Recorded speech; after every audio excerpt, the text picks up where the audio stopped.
Okay, fingers crossed I'm not forgetting anything. Knowing me, I probably am. Hi, and welcome to possibly the finale of Great Ace Attorney 2. Hey, Banana, how are you doing?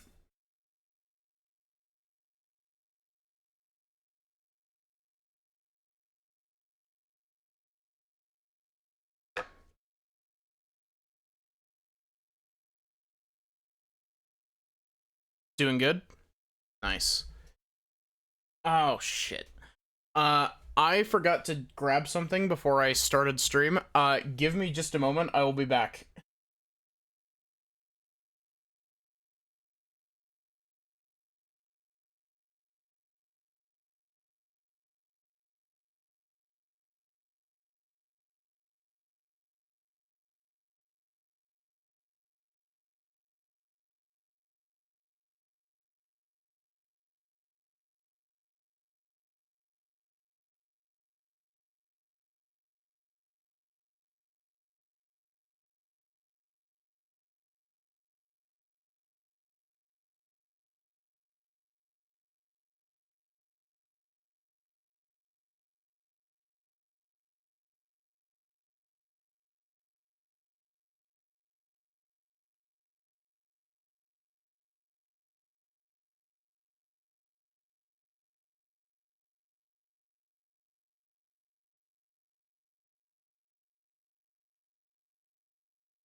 Whoops, sorry about that.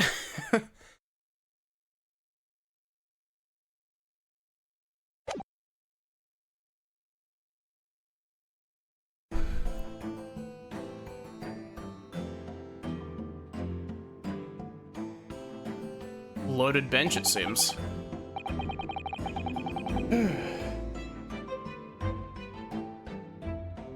Sorry, give me a sec to catch my breath. I, like, sprinted up the stairs.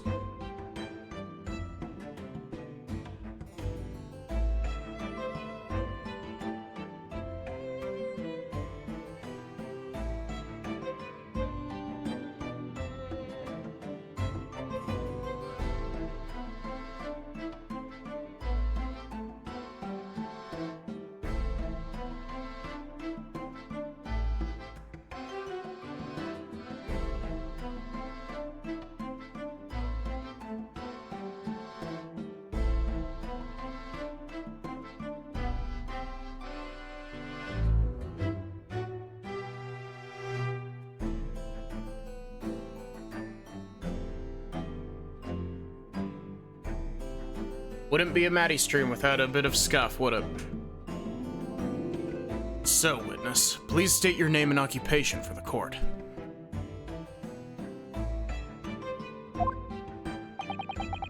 Yujin Mikotoba, lecturer in forensic medicine at the Imperial Yume University in Tokyo, Japan.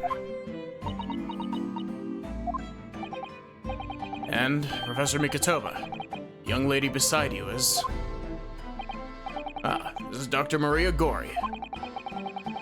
Scuff adds to the experience. Dalton Yard's practicing coroner. Daughter of Dr. Scythe, I understand. Yes, Dr. Scythe. I'm afraid I can't tell you why she's here. She just appeared.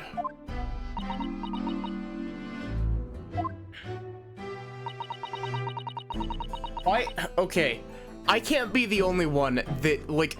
Her animations, when we spoke with her earlier, were also, like, weirdly choppy for some reason. And she, like, stuttered as she turned around to face the camera. Like, I'm not going crazy. Everyone else saw that, right? You summoned this strange Japanese man as a witness to that autopsy. But you don't summon Mama. That makes no sense. She was here too. Why is that so quiet on my audio readout? What the hell? That's about the size of it. I've had her eyes boring into the side of my cheek constantly, whilst I was in the antechamber too. Poor man. The idea of it's making me shudder. The revelations about Dr. Scythe that came to light some days ago defiled the reputation of the entire judiciary.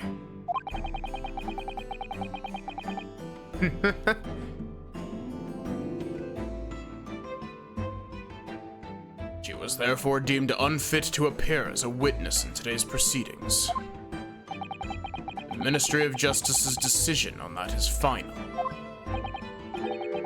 Well, we wouldn't want any more perjury to be committed, would we?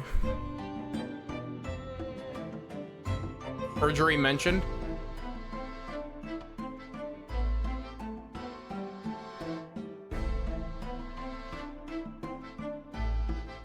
Also, I made a horrible mistake before stream. The whole thing of me repeatedly eating very dry food came to a head today. I had the what are they called? The sugar cookies that are many people's childhood. I had some of those, and those things are dry as all hell. Well, we wouldn't want any more perjury to be committed, would we?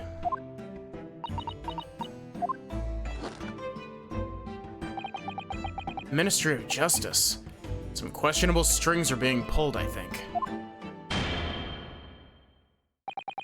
I remember you, Dr. Mikotoba, but I certainly never expected to be meeting you under these circumstances. Yes, it's been a long while, Lord Strongheart. The prosecution understands that you were a visiting student of forensic science in London until 10 years ago. That's right, I studied under Dr. Wilson at St. Sinners. So you were present at the autopsy of my brother, Lord Clint Van Zeeks. I was, yes. I assisted Dr. Wilson with the entire procedure. Mama is far more skilled than any Japanese man.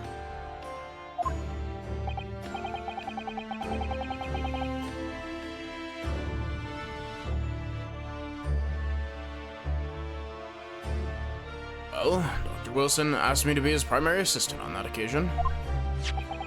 And this autopsy report was actually penned by you, I believe. Yes, I noted all of the doctor's findings, and when we were done, he read through the document and signed it. Poor Mama. As a secondary assistant, she wouldn't have had such a good view of all the innards. So, Professor, do you remember Inspector Gregson? Yes, of course. If it wasn't for his insistence, Lord Van Zeeks' autopsy would never have happened. He was absolutely convinced that it would reveal decisive evidence against Genshin, you see. Lord Strongheart had to entreat the nobility to allow it to take place. Do correct me if I'm wrong, my lord. It was as a result of that autopsy that a mass murderer was apprehended and justice was done. But Gregson admitted it before he was killed. He admitted that the results of the autopsy were fabricated.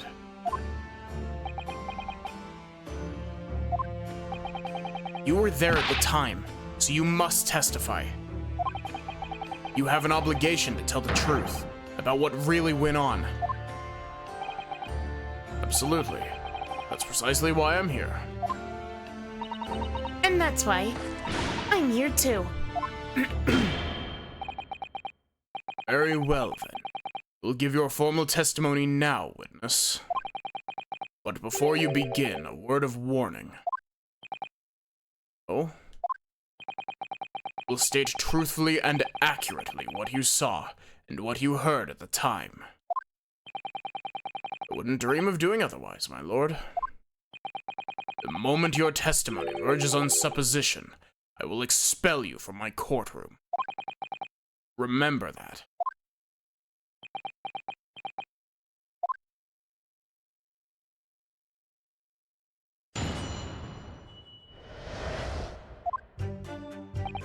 My own observations, I couldn't say there was any indication of the autopsy results having been fabricated.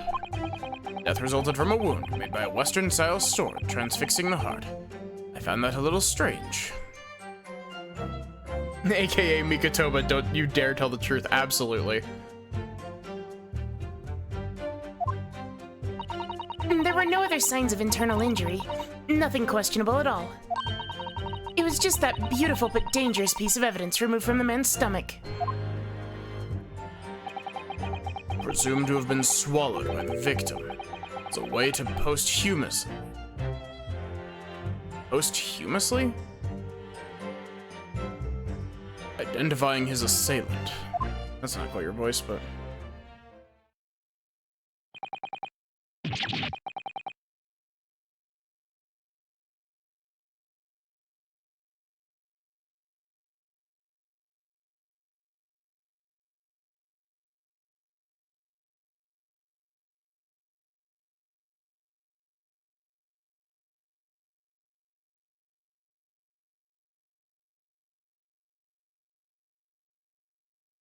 Gosh, sorry I keep having to pause so much. No indication. Nothing to suggest fabrication?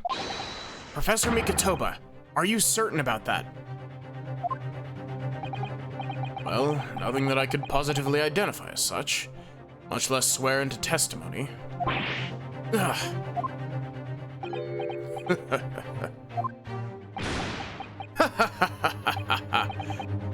Well, that clears things up nicely. The only fabrication here, Asoki, has come from you. What? You claim the inspector confessed just before his death. But that is the fabrication.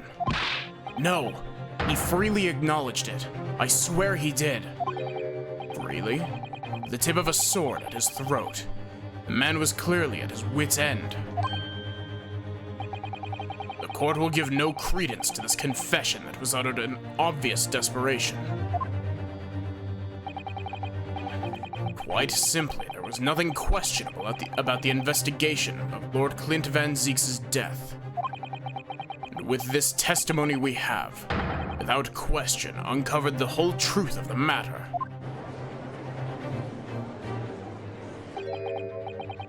I may, my lord. There was most certainly something questionable about it, and the whole truth does rather elude us, I feel. I beg your pardon. Well, you're obviously aware of the facts of the case. All four of the professor's previous victims died when an enormous beast was set upon them that ripped out their throats. Oh, such horrifying crimes. Curiously, the killer's last victim, Lord Clint Van Zeeks, suffered a different fate. Yes, you're right. He was stabbed through the heart with a sword. That's enough.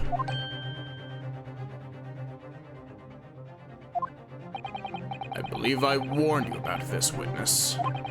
I promised to curtail your testimony as soon as it entered the realms of supposition or speculation. Very well, my lord. In that case, the defense will pursue a conclusion to this during the cross-examination. What? I have the right to cross-examine every witness after testimony. And I fully intend to exercise that right.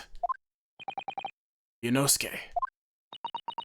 I'm afraid that even the presiding judge has no authority to contravene the letter of the law. As I'm sure every member of the judiciary present in the gallery would agree. Huh.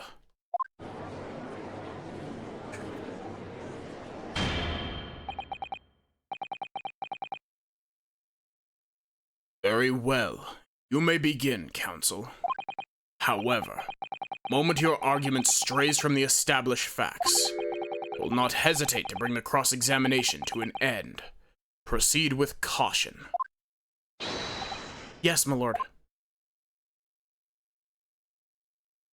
That makes me think that I'm gonna be penalized for pressing.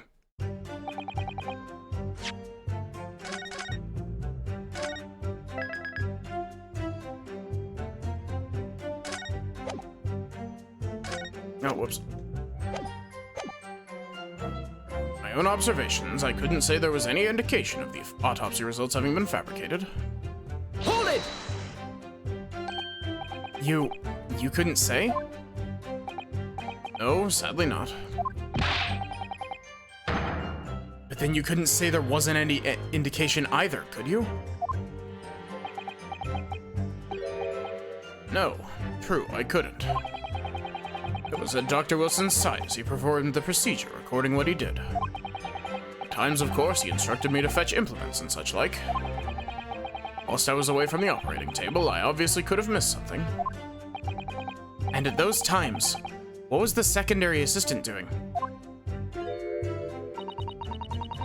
Following this Japanese man's orders to adjust the lighting or pass him implements.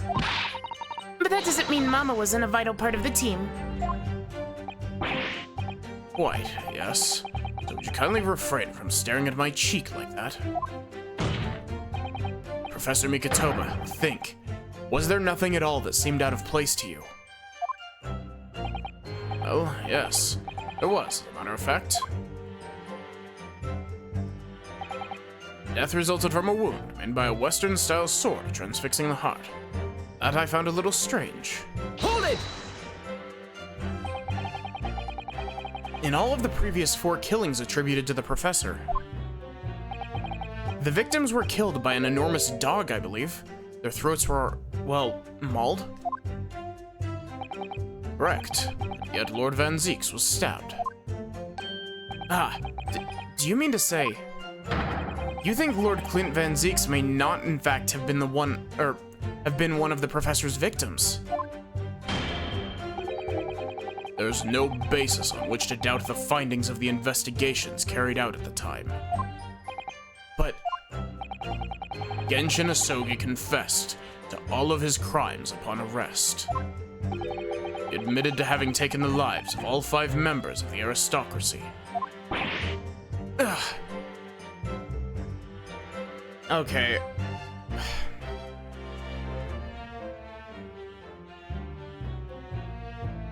With the evidence that's been presented here, the conclusion that I'm starting to think might be the case is I think that Clint was actually the professor and he killed the first 4 people. Asogi found out about it and killed him. And then, you know, to try to, I don't know. Why did the music pause there for a sec? Ugh.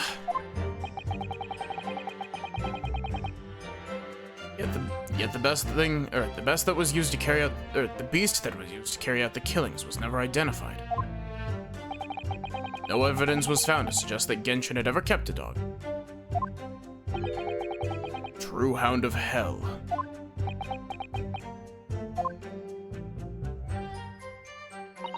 There were no other signs of internal injury. Nothing questionable at all. Hold it! But, you weren't actually present at the autopsy yourself, were you, Dr. Gory? Does that matter? Well, I just wonder how useful your testimony can be in that case, really. I mean, it would be different if your mother, Dr. Scythe, were in the stand, but... I've read all the paperwork about that case, and Mama's told me the story countless times.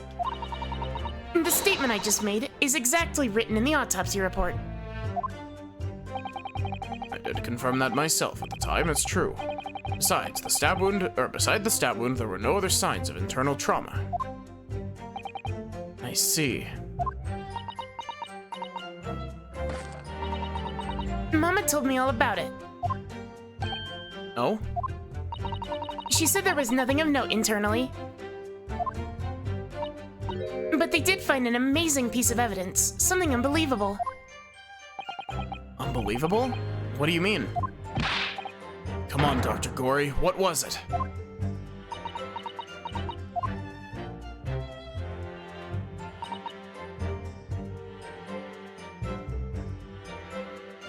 Okay, my audio keeps cutting out. Real quick, I'm going to go ahead and close the game. I forgot to save. I'm a dipshit. I was gonna save before that, and then I just Completely didn't. I'm stupid. I'm gonna unplug the capture card.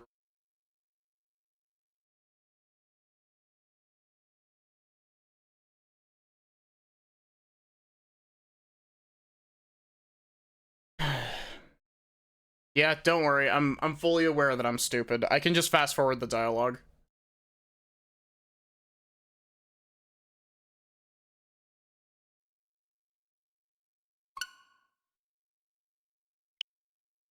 We saved right before the testimony, so...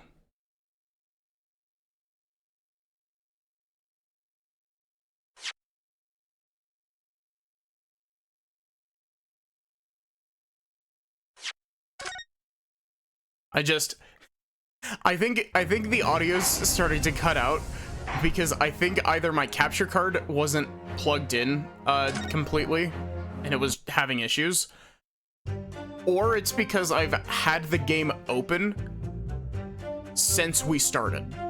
I have had this game open for over 2 weeks at this point. Granted, I've been putting my Switch into sleep mode at the end of every stream, but I don't reboot my Switch very often, so it might be that. Hold it!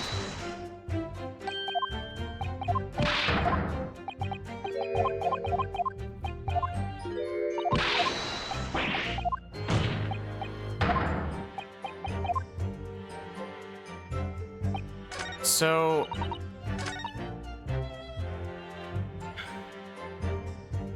It was just that beautiful but dangerous piece of evidence removed from the man's stomach. Hold it! What exactly was it though? What does beautiful but dangerous mean? And if it persists, I'll turn my Switch all the way off and turn it back on again. Well, it was sparkly and round, with a hole, as if it might slip over a finger, perhaps. It was a ring belonging to Genshin Asogi. My father's ring was inside the victim's stomach? At the time, Genshin wore a large ring on the digitalis cordis of his left hand. The fourth, a ring finger. I'd understood it was some kind of keepsake. My father left Japan for London 16 years ago. I was 8 years old. But I remember that ring. You do? My father's possessions were sent to our family home in Japan after his death. The ring wasn't among them. Obviously not. It was a key piece of evidence. It remains under lock and key in the stores at Scotland Yard to this day. For the autopsy, Genshin was summoned by the police to check for the presence of his ring. It wasn't on his hand, of course. Moreover, there were deep abrasions on his finger where it had been pulled off.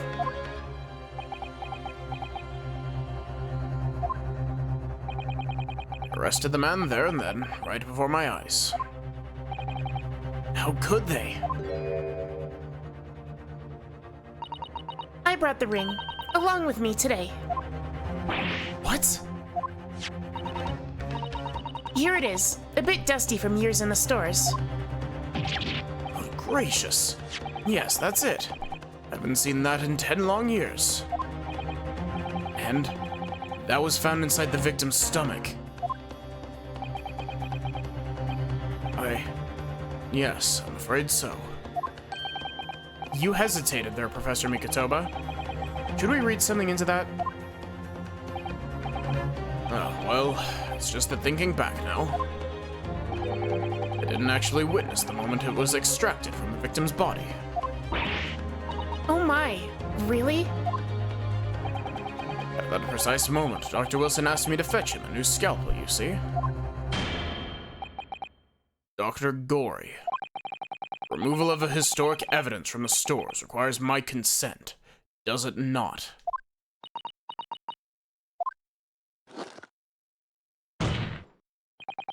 However it came to be here, the court cannot deny that this is a crucial evidence for today's proceedings. Very well, you may submit it.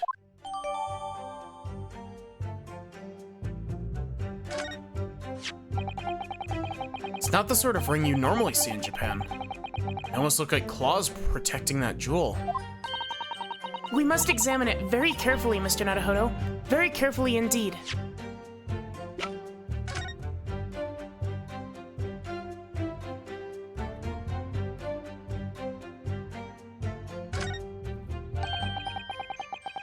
These fat claws are doing a great job protecting the equally fat gemstone in the middle of this ring. Yes, if you were clumsy, you could give yourself a rather nasty cut on them, I should think. Ow! Now my finger's bleeding. The claws really are sharp. Oh my, that was very quick clumsiness, Mr. Naruhodo. Even for you. It would make such a dangerous ring. Didn't swallow it without doing yourself some fairly serious damage, surely. A sticky mochi bun about that size would go down much better, with some red bean paste in the middle. Someone as clumsy as me would probably manage to choke on it somehow.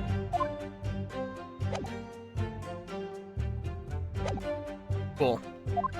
There were no other internal injuries, and those claws would 100% have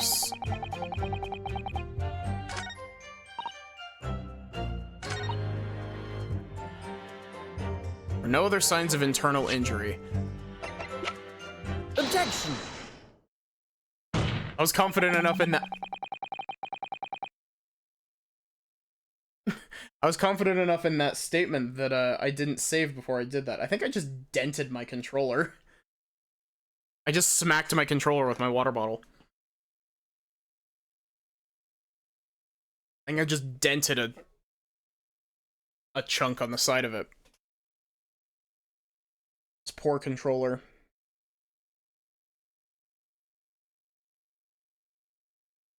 The court has heard that the ring was extracted from the victim's stomach. But you didn't actually see it being removed, did you, Professor Mikotoba?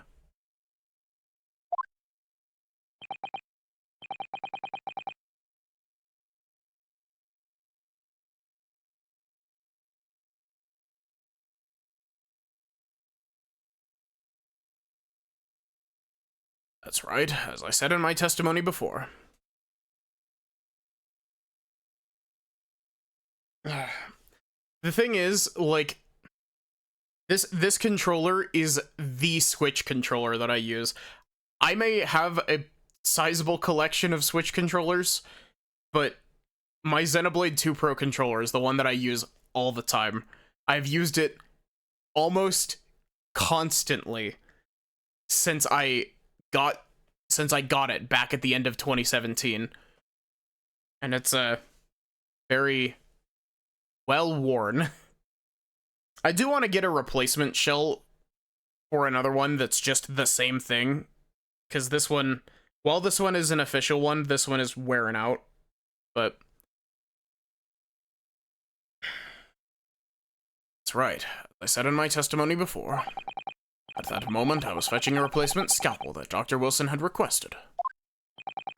In other words, you can neither confirm nor deny whether this ring, in fact, really came from the victim's stomach or not. What are you suggesting, counsel? That ring was never in the victim's stomach to begin with. Sorry for having to keep pausing.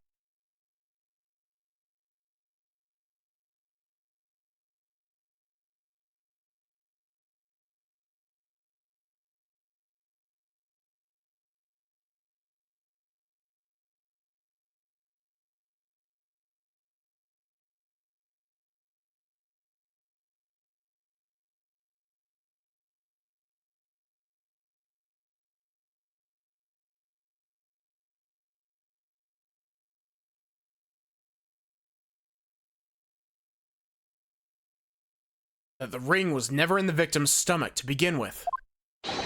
It's entirely feasible that Dr. Wilson fabricated that detail about the autopsy.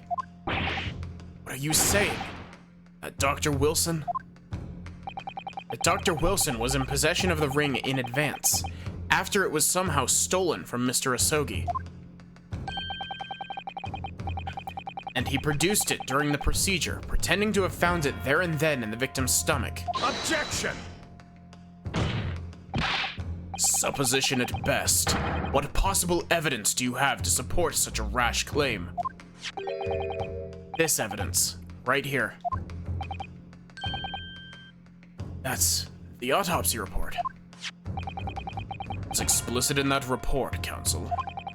Other than the ring, nothing unusual was noticed internally, so I'm not sure how you intend to prove your point. You've already done it for me, my lord. The lack of internal injury says it all. What? To swallow a ring of this size would require considerable effort and determination. And in addition to its size, there are the sharp claws around the gemstone to contend with. My brother was a determined man, on the brink of death even more so, I'm sure. Would have stopped at nothing to ensure that that evil killer was brought to justice. But if he really had swallowed that enormous ring, it's inconceivable that no traces of its passage down his throat would have remained as internal trauma. No.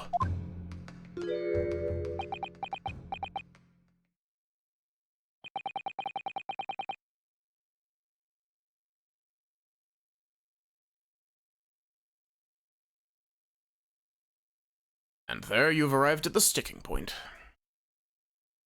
There we go. I think I got the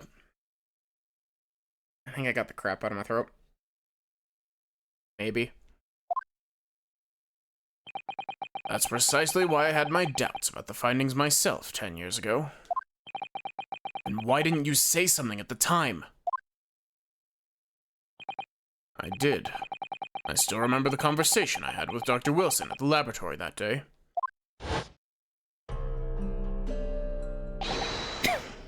Look at this.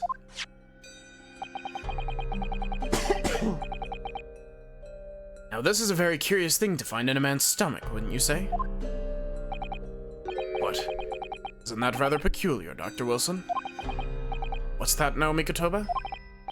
Well, if he swallowed a ring of that size, with those sharp metal claws that it has, surely you'd expect to see damage to the throat and esophagus, or mucous membranes at the very least.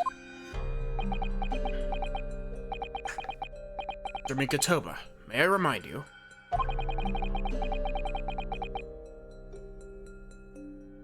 that I have vastly more experience than you. I'm terribly sorry. I can think of plenty of ways to explain why no injuries would be seen. No, let's say this. Victim would appear to have ingested the item as evidence to identify his assailant. Go ahead, write it down.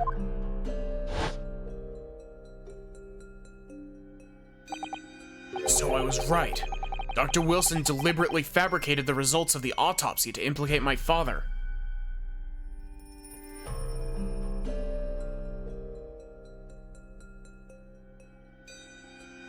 Also, the answer was no. I did not, in fact, get the crap out of my throat. I'm disappointed, Counsel. That argument is nothing more than speculation. What? Dr. Wilson was Britain's leading authority on forensic science and autopsy work. There's no scientific basis on which to doubt the man's expert opinion. Pardon the interruption, my lord, but damage to the mucous membranes of the throat is easily identified, even in living subjects. Using a device called an endoscope, recently demonstrated in practical use in France. I want one. The government can pay. I don't know why, that's a good line. I don't think so. And Dr. Gory, rest assured that your removal of evidence from the stores without permission will not go unpunished.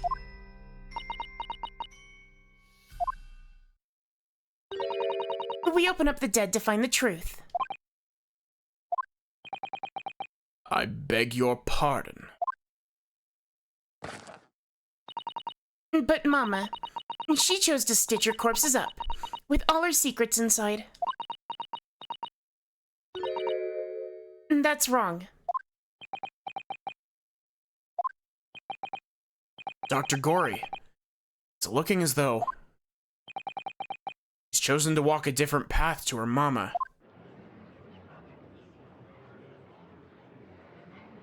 Gosh, I only just noticed the, tails that her lab coat has. I like that it's not like just the big circle, that it's like it's styled after like a tailcoat. Good design. I like it. Yes, the ring. What about the ring? I've just remembered something. An earlier incident. What incident? The one I recounted to you before, about a memory I have. Genshin Asogi saving my life. What? My father saved your life? It was 10 years ago, on a foggy night. Genshin and I were walking down some back streets at a late hour. All of a sudden... Don't make a peep. You're coming with us. I think that's more or less the same voice I gave him last time. All of our assailants were armed with pistols, their faces obscured by scarves.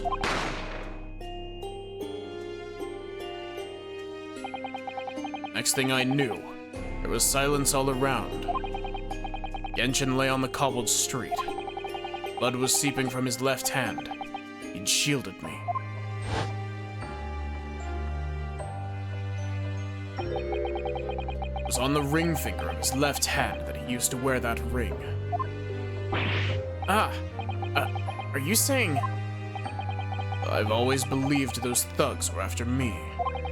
But now I'm starting to question if perhaps I wasn't the intended target at all. Wait, but... Genshin was arrested 2 days after that attack. In that short interval, decisive evidence needed to indict him was miraculously found. You mean, the ring was stolen from him? You think that's what those thugs were after that night? Objection!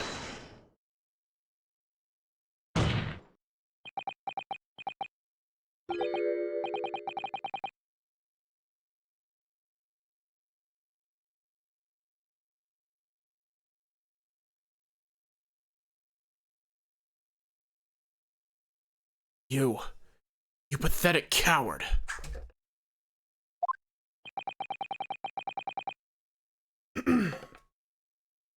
You expect me to believe that you weren't involved?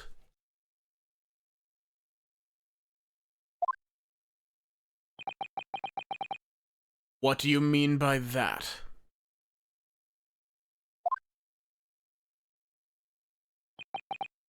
It was you, wasn't it? You're the one who took it. You stole my father's ring. You set the whole thing up so you could paint him as a mass murderer Objection! and have him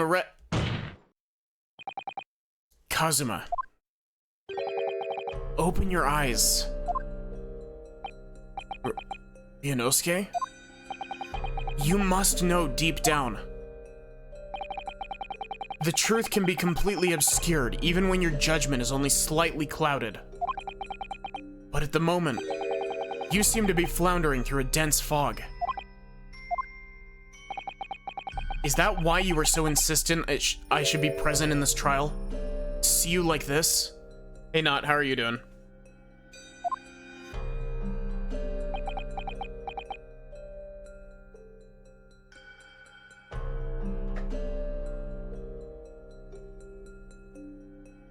You're about 40 minutes, like, after stream starts.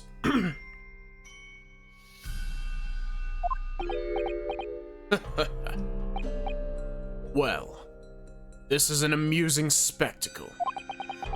What a grandiose expression on your face, as if you were Lady Justice herself.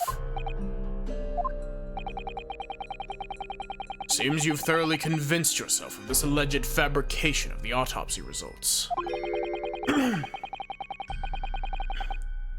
So much that you're apparently blind to the blatant contradiction of what would be born of it. What? Though it's extremely hard to believe. Let Let us imagine that there was some misconduct during the autopsy. If that were the case, why would Asogi not have disputed the findings in his trial? No.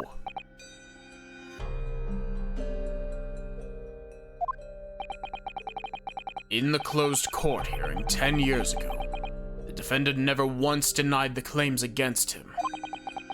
Isn't that right, Lord Van Zieks?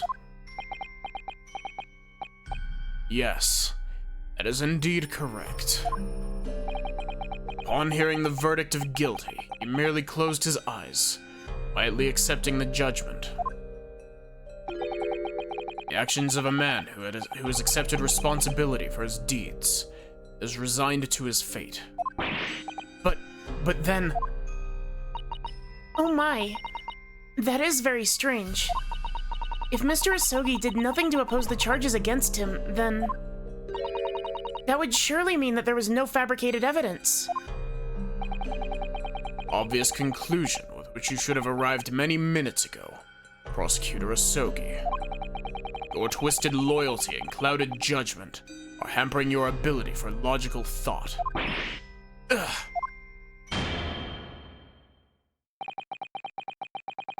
Genshin Asogi's silence at his hearing can mean only one thing. There was no fabrication of evidence during the autopsy of his final victim 10 years ago. But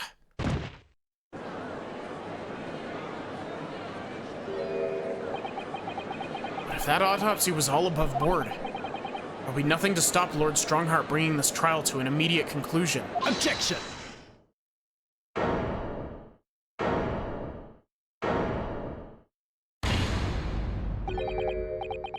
Thank you, Ryunosuke. If it wasn't for your frank words just now, this trial may very well have ended prematurely. Kazuma? What's this latest absurdity, Counsel?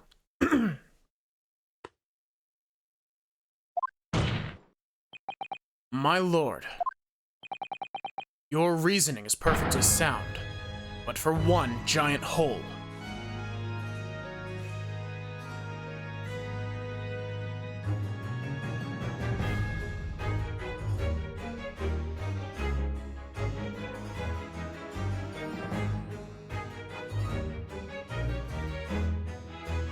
I swear, I feel like I have to stop every, 10 lines or so. And it's frustrating.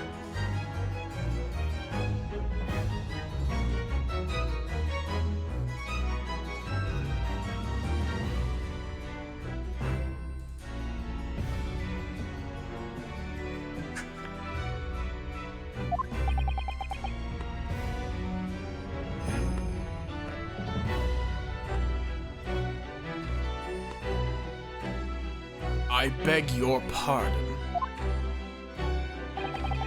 You claim my father's silence was due to the fact that there was no fabricated evidence. But there's another possible explanation. You've overlooked the possibility that he had a reason for maintaining that silence. Objection! Silence that would lead to him being convicted and sent to his death. If the autopsy results were an invention, there's no conceivable reason why the man wouldn't have protested.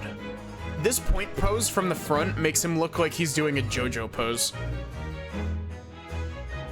Objection! Oh, those results were an invention, all right. There's no question of that. Or are you forgetting that 2 people with a connection to that autopsy have been assassinated? If I force the grievances I feel from my mind, I start to see you in a very different light. I think perhaps it's you who's been living in delusion these past 10 years. Me. Kazuma-sama has created one last chance for us here, Mr. Naruhodo. If we can only show there was a reason for his father's silence in his trial. Reason why the man would have said nothing even though he was innocent. Could it have been part of some negotiation, perhaps? In Enough rhetoric. This court must be shown evidence. What proof do you have that could possibly explain Sogi's silence in court?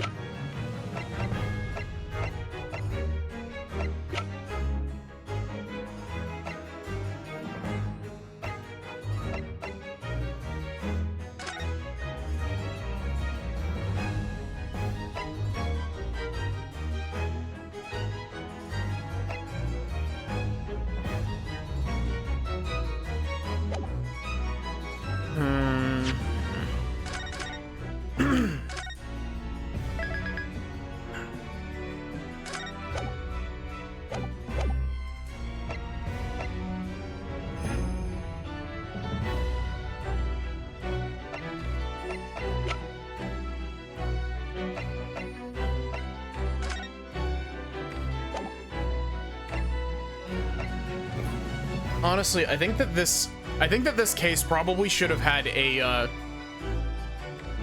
halfway point evidence clear out. Kind of like some of the ones in the original trilogy do. Where it's like, oh, I won't be needing this anymore.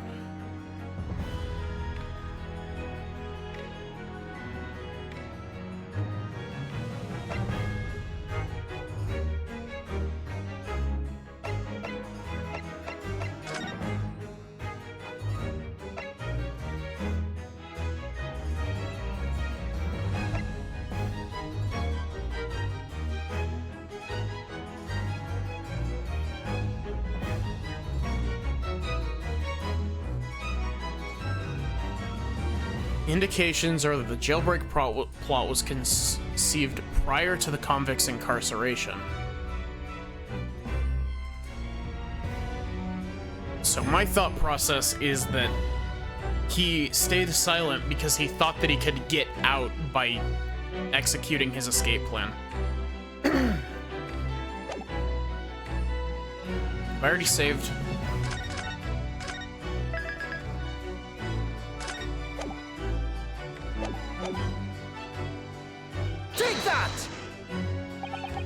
It's true that Genshin Isogi's silence during his trial resulted in his conviction.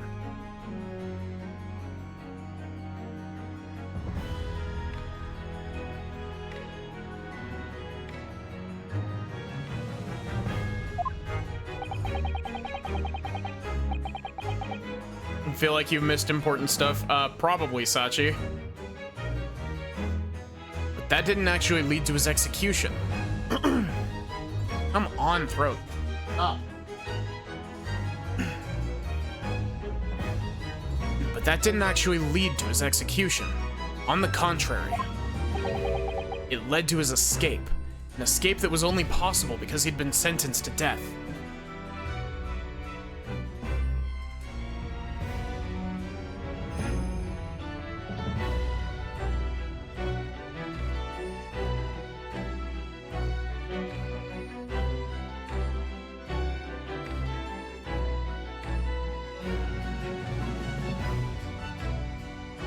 How are you doing, Sachi? Although I find it hard to believe my father would have negotiated in that way, the defense is correct. I swear, why is my throat acting up now? You know that feeling that you get when you're trying to talk, but you've got, like, phlegm in the back of your throat? That keeps happening. Though I find it hard to believe my father would have negotiated in that way, the defense is correct. A fake execution, falsification of a death certificate, and a jailbreak inside a coffin. Clearly such an elaborate plan couldn't have been carried out by my father alone.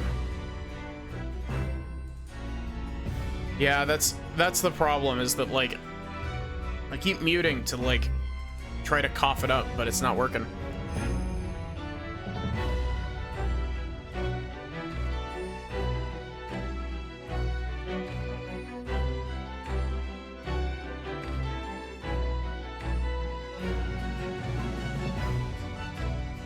Clearly such an elaborate plan couldn't have been carried out by my father alone.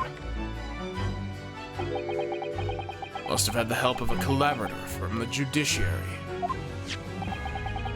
I have here the dismissal notice of the chief warder who was working in the prison at the time. The notes read, there are indications that the jailbreak was in planning prior to the inmate's incarceration.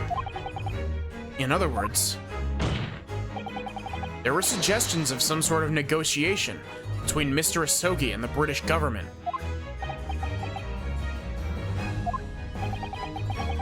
In exchange for his silence in court, he was given an assurance that he would be broken out of prison. Yes, with that sort of clandestine agreement in place, I can imagine he would have kept very quiet.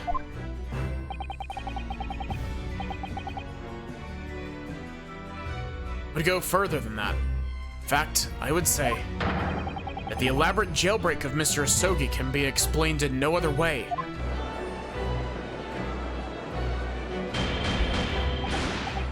Order. Order. First fabricated evidence, and now a jailbreak conspiracy.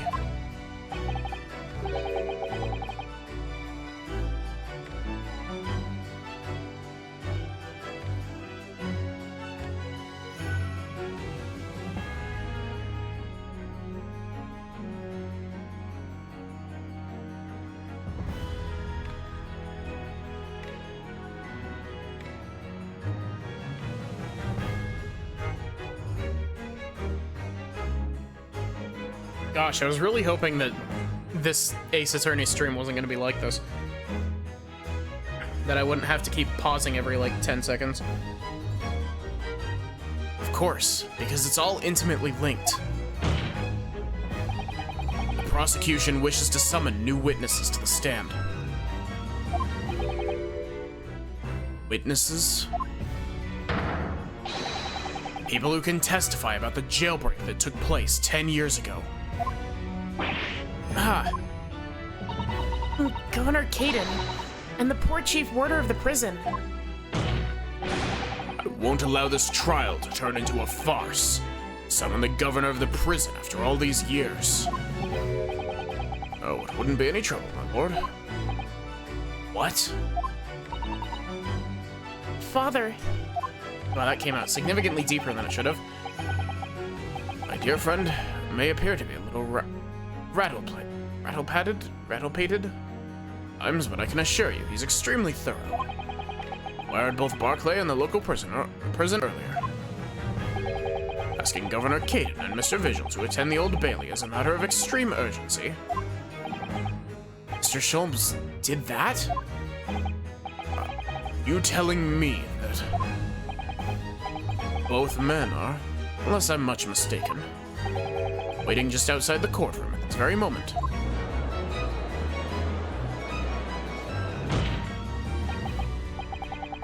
My lord, you must permit this trial to proceed as you declared at its outset. You promised that you would stop at nothing to uncover the whole truth behind these disturbing findings.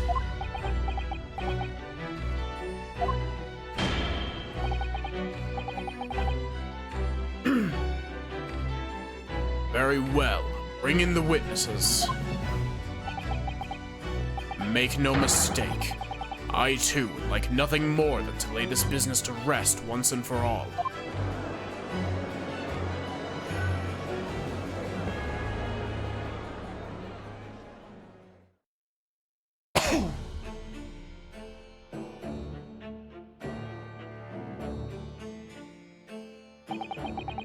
Would the new witnesses state their names and occupations for the court, please? Aye, Barry Caden, Governor of Barclay Prison. Everyone calls me Gossip.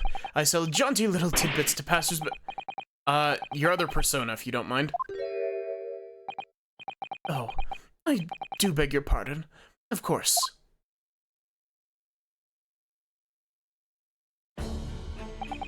My name is Dally Vigil.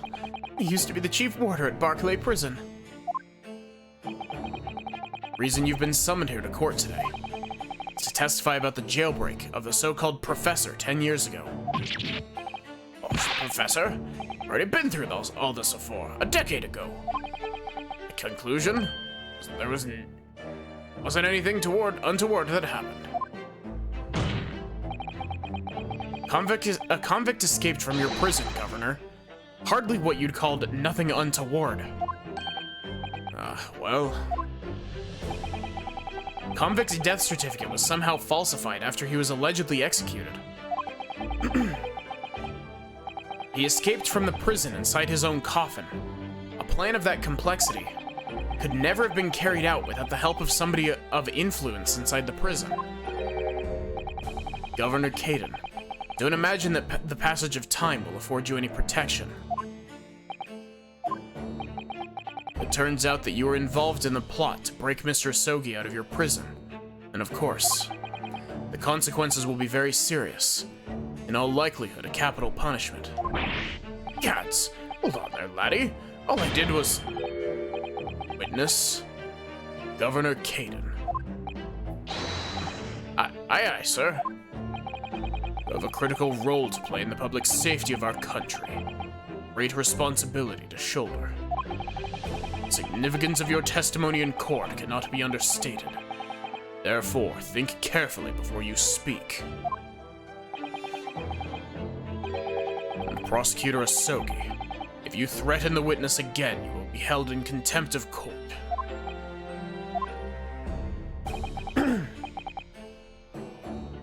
You know, with all the hoopla we've had to go through, I think the professor had the right idea. Let's sick a dog on Strongheart and have it rip out his throat.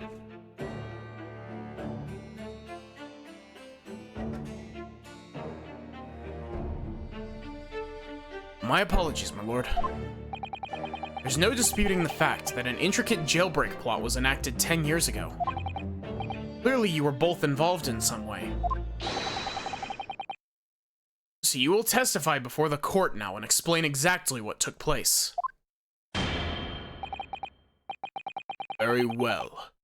Let the witnesses give their formal testimony. Tell the court everything you know of the plot to break Asogi out of Barclay 10 years ago.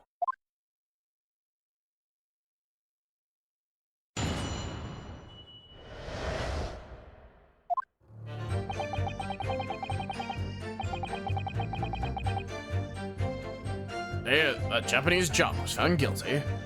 Directive came from the prosecutor's office. I signed the convict to the chief ward of vigil here and put the plan into action behind the scenes. I was responsible for Asogi right up until the end of his execution, but I knew nothing of any plot. I hate this man's accent.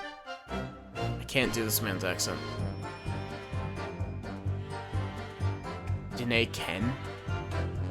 There were some negotiations between the convict and the prosecutor's office. All I did was carry out my duty for Her Majesty's Great British Empire.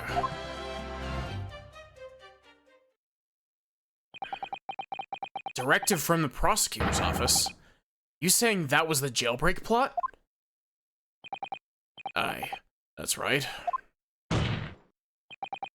I think he's Scottish. I think he's supposed to be Scottish. Who sent it? Who authorized that plan? I don't know that. Saying you don't know?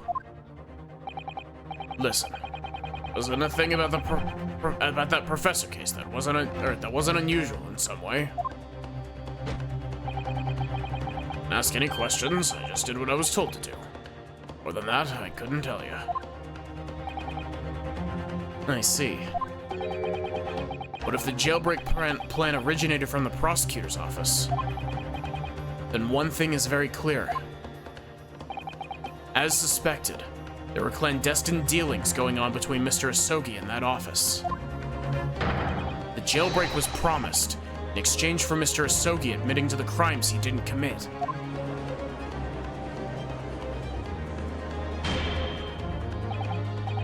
That, Counsel, is nothing more than speculation on your part. So, let me ask the defense. Oh, yes, my lord? I fail to see how these witnesses have any more pertinent information here. You intend to assert your right to a cross-examination? Absolutely. I have no intention of squandering a single opportunity, my lord. Seems all you Japanese are fiercely tenacious. Very well. Proceed, counsel.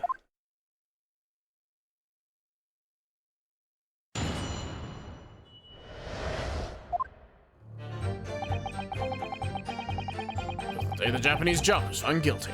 Directive came from the prosecutor's office. Hold it! And you say you don't know who actually issued the directive? Aye, that's right. All I can be sure of is that it was official. But if it was from the prosecutor's office, that narrows down who could have issued it straight away. And it wasn't me. Can't even say with certainty that it did originate from the prosecutor's office. What? No telling where it started. There's a fair chance it came from higher up the ladder. Basically, can't give you any indication of who was behind it. You can't be serious.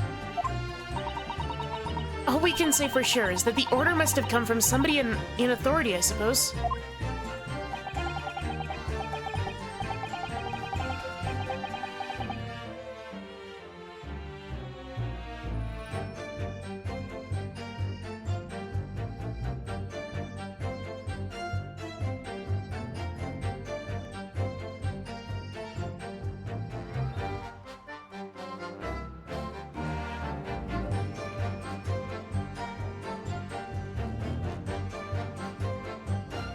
Six of us on the ground, as it were.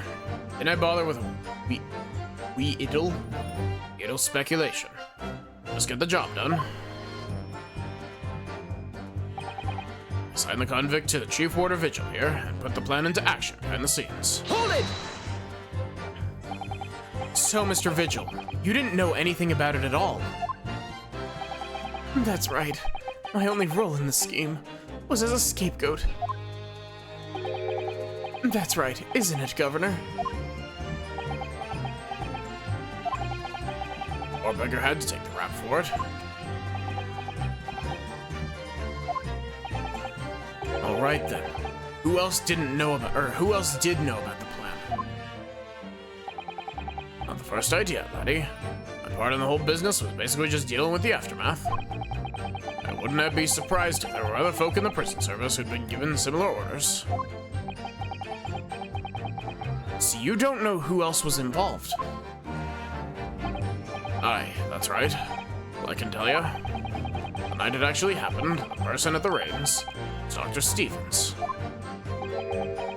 Dr. Courtney Stevens. Dr. Scythe as she's known now. Why did I have to get caught up in such a terrible business? I was responsible for Asogi right up until the night of his execution, but I knew nothing of any plot. Hold it! Did you not notice anything unusual happening in the lead up to that night?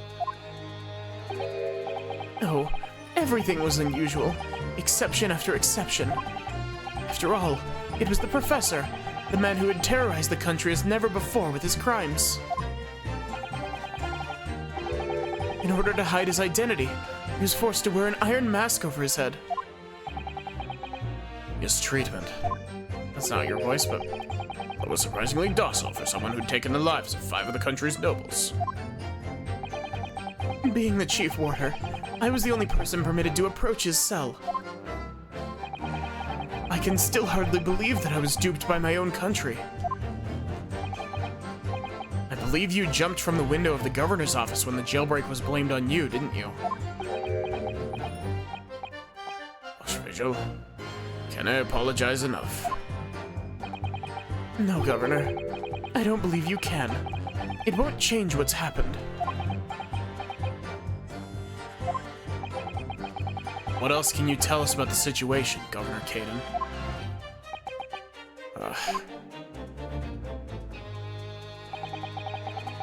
Then I can if there were some negotiations between the convict and the prosecutor's office.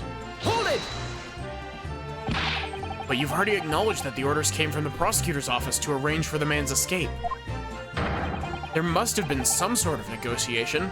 It's the only explanation. Aye, well, be that as it may, then I can nothing about that. Witness stand is no place for telling what you don't know for sure. Ken that much I do. Then I presume you also know this. Not telling what you know is a criminal offense. So you are just following orders, is that it?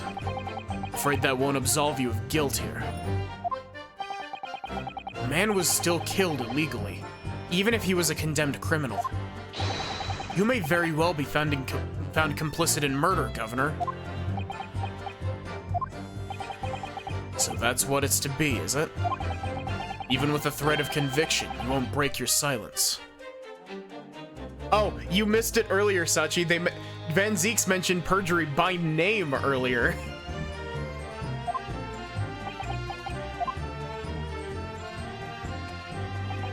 What I did was carry out my duty. Her Majesty's Great British Empire. Hold it!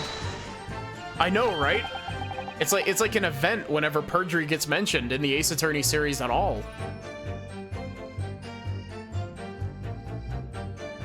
Did you carry out the plan in its entirety? I did everything I could at the time. As you know, Genshin Isogi was shot dead in Lowgate Cemetery after the escape.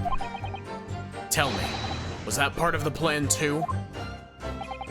Instructions were to do with getting the jock out of the jail and nothing more. Can I tell you anything about what happened after that? Personally, I believe his death was the last part of the plan. Excuse me. Mr. Vigil, something wrong?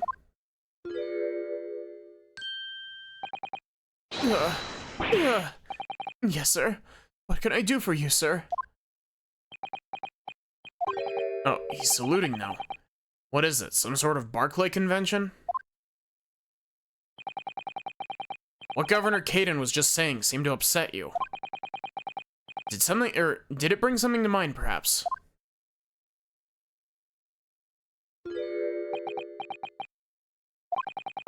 For the last 10 years, I've completely blotted out the memories of that time from my mind. I was betrayed by my superiors, in the name of my country. Just as my father was betrayed, it seems.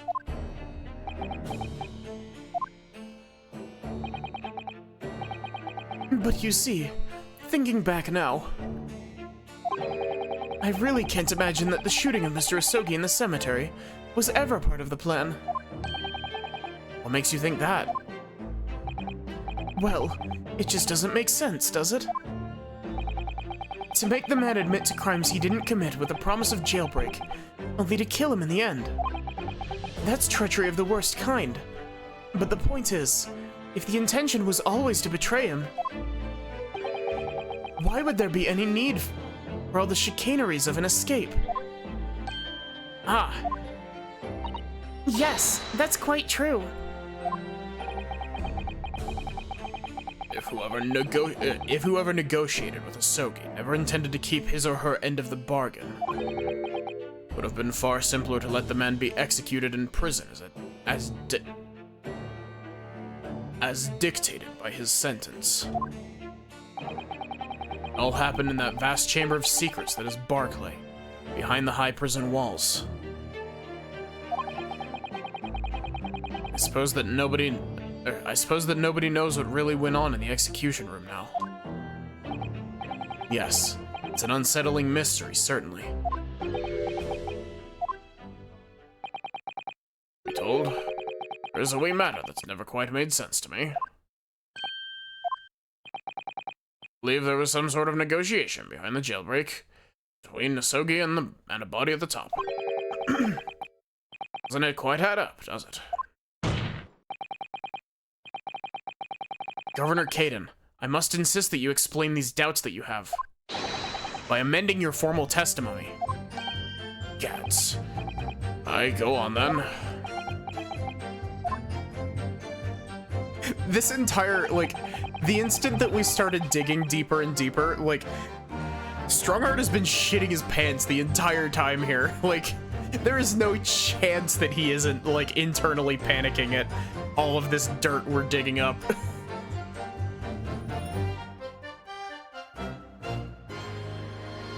Seems to me with that Japanese fella didn't have nothing to bargain with.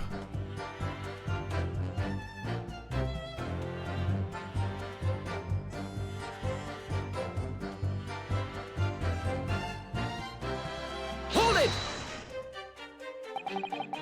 Admitting to the crimes, that was what he had to bargain with, surely. Can I see that myself? After all, did the prosecution have no conclusive evidence? Prosecution have conclusive evidence against the Carly? Hey, what? This, you mean? Discovered during the final victim's autopsy. There's every possibility this conclusive evidence was fabricated by Scotland Yard and the prosecutor's office. Objection! Possibilities are all very well, but nothing has been proven. You can holler about misconduct in the trial 10 years ago all you like. But if you can't establish that it happened with hard evidence, no one's going to listen. Aye, that's right. What I'm saying is... the convict had nothing. Nothing he could use for any kind of bargaining at all. Witness makes an astute point. Logically, it would seem no negotiation could have taken place. Yet the plan to break the man out of prison was definitely put into practice. So he must have been armed with something that gave him an angle to negotiate. So Sogi-san agreed to confess to the crimes because he was assured he'd be broken out of prison later. I really don't think that Kazuma-sama's father would have engaged in such negotiations. And perhaps something compelled him to agree. What a terrible thing, using the law to legitimize such underhanded dealings with a desperate man. Only to double-cross him in the end. It's quite the opposite of justice.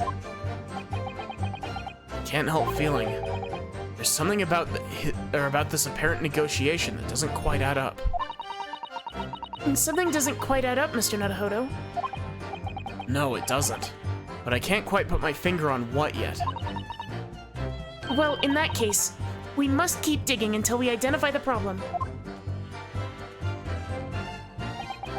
Okay, so...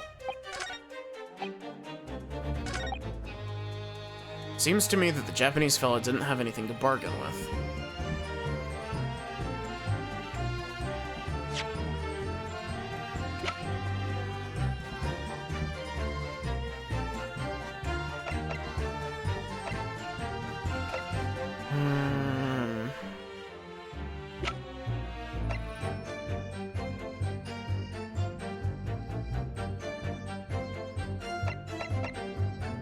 I want to say that it's this.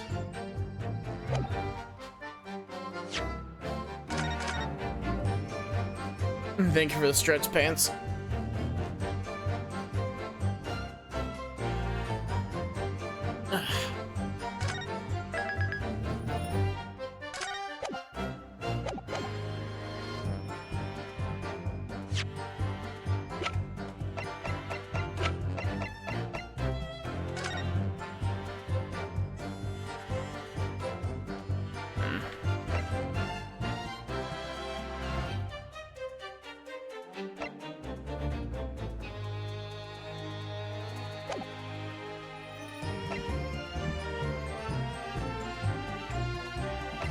So, I think that it's either this or the sword. Those are the two things I can think of.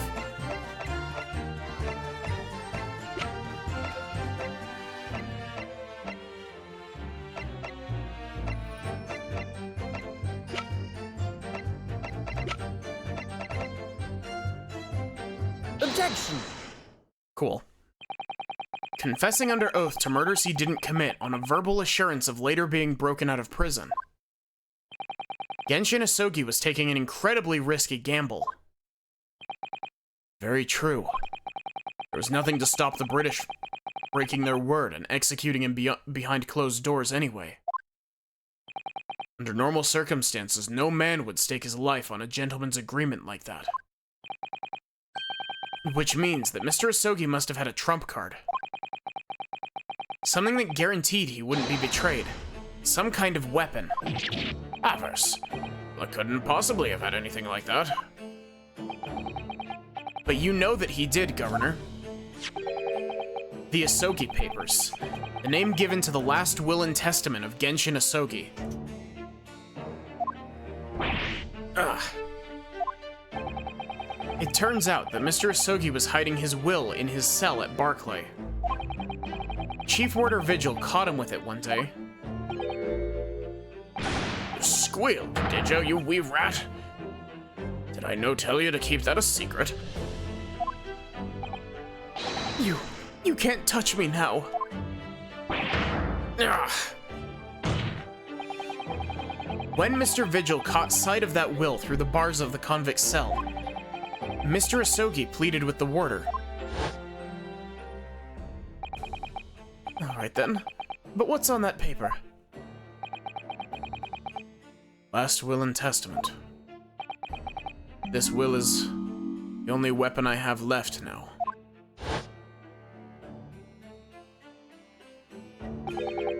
Weapon?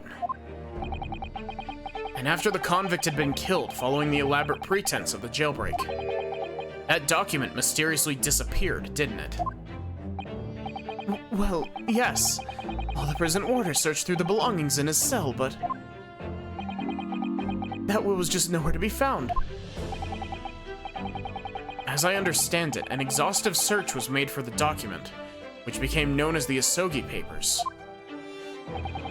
Governor Caden, I believe you ordered your prison staff to find it at all costs, didn't you?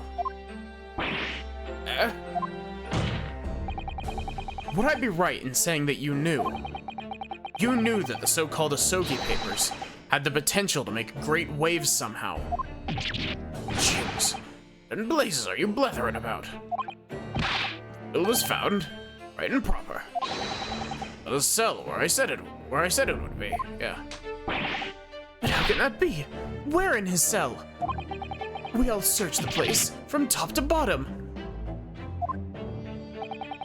Well, you didn't do a proper job, eh, you peely-wily galoot?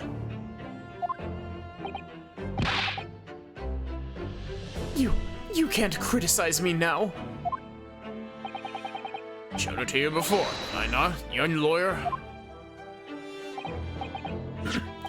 Yes, you did. I have the document here. It's written in Japanese and reads, "The Last Will and Testament of Genshin Asogi." Which means, everything is as it should be. Not quite, my lord.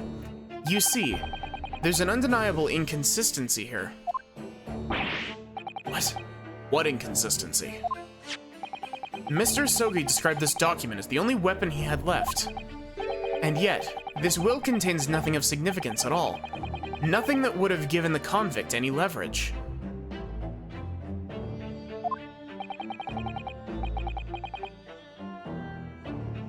Are you suggesting, my learned friend, that the last will and testament stored at Barclay prison all these years is actually a fake? It has clearly been demonstrated already. What went on at Barclay prison was far from above board.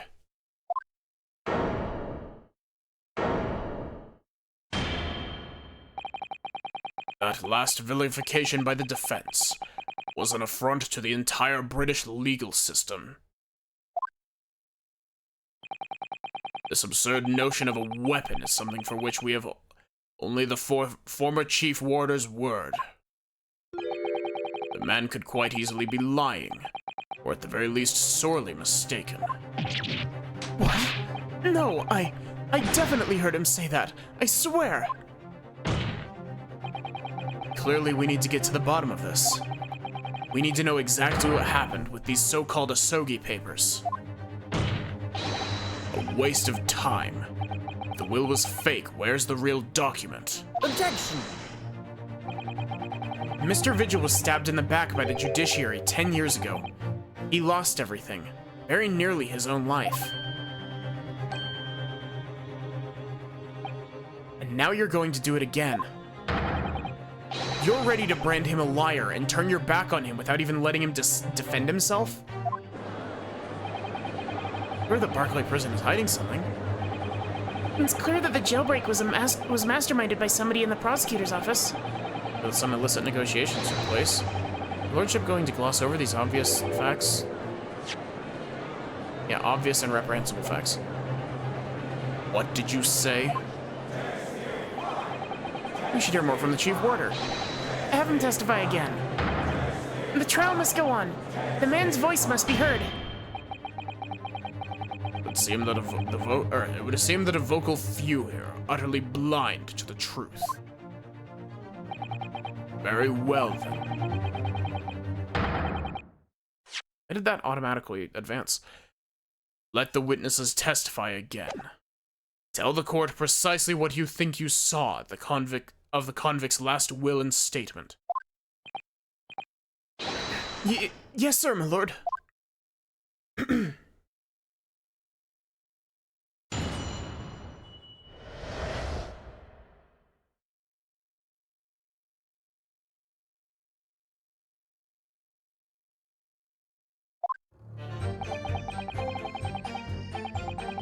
I wonder how many testimony chunks we have left. Probably a lot.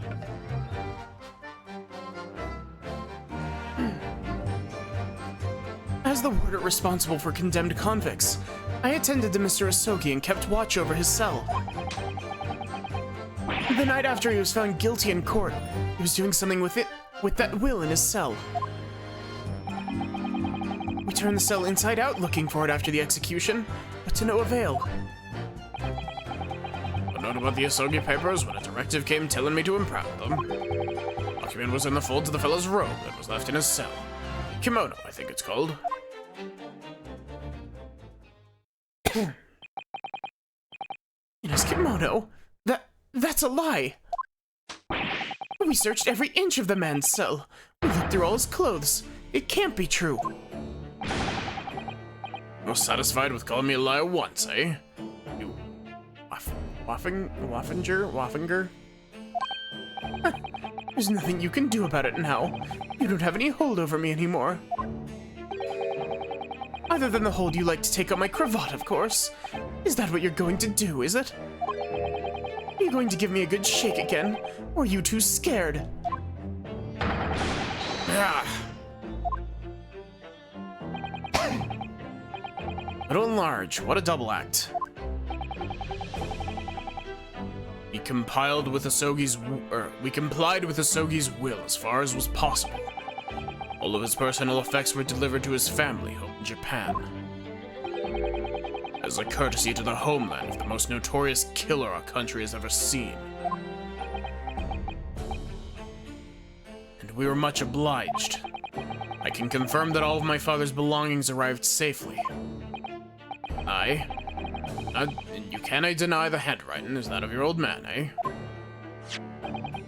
Yes, there's no mistaking that it is my father's brushwork. Really? This last will and testament was the man's last weapon, was it? I think we can safely assume that the convict was merely prattling, knowing his end was nigh. So, counsel for the defense. Your cross-examination, please.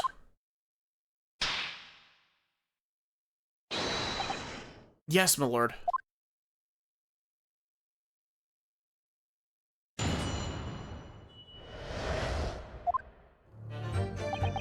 As the warder responsible for condemned convicts, I attended to Mr. Asogi and kept watch over his cell. Hold it! So would that mean that you conversed with Mr. Asogi? Yes, certainly. Though there was precious little time before his execution was due.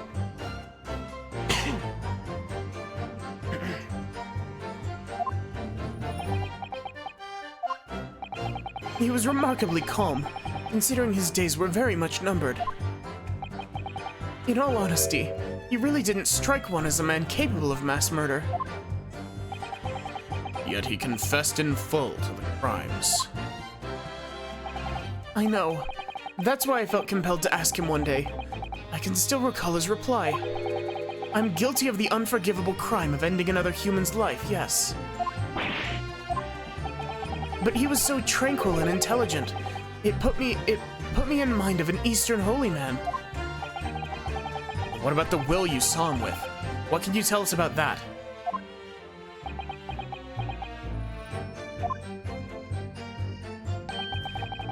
It was the beginning of all the drama. I remember it very well, yes. The night after he was found guilty in court, he was doing something with that in his cell, or with that will in his cell. Hold it! He pleaded with you not to report him, didn't he? Yes, that's right. Like the vampot you are, you didn't tell me. Blatant breach of trust, that was. I could see that the man had a noble spirit. I found myself wanting to treat him accordingly. But according to what you told us 2 days ago, the convict had been strictly forbidden from having any writing materials whatsoever. Yes, you're quite right. Ah, so when exactly was the will penned? Before the man was remanded in Barclay, obviously. Yes, at the prosecutor's office under supervision of the relevant authorities. I personally instructed Asogi to make a will for the benefit of his family and his homeland. In that case, why was it found in his cell? What do you mean by that? Well, if it was penned at the prosecutor's office, you would have expected that it would remain there for safekeeping, surely. Ugh. It's curious. There doesn't seem to be any obvious explanation for why it was subsequently found in the convict's cell. Ugh, well, The defense makes an astute point. Well, Governor? the prison governor cannot be expected to ken the inner workings of the prosecutor's office. In that case, Lord Strongheart, perhaps you can shed some light on the matter. I'm unable to offer an explanation here and now. I would have to consult with the notary responsible for the will at the time.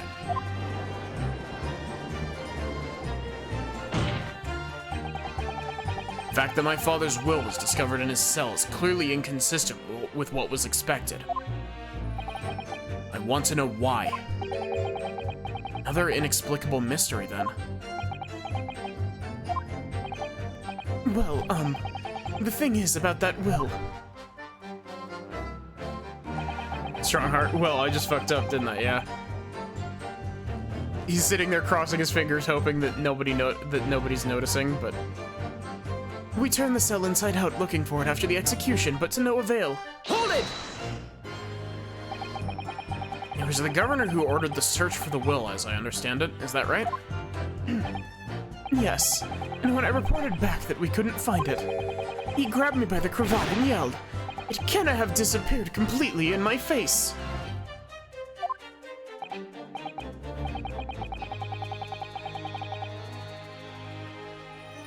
Aye, well, it's down to the governor to keep everyone working as hard as they should. I think the governor needs a wee taste of his own medicine, Mr. Naruhodo. The point is, it was clearly considered a very important document, wasn't it? But it proved impossible to find. That's right. Then before I knew it, it was in the morning paper, that blood-curdling article. The executed mass murderer who'd risen from the dead. Oh, you mean... Article based on Mr. Drebber's experience in Lowgate Cemetery. Yes, that was it. The day after I read that news, I was summoned to the governor's office. And that's when the awful accusation was made. That you'd aided Genshin Asogi to escape from the prison, resulting in your immediate dismissal. I'm afraid I really don't remember anything after that.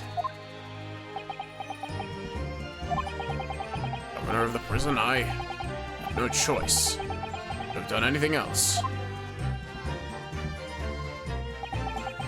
found out about the Asogi papers when the directive came telling me to impound them. Hold it! And that directive came from the same source as the one instructing you about the jailbreak. Aye. Top levels of the prosecutor's office. What name was on it? Ken before, and I... Didn't I ken before, and I didn't I ken now. All I can tell you is that my orders were to do everything in my power to find that document. Directive said it had to be somewhere inside the fella's cell. Document. Was that the wording? Document, not will. Aye. That's what it said. Yeah, this guy's like mannerisms. I know that they're Scottish, but like they don't work in my brain. Am I clutching at straws here? I just wonder if it was really Genshin Asogi's last will and testament that the sender of that directive was after. Continue with your testimony then, witness. Document was in the folds of the fellow's robe that was left in his cell. A kimono, I think it's called. Hold it! In Mr. Asogi's kimono? Aye. One he'd brought with him when he was locked up. Yes. He was permitted to have his personal effects with him during the incarceration, I understand. That's right. He was granted as much freedom as possible during the few days before his execution. Indeed. He had a number of items of personal significance, I remember. He was very reluctant to part with them. Some books, that kimono, his sword. His sword? Karuma, famous sword of the Asogi clan. There's the soul of my family. I don't doubt it, but wasn't really getting at that. Forget it being the soul of the clan. Could the man have had a more obvious weapon? Have some respect, Ryunosuke. Respectful silence? Orders carry firearms at all times. Inmates have shackles around their ankles. You'd have the thickest Scottish accent ever, like inaudibly thick. Yeah, absolutely. Inmates have shackles around their ankles. Couldn't have hurt anybody with that thing. Still, he was allowed a sword, but no writing materials? Aye. Wrote that will before he came to stay with us at Barclay, you see. Dr. Mikatoba was asked to bring the necessary Japanese writing implements to the prosecutor's office. A Suziri inkstone, black sumi ink, and some Hanshi rice paper, no doubt. I was present when he wrote it. I'm sorry to say, letters just look like a squirming mess of jet black earthworms to me. Excuse me. I swear, are we gonna find out that this was that it was written in English and that like the papers that he had were written in English? Are you feeling faint, Mr. Vigil? Mr. Vigil. Sir. It was scarlet, sir. Written in a different ink color. What? Oh, I'm terribly sorry. I didn't mean to blurt it out like that.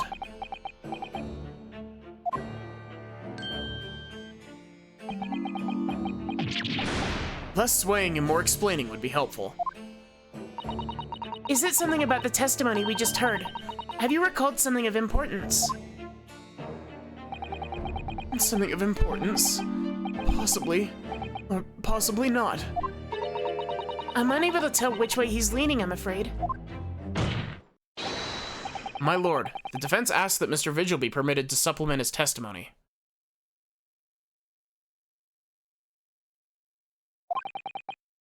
With this possibly or possibly not important detail. Permission granted. Go ahead, Mr. Vigil. Yes, it was scarlet. As I remember it, the document was written in scarlet ink, but perhaps I'm mistaken. Hold it! Scarlet, you say? Well, yes, I mean, I only caught sight of it for a brief moment, of course. But even by the dim light in the cell, I remember thinking that it was an unusual color. Genshin got a Pokemon game in the cell. At the very least, I'm quite sure it wasn't black. Witness. Is that really what you saw? Well, sir.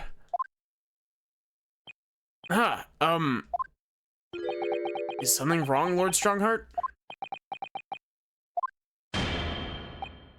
I apologize. Continue.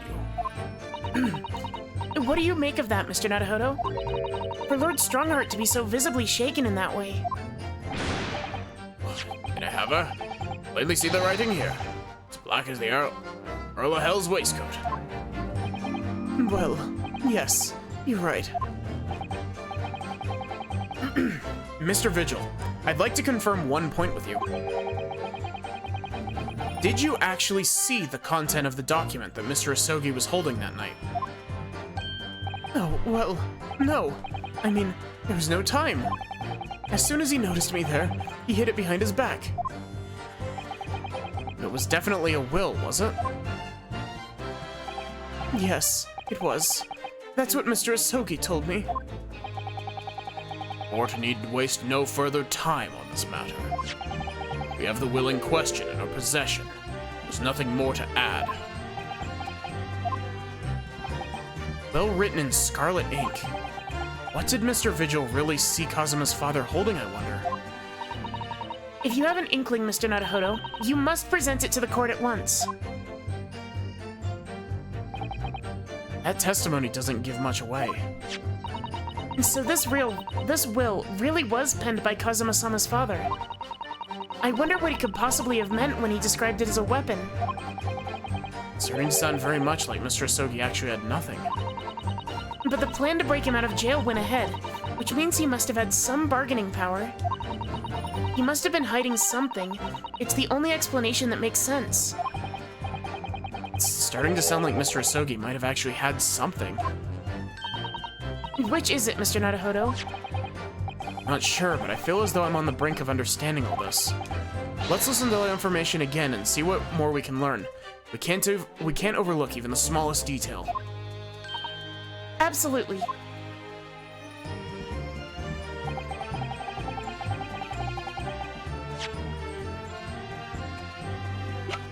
Okay, so... Automath, a great blade. Such a thing of beauty, I want to gaze at it for hours.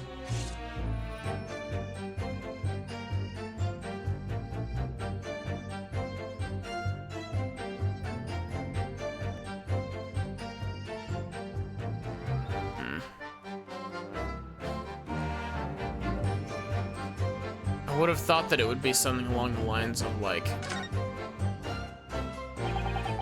it got stuffed inside the scabbard of the sword or something. The tip of the great sword is broken. Such a shame. It's been so meticulously cared for.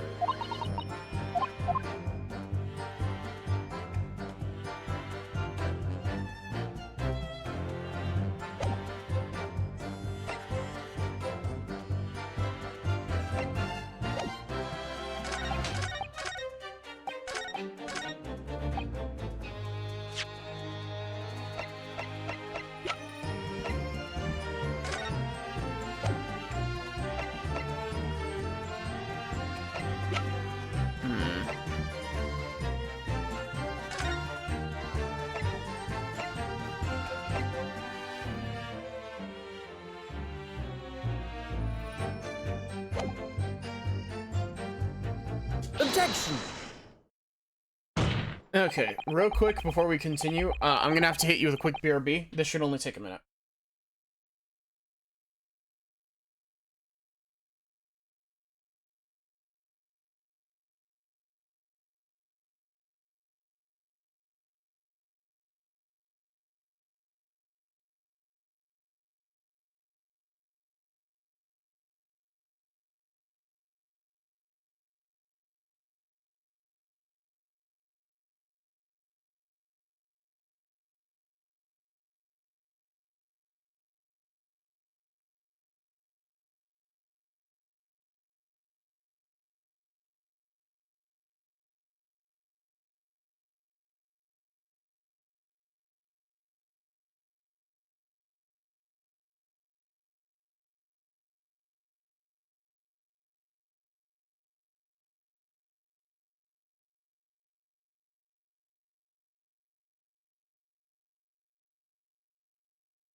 Okay, sorry about that.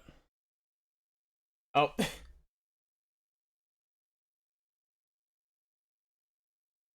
I really need to get myself, like, a BRB screen.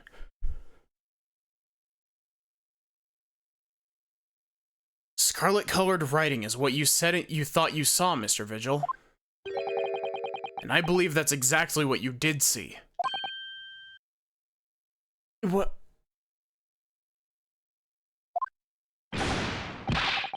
Evers again. You've no evidence to say that. Have a look at this report. That's my brother's autopsy report. Yes, and there's something here that's bothered me since I first read it. It states that scarlet-colored ink stains were noted on the fingers of the victim's right hand. Yes, so it does. Scarlet ink.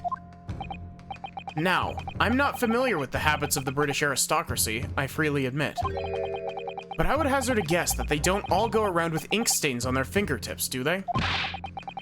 Your wit is not appreciated. My brother was well-bred and a fastidious man. Would ink have sullied his fingertips, it would have cleaned them immediately. What is your point, Counsel?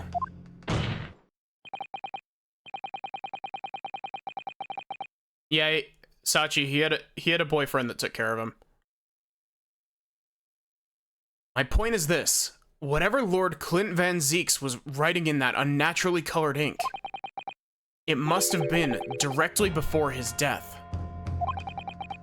Because he died before he had the opportunity to clean his hand. What? Remember, something troubled me at the time. At the scene, the lid of my brother's inkwell was open. But Clint was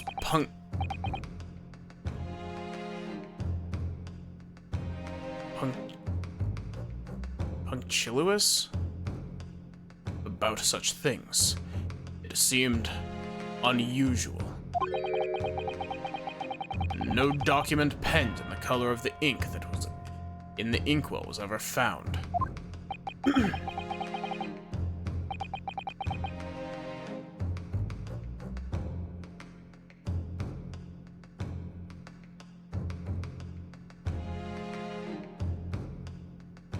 So the document had disappeared. Are you suggesting that the document my father had in his hand that night in his cell was the same document that Lord Clint Van Zeeks was writing moments before his death? Then, it was...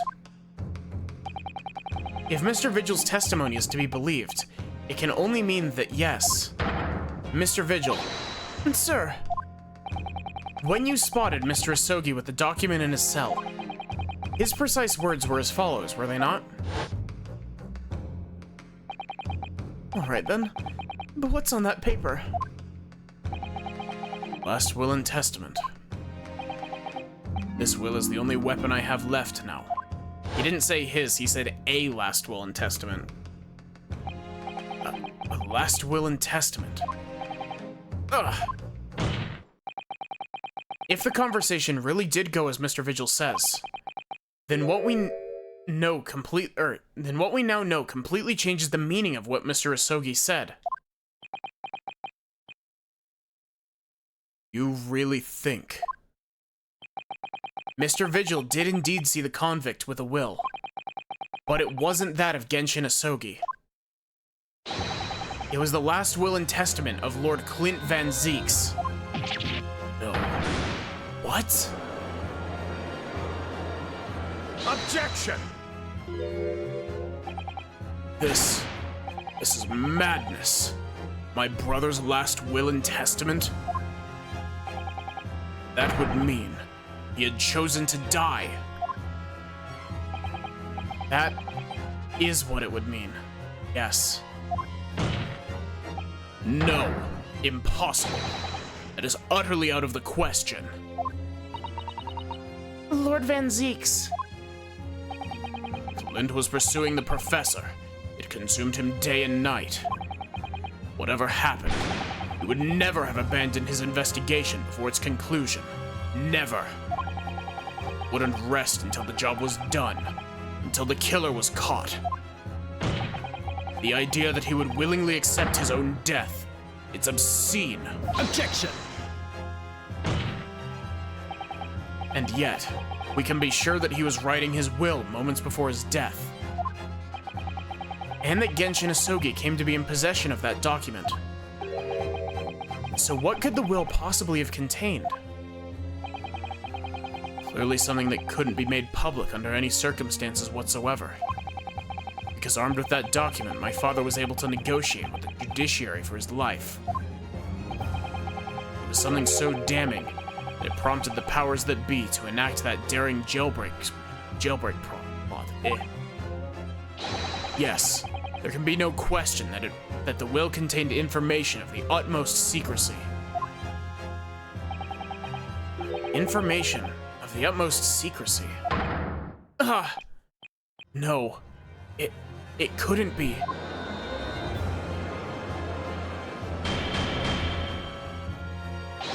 I've heard more than enough.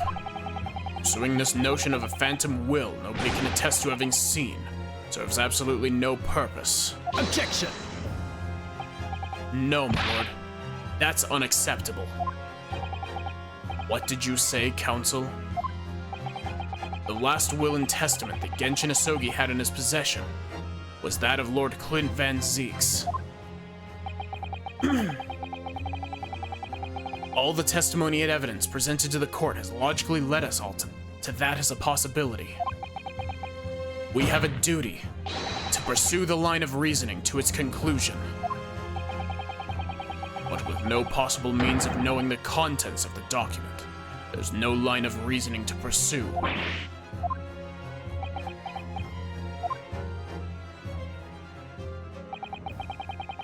A reason why Lord Clint Van Zieks, man of high noble standing, would have chosen death. Information so secret, people of the judiciary would be willing to negotiate the jailbreak of a condemned killer. The only explanation that fits those facts is an unthinkable truth that turns absolutely everything on its head. But it's just too hideous. Mr. Naruhodo, however difficult the situation might become, you work with your client in pursuit of the truth. That's what you resolved to do when you entered the courtroom this morning, if I'm not mistaken.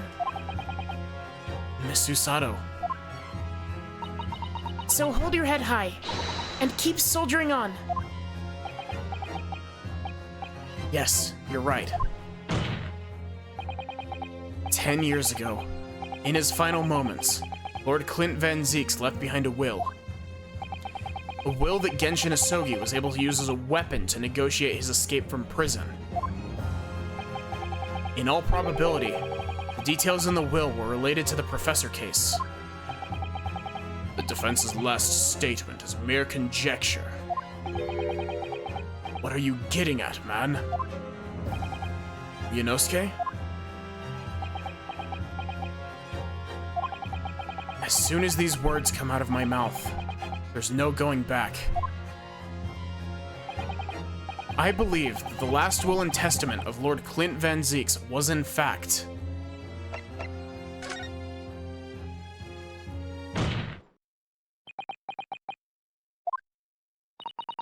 You can do this, Mr. Naruhodo.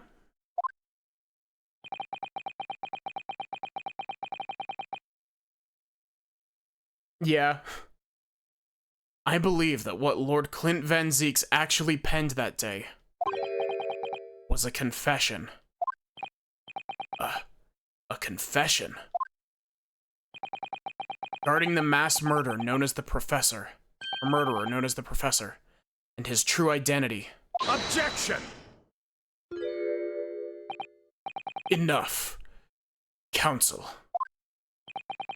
What are you saying? Do you even realize? A confession about the true identity of the Professor.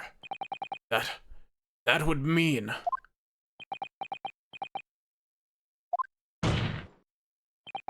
Lord Van Zieks, I appreciate this must be hard to take in, but it's the only explanation that fits. The killer that terrorized London a decade ago and became known as the Professor. The man believed to have murdered 5 members of the aristocracy. Wasn't Genshin Asogi at all. No, you can't be suggesting. It was in fact the man believed to have been the 5th victim. Lord Clint Van Zieks himself.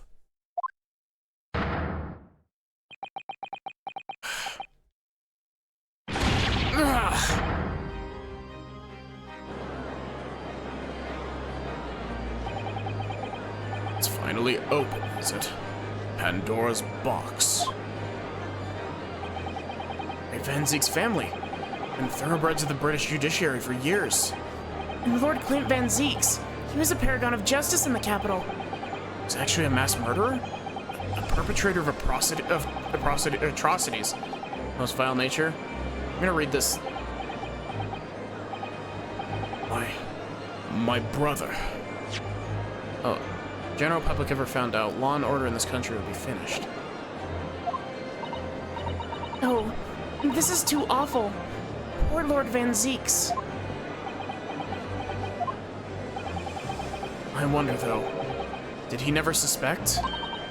Mr. Nadahodo. Lord Barak Van Zieks is a brilliant prosecutor. Is it conceivable that he didn't realize what his older brother really was? Order, order, order in the court. Lord Van Zieks. The professor made use of an enormous hound as his murder weapon. Tell me, did your brother own a dog? Yes, he did. Balmung. He was a well-known hunting dog. People called him a giant. I don't believe this. When my brother would go hunting in the forest, the grounds behind the house, he always took Balmung. After Clint's death, Richard passed away too, almost as if he were following his master. He was a magnificent hunting dog, worthy of the jewel-studded collar around his neck. A jewel-studded collar? That's right. Though sadly, some years ago now it was stolen by a thief who broke into the house one. Seldom. Jewel-studded collar, stolen by a thief. I'm surprised I remember that, actually. That was from way back in Case 2. As it so happens that myself and colleagues... As it so happens that myself and my colleagues have come across such a collar during our time in London. How could you? There was an old emblem attached to the collar too, made of pure gold. It was topped with a small crown and bore an ornate capital letter B. What? Emblem bearing the initial B. Oh my! You know it? It's the insignia. The Baskerville family. What? The Baskerville? Why is that name coming up now? Baskerville is the family name of my late brother's widow. That pure gold emblem was an heirloom, which Clint acquired upon their marriage. There can be no doubt, then. The collar you've described was Balmung's. The family insignia of Lord Clint Van Zieks' widow. There was a considerable amount of blood on the collar when we saw it.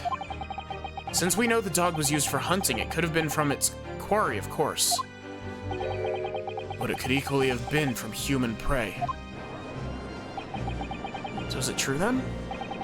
Clint Van Zieks really was the professor. Possible. Japanese are making it all up to exonerate their own. So in fact, the person responsible for these murders of nobles and royals was a noble himself. And that threatened to be an enormous scandal that would irrevocably destabilize British society.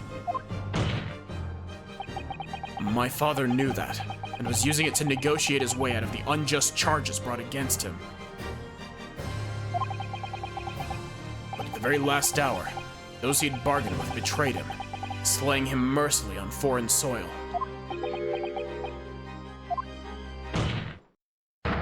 Well, can you deny it, Lord Strongheart? 10 years have passed, and still now the 6 million inhabitants of our great capital rest easy believing that justice was done. That though his anonymity remains, the diabolical murderer was caught and executed.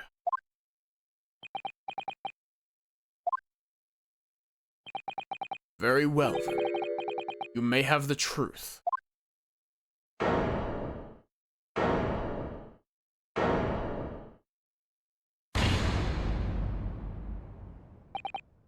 Tell me, then. Tell me what Clint really was.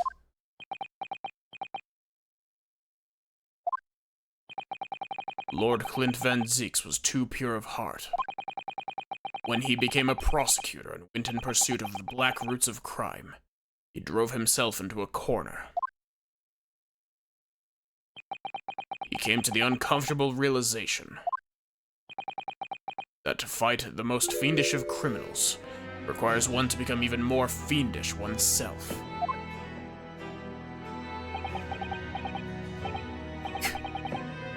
Clint.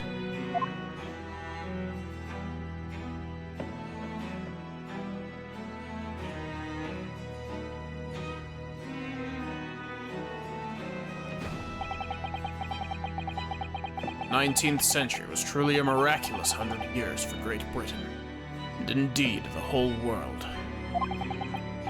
New industry, new technology, with the birth of the Metropolitan Police Service, new law and order. But these dazzling new developments meant ever deeper shadows were cast on society.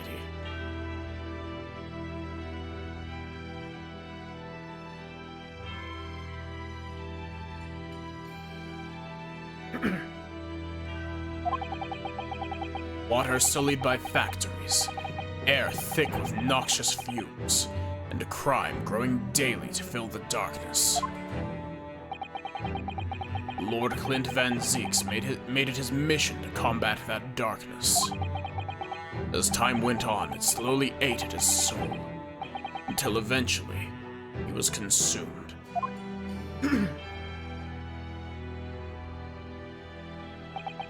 It's ironic, really, and somewhat surprising that the truth has once again been unearthed by a Japanese. Once again? What do you mean? 10 years ago, your father, Genshin Isogi, turned up at my office one night. The professor. Yes. Beyond all shadow of doubt, you must issue a warrant to search his home at once. Don't be absurd. The man comes from one of our country's most illustrious families. He's a paragon of justice here in the capital. Yes, that's the point. That's why none of you British can see it. He's using his noble status as a diversion, whilst he commits these atrocious crimes behind the scenes. Do you have evidence? Nothing definitive as of yet. But he keeps an enormous savage hound on the estate. We need the full support of the judiciary for this. We're up against a member of the aristocracy. A large family estate is a fierce guard dog. You should know that's commonplace here in Britain. I'm sorry, but I can't possibly put Scotland Yard onto this based on the tenuous accusation of a visiting student.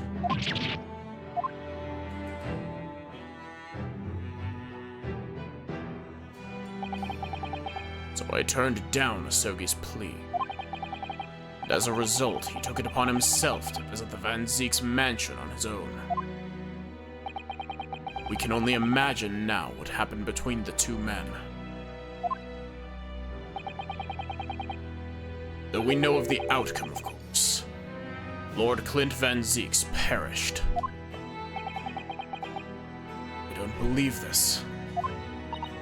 And so, in actual fact, Kazuma-sama's father did... He made the late Lord Van Zeeks meet the same fate. He put a permanent end to the professor's killings by taking the drastic measure of ending the perpetrator's life. As soon as I hurried to the mansion. When I arrived, it was easy to grasp what had happened. And what about the will? Sogi must have already taken it. Nothing of that nature was found at the scene. We had no idea of the existence of such a document at that time.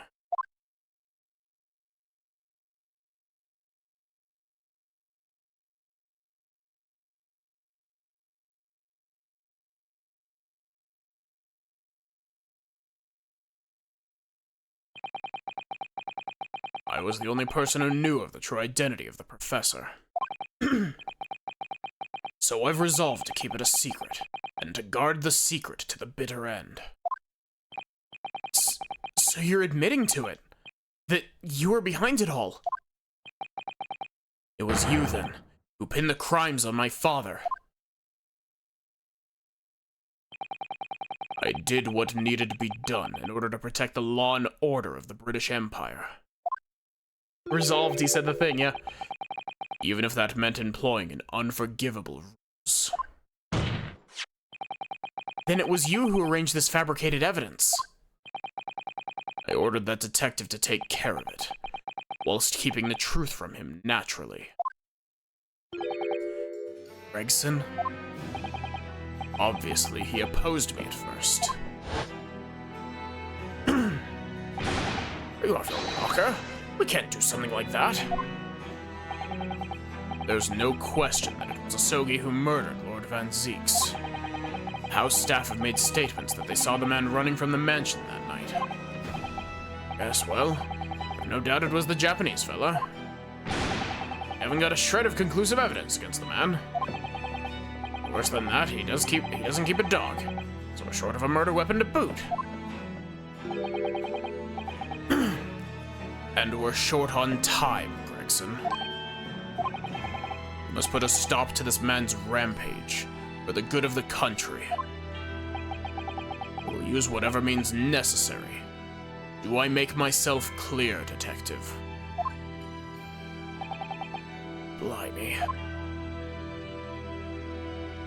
Gosh, doing Strongheart's voice for long periods of time is hard. Strongheart's voice is at the very, very bottom of my vocal register.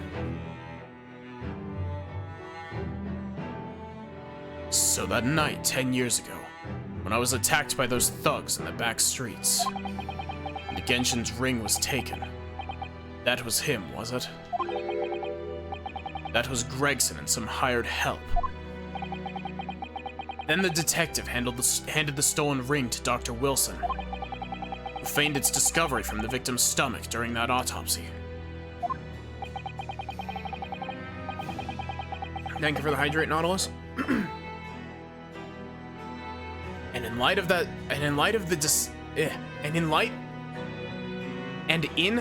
light of that decisive evidence, Mr. Asogi was found guilty of the charges brought against him. However, behind the scenes, he had actually already struck a deal with his accusers, in which he agreed to silently accept the charges. But I just don't believe that part. As far as I knew the man, my father despised such underhanded dealings. It was extremely easy to make him comply. You see, he had one crippling weakness. What weakness? Wait, What weakness? Isn't it obvious? You, Kazuma Asogi. Me?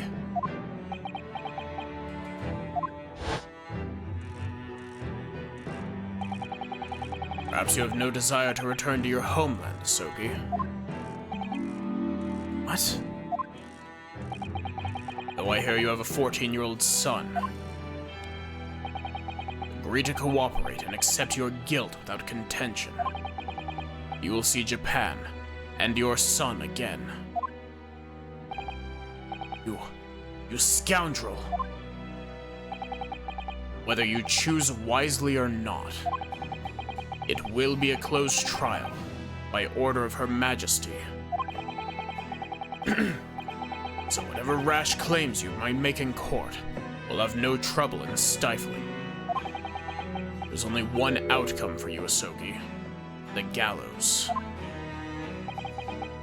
Don't forget, I still have a weapon at my disposal. A document revealing a truth that I know that you're desperate to keep hidden. Yes, it hadn't escaped my mind, which is the only reason I'm willing to bargain with you. I only wanted to protect this country's law and order. You understand? It'll get worse? What do you mean it'll get worse? It's already really bad. So what's it to be, Asogi?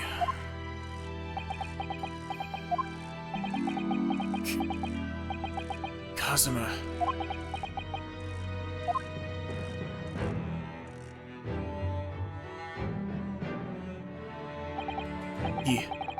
He did it for me. And as I told him at the time, my motive was simply to protect Britain from the damage the truth would do. To protect this country's law and order at any cost. Objection! I've never dared to let myself even consider this possibility until now. Sorry, give me a sec.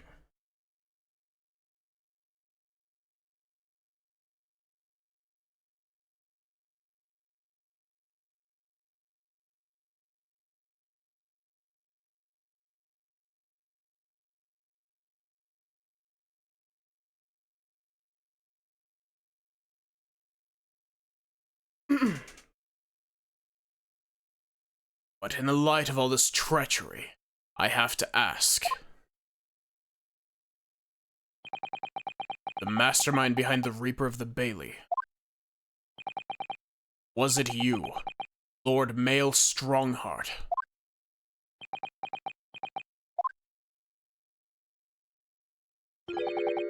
A rather brilliant idea.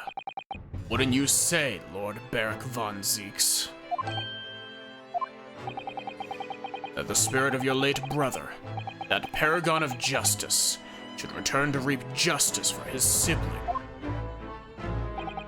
Could there be a more appetizing tale for London's masses, I ask you?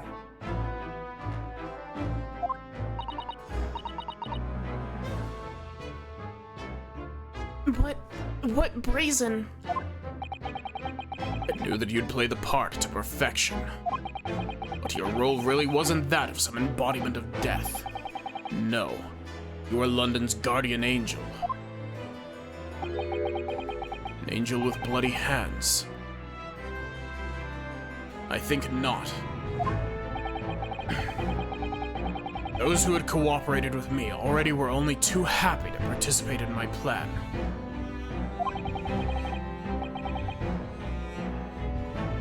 Ugh.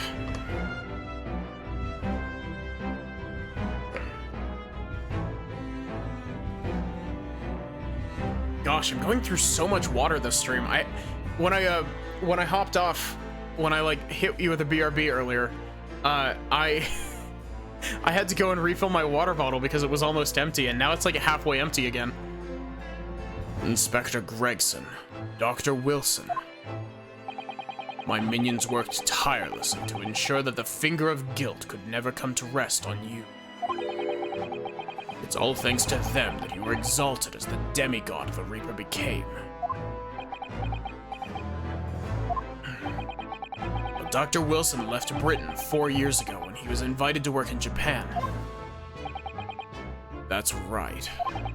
So I had to employ the services of his young protege after that.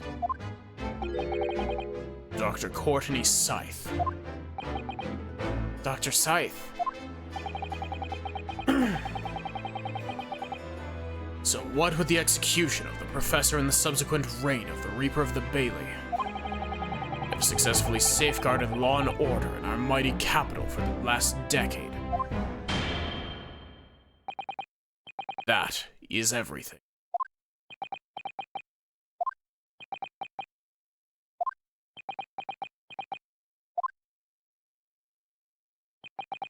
My lords, ladies and gentlemen, I do hereby confess that it was I who sired the concept of the Reaper. However, let me say in my defense, it was all for the preservation of law and order across the entire empire.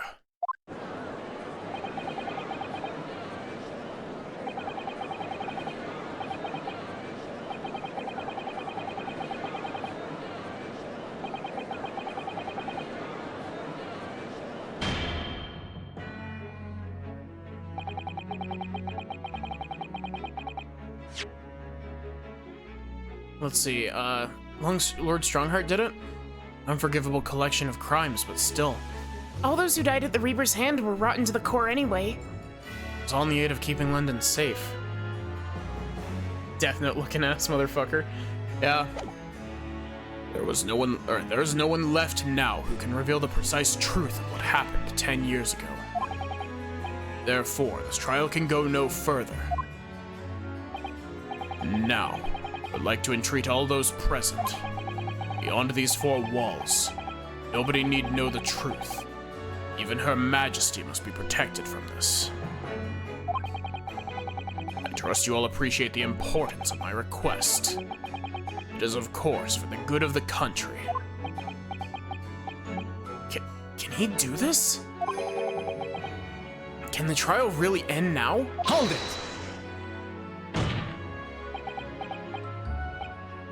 I have one last question. For the accused, Lord Van Zeeks. What? Of course, I know that you're a highly accomplished prosecutor. So if I find it hard to believe that you didn't have any doubts at all, Or so I find it hard that you have any doubts, or that you don't have any doubts at all. that you never suspected your older brother.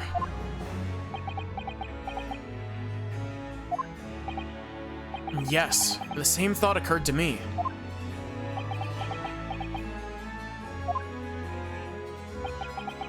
It's only once, but yes. I couldn't say that I never had my doubts.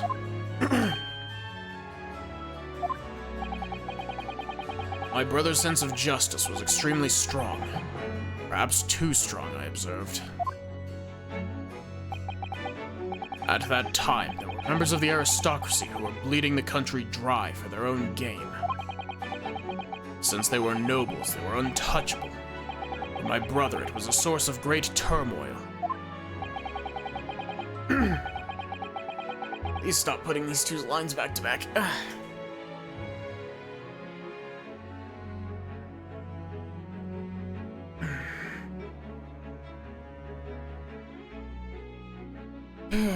Sorry, give me a sec.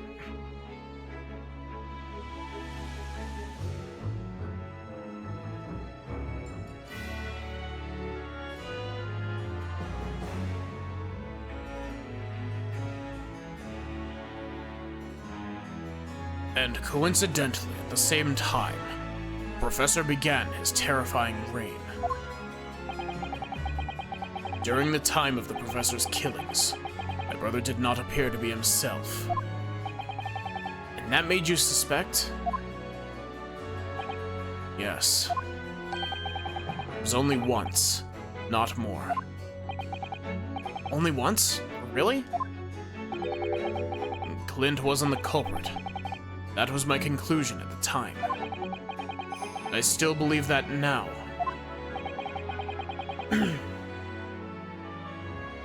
have any evidence to support that idea? Third victim was the Lord Chief Justice at the time. It was he who had recognized my brother's potential and trained him as a prosecutor.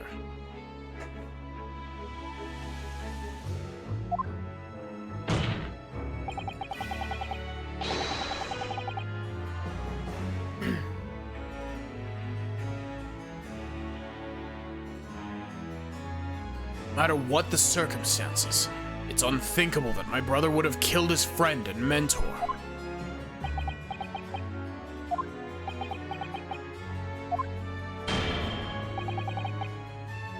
That'll do. Neither Clint Van Zeeks nor Genshin Asogi still walk this earth. However much we debate this matter now, we cannot hope to reach a conclusion. But there are only two extant pieces of evidence from the time. The woebegone ring that acted as the incriminating evidence to condemn Genshin Asogi, and the 3-paged last will and testament penned in black ink left by the man. The wretched truth of what happened is exactly as I have explained.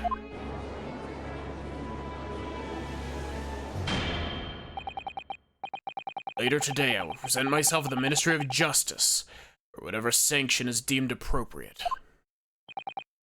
That is all. Court is adjourned. Objection!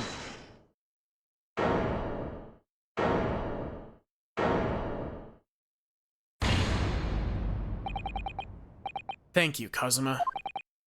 Me? If it wasn't for you, I wouldn't have made it to this, or I wouldn't have made this 11th hour discovery. What discovery? My lord, I'm afraid I must insist the trial continues. I beg your pardon. As the court has been reminded today already, we must stop at nothing to uncover the whole truth. And to that end, one particular statement made by somebody in this courtroom moments ago revealed a very subtle contradiction. What contradiction? But all I did was ask the accused one simple question. Well, it began with Lord Van Zeeks and his recollection about his brother. But Lord Strongheart didn't permit the defendant to speak at length. I merely pointed out that we can draw no further useful conclusions here. So what on earth is the contradiction? One of them definitely just said something contradictory. It's time to identify who. Just point him out. No.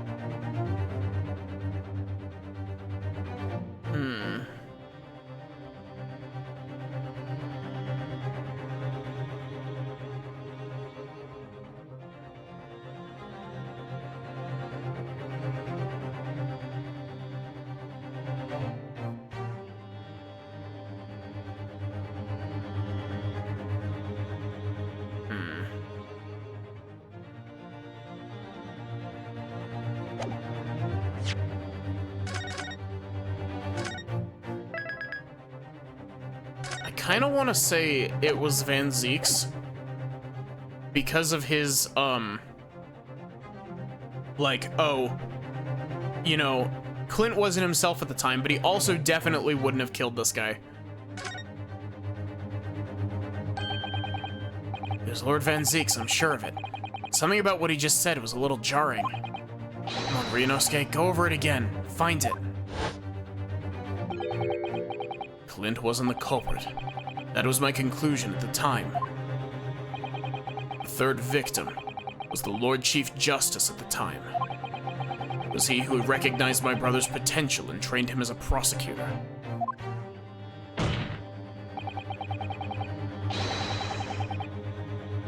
No matter what the circumstances, it's unthinkable that my brother could have killed his friend and mentor.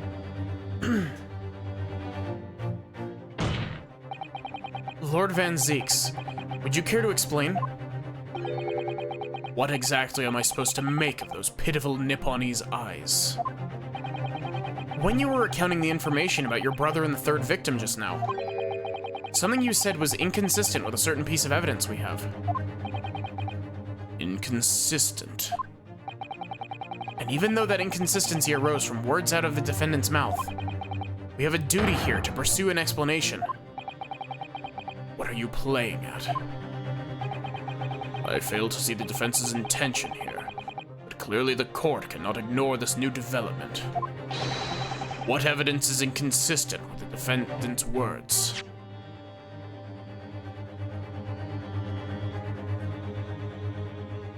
Okay, so...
I don't know what I'm supposed to be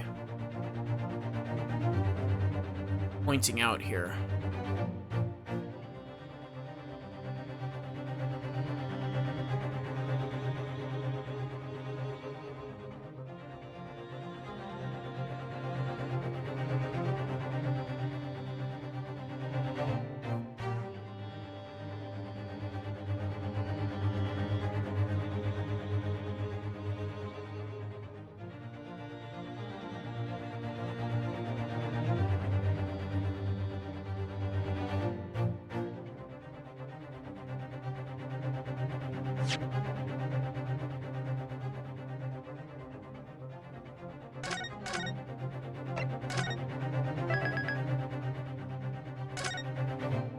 But the issue is that he's talking about the evidence that we have, Banana, and we don't have the will that's written in red ink. We only have the one that's written in black ink.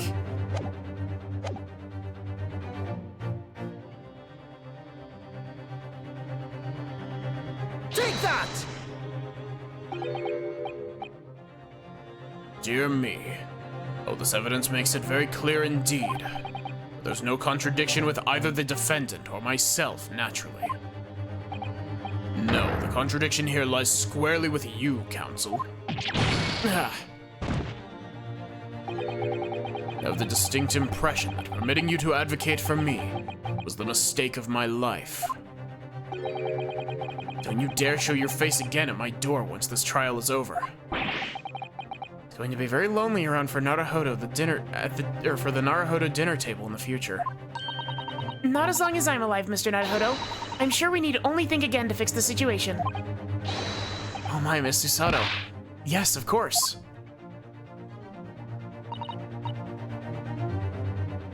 Again with Lord Van Zeeks in his recollection. This is the same.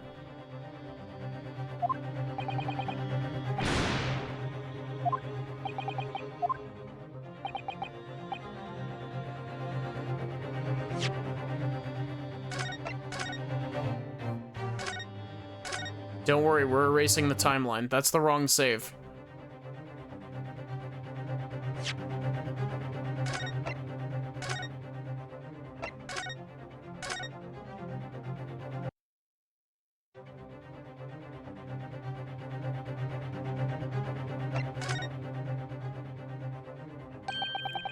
It's Lord Strongheart. I'm sure of it. Something he said was slightly off. Come on, Ryunosuke. Think back over his words. Find the problem. Neither Clint Van Zeeks nor Genshin Asogi still walk this earth. However much we debate this matter now, we cannot hope to reach a conclusion. There are only two extant pieces of evidence from the time. Woebegone ring that acted as the incriminating evidence to condemn Genshin Asogi. The 3-paged last will and testament penned in black ink left by the man. Oh! He said 3-paged. There's only 2 pages of Asogi's will.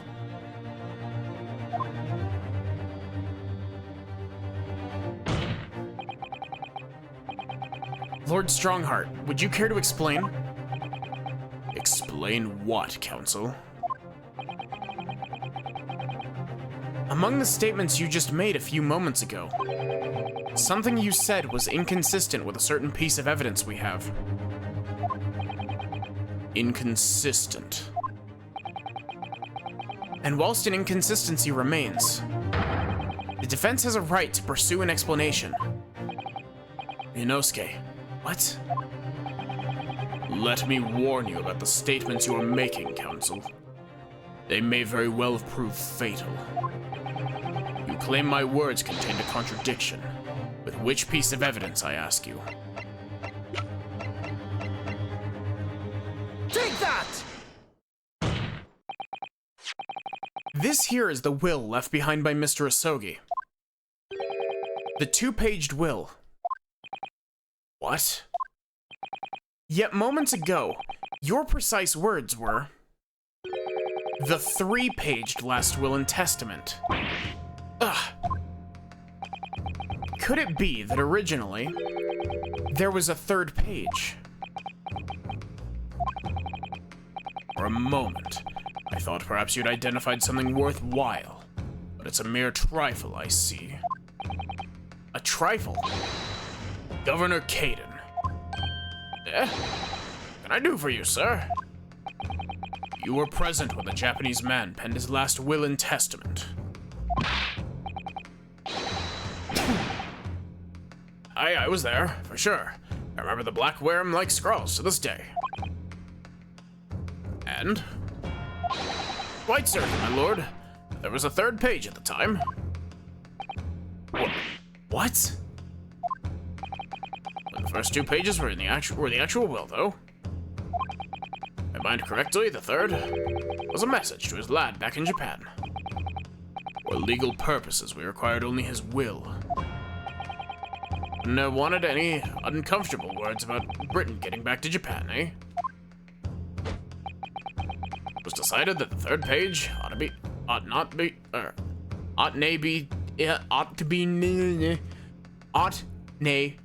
sent. Fuck. Objection!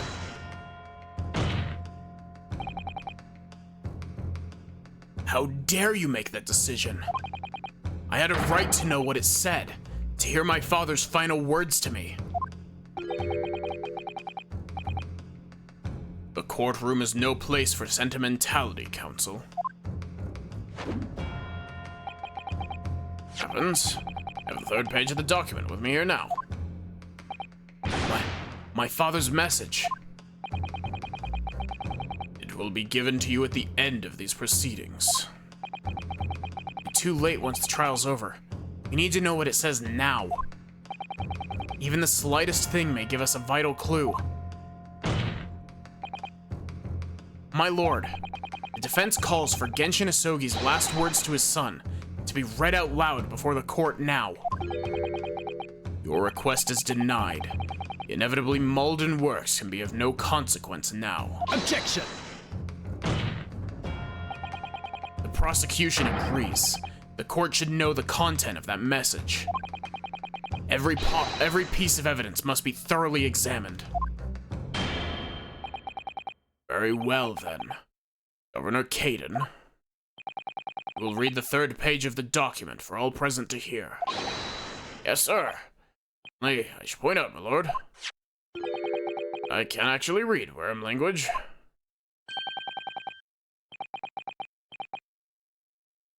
It's beautiful handwriting.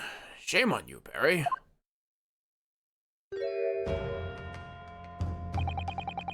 If I could be of assistance here, I would be happy to translate the words into English for the court. Father, You're still here, are you, Dr. Mikotoba? Naturally. I consider myself a member of the judiciary, albeit a lowly one. But perhaps I should quietly withdraw after I've translated Genshin's message.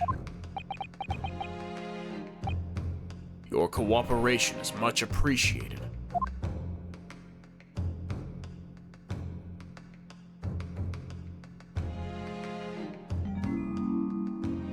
Kazuma, the truth is shrouded in darkness. A darkness only our clan's great sword can pierce. Mighty Karuma, twist thy head and watch them fall, all thy mortal foes.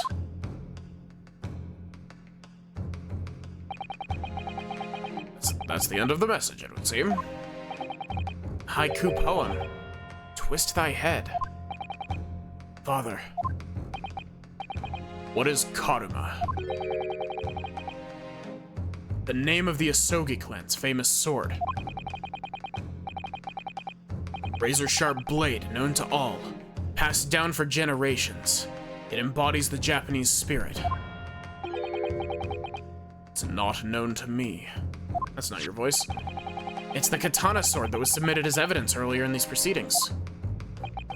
The one worn by the prosecution counsel when he confronted Inspector Gregson.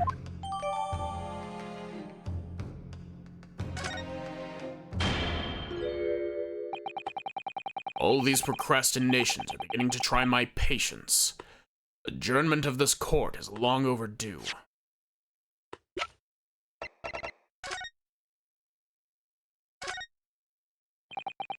Mighty Karuma, twist thy head and watch them fall, all thy mortal foes. That's the proper way to use the sword, is it? Maybe I should try it. Hurts my neck, that's the trouble. Mr. Naruhodo, if I might make a suggestion, I think perhaps it doesn't mean your head. Oh, I once studied the history and development of the katana some time ago. And as I'm sure you're probably aware, the sword's head is the part at the very end of the hilt. It's written as head in Japanese, but it's pronounced as kashira, I believe. Kashira. So Mr. Asogi's words really mean twist the butt of the hilt? You don't think... Ah! What's inside it? Is that a tightly wound sheet of parchment?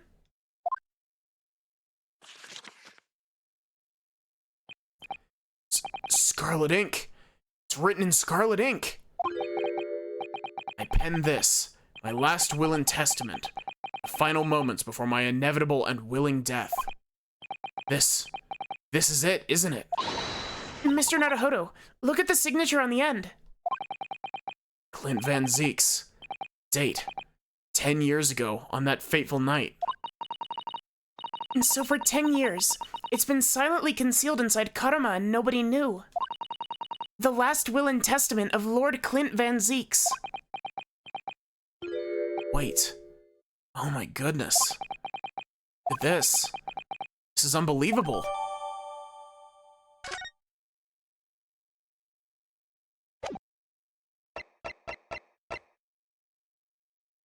Really? You're not gonna let me read it?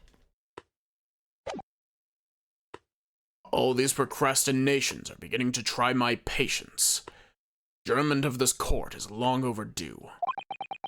As the presiding judge, I have been as accommodating as possible of the will of the courtroom. However, despite all that, no new information has come to light.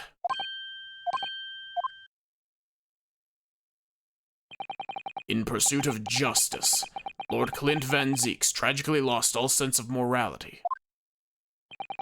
When he murdered his former mentor, clearly he was already devoid of his normal faculties. Objection! How dare you? I refuse to believe that of my brother. Too much time has passed. We cannot ever hope to know more than we do now. Especially since the alleged will that he penned in his final moments appears to have been lost forever. Ugh. Lord Strongheart, you appear to be in something of a hurry to wrap things up. I wonder why. We've heard you state time and time again during these proceedings that everything you did was in the interest of protecting British law and order. And I stand by that. Without the Reaper, we could never have achieved the reduction in crime the capital has seen. Objection! What about Inspector Gregson, then? And Dr. Wilson. They were no criminals. You used them to achieve your ends, and then you had them killed. However you dress it up, there was nothing fair or just about that. Lord Strongheart, what exactly is it that you're hiding? Dr. Mikotoba, were you not to quietly withdraw after the translation of your former associate's will? In this courtroom, no argument carries weight unless it's supported by evidence. And it would seem that the defense has no more evidence to present. In which case, I hereby order all discourse from these proceedings to be struck from the record.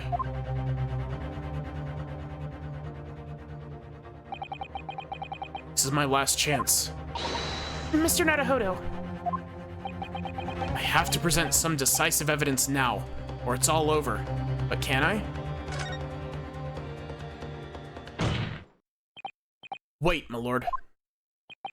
As it happens, the defense does have evidence to present. What? Don't be absurd. There's nothing of relevance remaining from the time. Objection! It's high time that you realized something, my lord. This gentleman has an uncanny habit of producing evidence at the final hour that had escaped everyone else's attention. Nonsense. What is it, Ryunosuke? What do you have? I dare say, the final, decisive piece of evidence that will reveal the whole truth about this rotten tale. How can you? Decisive. Well, it would appear there's no escaping it now, my lord. Let it be so, then. Present whatever you think you have that can settle this decade-old enigma, if you're capable. What exactly is this evidence that the defense claims to be so decisive? Take that! Love that they acknowledge that Naruhodo can pull evidence out of his ass often. Yeah. There is a single piece of evidence that can clarify what really happened 10 years ago. the last will and testament of Lord Clint Van Zeeks. Ah, wonderfully astute observation, I'm sure. But in case it has escaped your notice, that document was lost long ago. That's right, it was. Only, I have it right here, discovered just moments ago.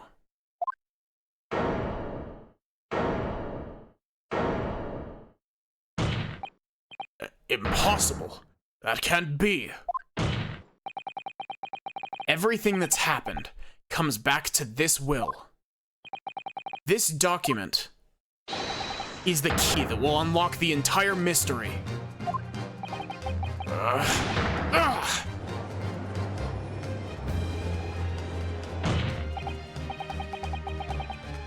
My brother's last will and testament.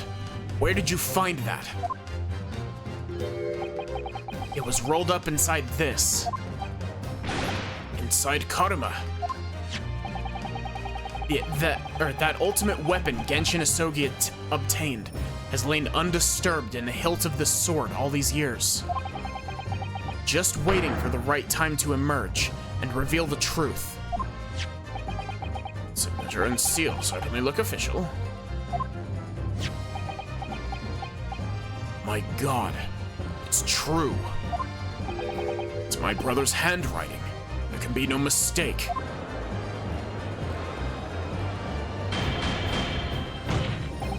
I forbid the contents of that document from being read out. Do you hear me? I strictly forbid it. Objection! You can't do that, my lord.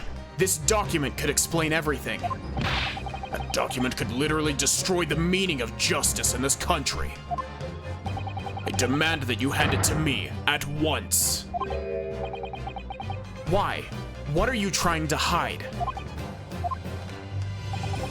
Could it be that you already know what's written on this page? Ugh. What are you implying? Court is adjourned with immediate effect. Clear the courtroom. Objection! Do that, my lord. And you'll suffer a fatal blow as Lord Chief Justice. I beg your pardon. Forcibly ending a trial without a good reason. And not any trial. A closed trial by order of Her Majesty the Queen. To defy the monarch's will is treason.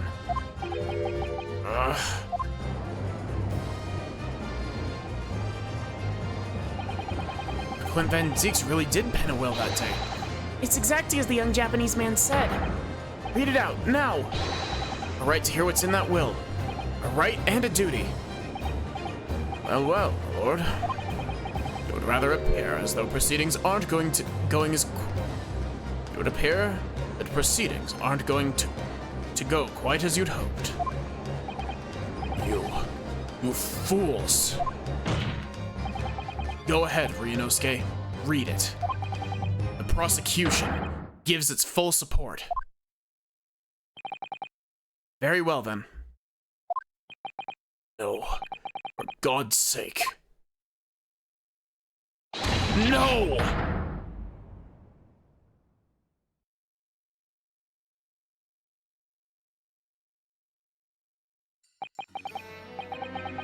I pen this, my last will and testament, in the final moments before my inevitable and willing death.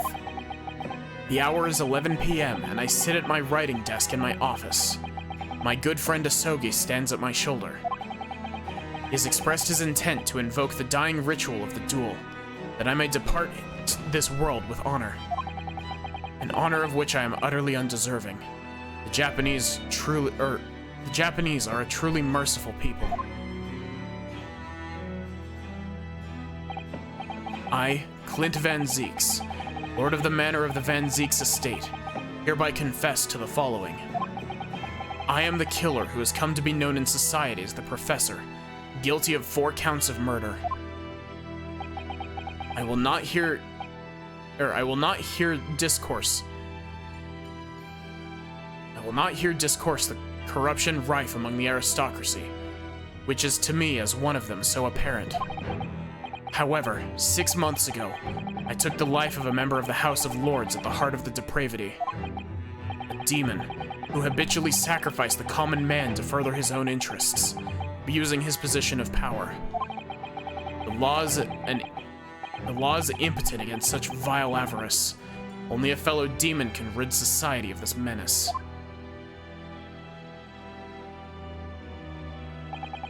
That demon was my quarry, upon whom I willingly set my great hound.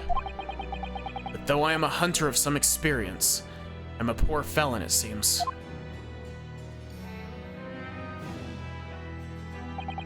My guilt was at once recognized by another, and I became subject to his extortion.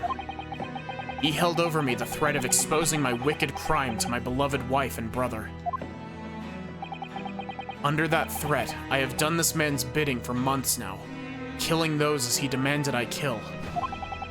As I watched my former mentor perish before my eyes at the jaw of the hound I commanded, I realized that I had lost the last shred of decency within me, and sunk to the level of a wild beast.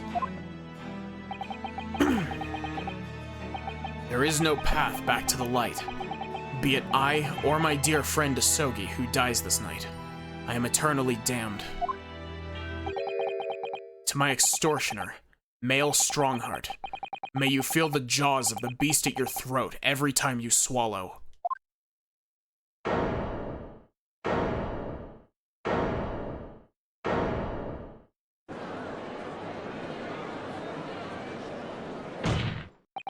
So now we know.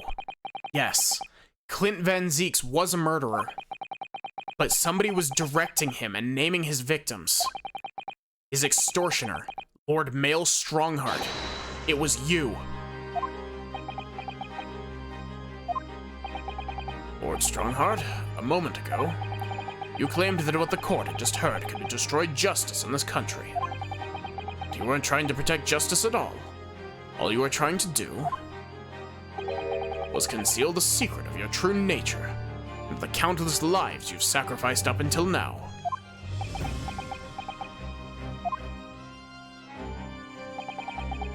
Just didn't make sense to me. But the third victim, the former Lord Chief Justice, was my brother's benefactor, a man of lofty principles. As I said, Clint had no possible reason to kill the man. But you did, didn't you, Lord Strongheart? To eliminate the man who stood between you and the office you'd set your sights on.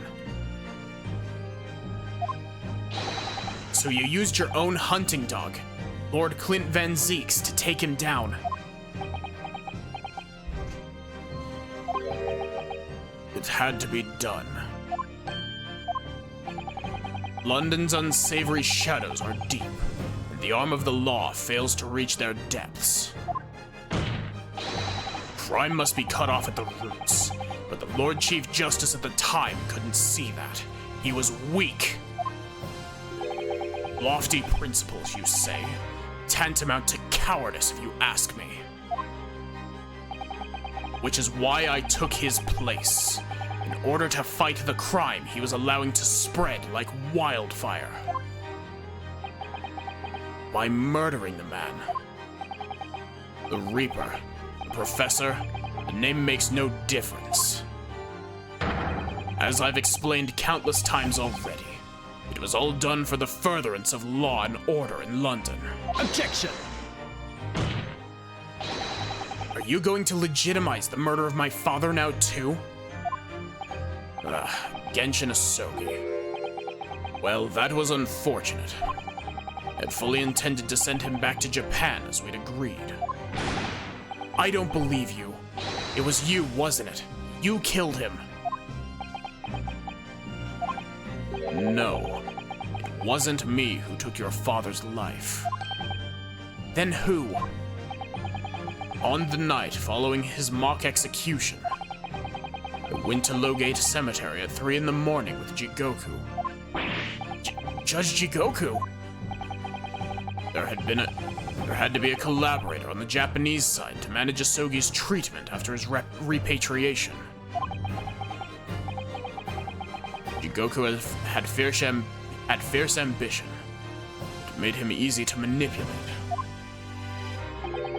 10 years ago, after he'd stood trial for the destruction of the witness stand, I had words with him. When I told him the position of the Minister of Foreign Affairs would be his, he couldn't agree fast enough. Seishiro, you fool. As you know, Asogi escaped the prison in a closed casket and was subsequently interred. We intended to dig him out of his grave before he ran out of air. But sadly, all did not go to plan. Ah! Oh wait, that's supposed to be Drebber's voice. There was an unexpected visitor to the cemetery with his own ideas about digging up graves. The man who witnessed what nobody was supposed to see. Enoch Drebber. Of course, I knew grave robbers frequented London's cemeteries. But that grave on that particular night... Blast. We'll find out the convict wasn't really executed. The scandal will rock the very foundations of the Empire. Then what do we do? Shoot him, Mr. Jigoku. Shoot Asogi at once. He can't live now that this has happened. He has to go. What are you talking about? I had an agreement. You promised him he could return to Japan. Everything has changed now. If the truth got out because of this, both of us would be finished. Forever. Come on, Jigoku. Do it. Pull the trigger. Shoot!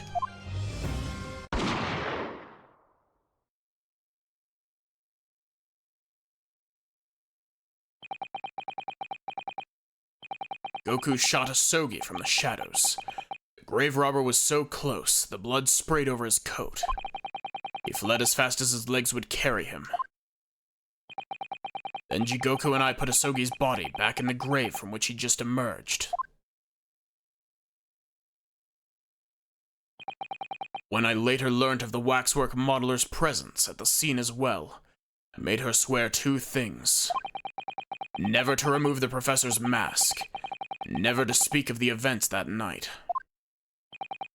And with that, the secret was buried along with Asogi's corpse. You know, I'm not gonna lie. This is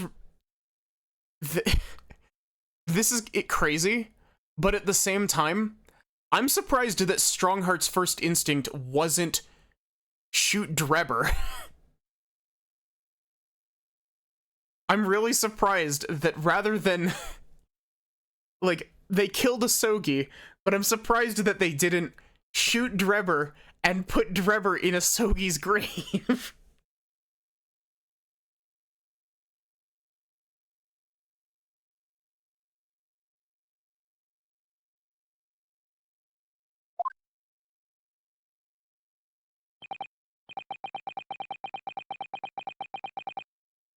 Why would he shoot a random gravedigger? I mean...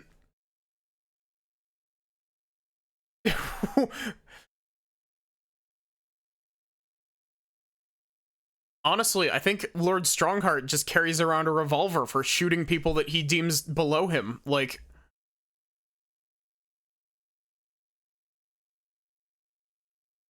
Considering that he's now guilty of, like, 25 counts of murder. So, you know what really happened in Lowgate Cemetery that night.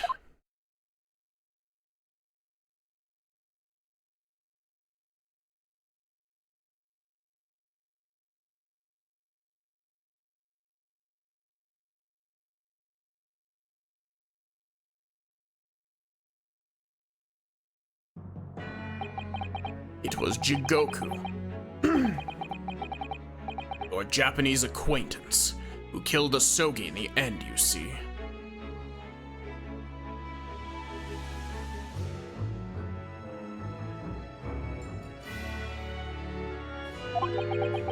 He claimed to be the man's friend, but when push came to shove, he pulled the trigger.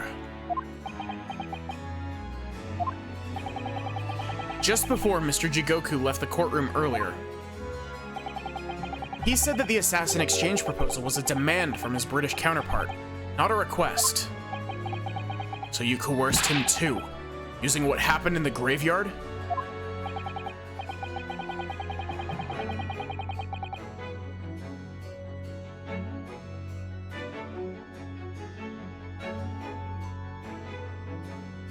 Yeah, he really is basically just he basically is saying, like, it's not my fault that he got shot just because I told the man to shoot him. By that time, Jigoku was the Minister of Foreign Affairs, negotiating international treaties with Britain. You can imagine what would have happened if it came to light that he'd murdered a compatriot 10 years earlier. Would have lost everything. I merely reminded him of that. How do you sleep at night? Quite comfortably. In my lush velvet room. Wait.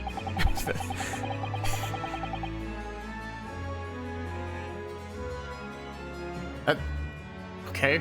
That came out of nowhere. I guess the persona brain rot's starting to show early. It's not my fault. It's not my fault. The guy who I told to shoot someone shot someone. Welcome to the Velvet Room. That's next, by the way. I don't know if I said that on stream or not. P3R is probably going to be next. I'm not entirely sure if I'm going to do it directly after this. I think I might cram a randomizer in here or something, but I want to play P3 Reload. I've caught the persona brain rot. It's either gonna be Persona 3 Reload or Pokemon, honestly. I've had Pokemon brain rot as well recently. These past 10 years, I've fought tirelessly with the darker recesses of London's criminal underworld. And I've used whatever means necessary to ensure that justice prevails and law and order reign supreme. Objection! That couldn't be further from the truth. The fact is, you haven't fought crime at all. How dare you! I saved Clint Van Zeeks from dishonor in his death. Objection! Whilst behind the scenes, you systematically buried anyone who stood in your way. And then, you made my father take the blame. It was unavoidable. It was the only way to protect our justice system and public order. Let's not forget the others you had killed as well. Setting the defendant up as the Reaper to cover up the truth behind the murders of countless more. That's enough. You have any idea of the conniving that led to the acquittals of those wretched criminals? We have to fight fire with fire. Our courts can't function without a Reaper. Can't you see all I've done for this country? This has been my struggle. Objection! You've done nothing. It's Lord Van Zeeks here who worked tirelessly and justly in court, whilst enduring the disgrace of the Reaper's name.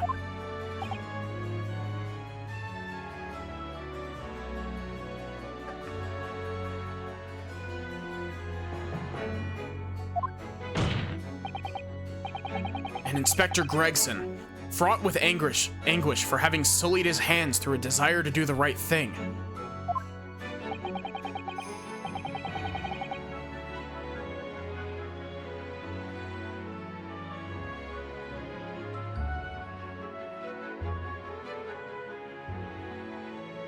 Not to mention Genshin Asogi, who risked his life going into in pursuit of the truth you tried to hide. No, the darker recesses of London's underworld were largely filled by you. You little... When will you get it through your thick skulls?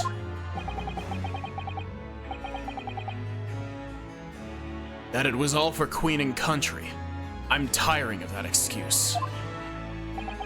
You've consistently twisted the truth for bargaining power to make others do your bidding, nothing more.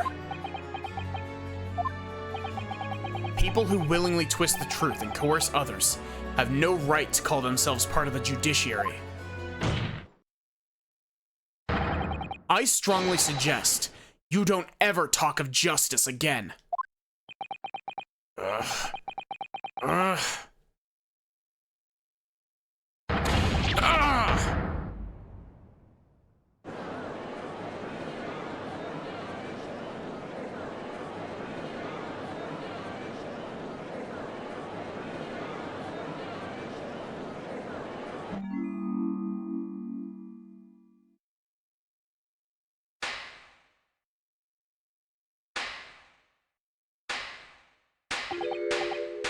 Well, well, well.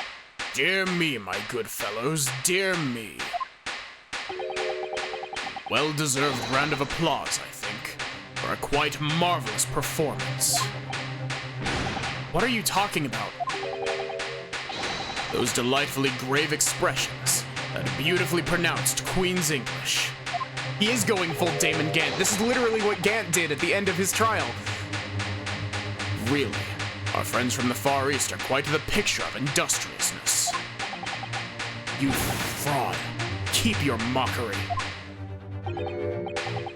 Please, don't misunderstand. It really is exactly as you've both said. What are you trying to say? I have occupied the darker recesses of London's underworld. And how do you put it? Done nothing. I confess it's a little embarrassing to have it pointed out quite so starkly. But yes, I really have done nothing. Which means I can't be indicted for nothing, no? What?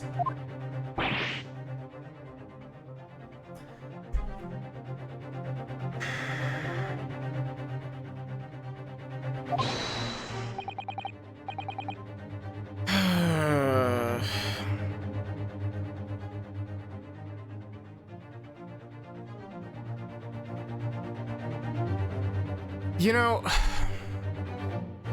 Ace Attorney knows how to write really, like, hateable villains, but, like, he has literally admitted to hiring assassins to kill people. He has literally admitted to forging evidence. Oh my God. Okay. I'm not gonna lie. This is worse than the contrivances in the last case of the first game. This is worse than I have these random German blood tests. And that is surprising. It's true. Personally, I've committed no crime. I've merely been surrounded by fools who've acted very rashly indeed. Objection! You can't get away with that. You've consistently preyed on people's weaknesses. And what? Threatened them? Are you sure it wasn't just bargaining?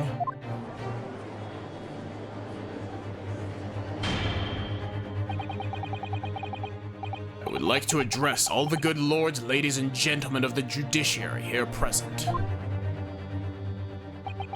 You all knew of these darker recesses in our great capital. Deep down, I believe you also know that to fight those who dwell there requires at least some of us to occupy the darkness ourselves. So let me appeal to your good sense now. Consider the situation with me. If this catalog of horrifying revelations were to become common knowledge among the 6 million inhabitants of London, what might happen? To learn that the infamous murder of royals and nobles was a respected member of the aristocracy himself. That evidence was fabricated in the scapegoat's trial, amid secret negotiations with prosecutors to effect a jailbreak. That the Reaper of the Bailey was an organized group of assassins managed by a Scotland Yard inspector. And finally, that it was all masterminded by the Lord Chief Justice himself. If the general public of Britain knew the truth, all faith in the police and prosecutor's office would be completely lost, without doubt. Public order in the capital would completely break down. We'd be cast back into the lawless days of the last century. Precisely, as it was 100 years ago, when 1 in 10 of the population were criminals. Think what we've accomplished since then. A public policing force, a comprehensive set of laws. And if we want to continue to protect this new era of law and order, I say again, we must at times occupy the darkness ourselves. We have successfully identified and apprehended the man responsible for taking Inspector Gregson's life. That is all that was expected of this trial.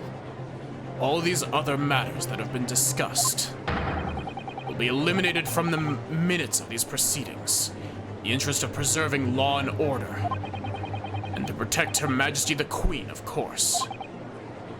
Well, my lords, ladies, and gentlemen, what say you?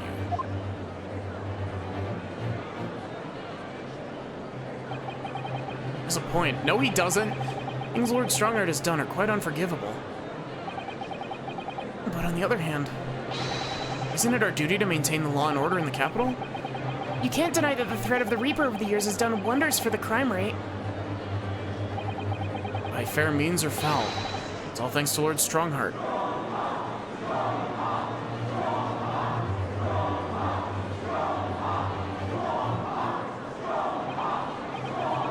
Are you hearing this? This is the will of the British judiciary.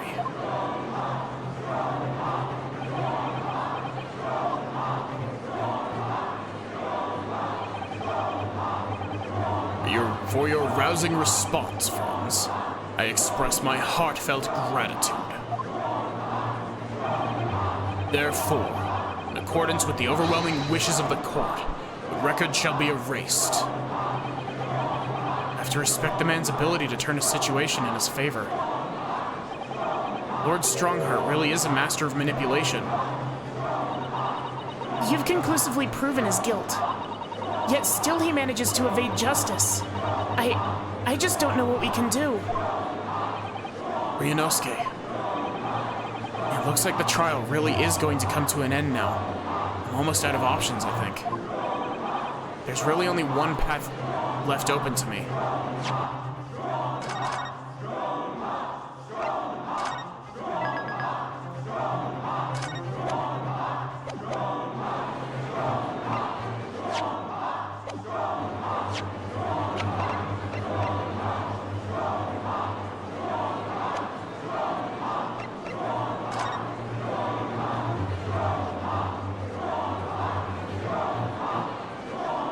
Fucking white rich people, true.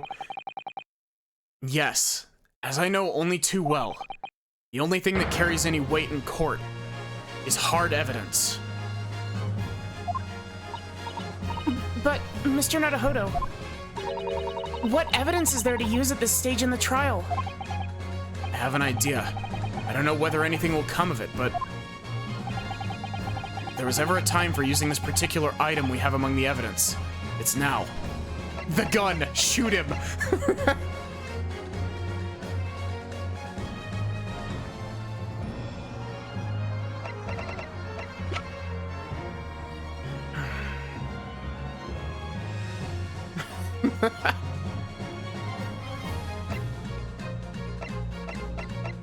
I actually don't know. Oh, this. Do it for the funny. Lord Male Strongheart, you may think yourself judge, jury, and executioner, but actually, I'm the executioner here. Bang!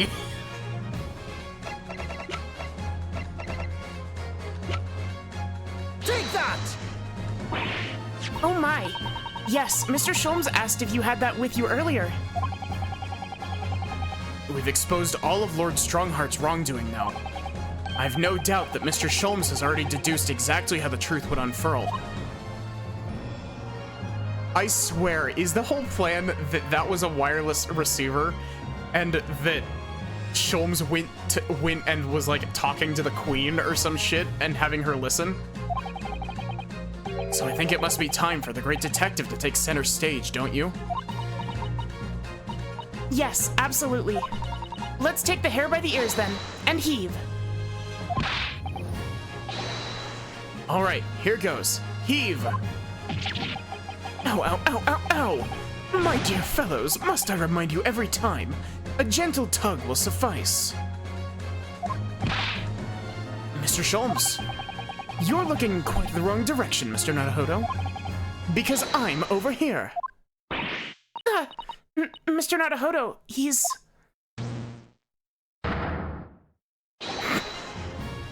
It's Mr. Sholmes.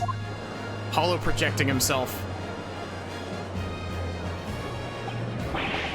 Expecting you back, Sholmes. Delighted to be here again, Lord Strongheart. What? What is the meaning of this? Bailiff, seize him.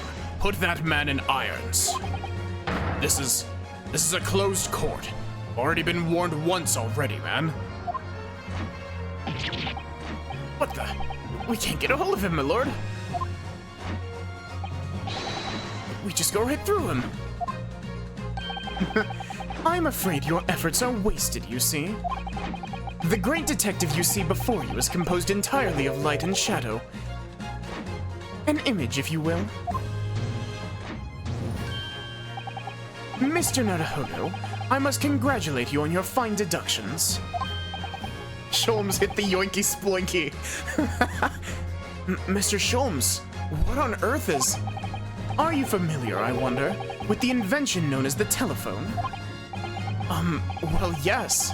I hear that some public telephones have been installed recently in Tokyo. The sound of the speaker's voice is converted to an electrical signal and transmitted instantly into another place.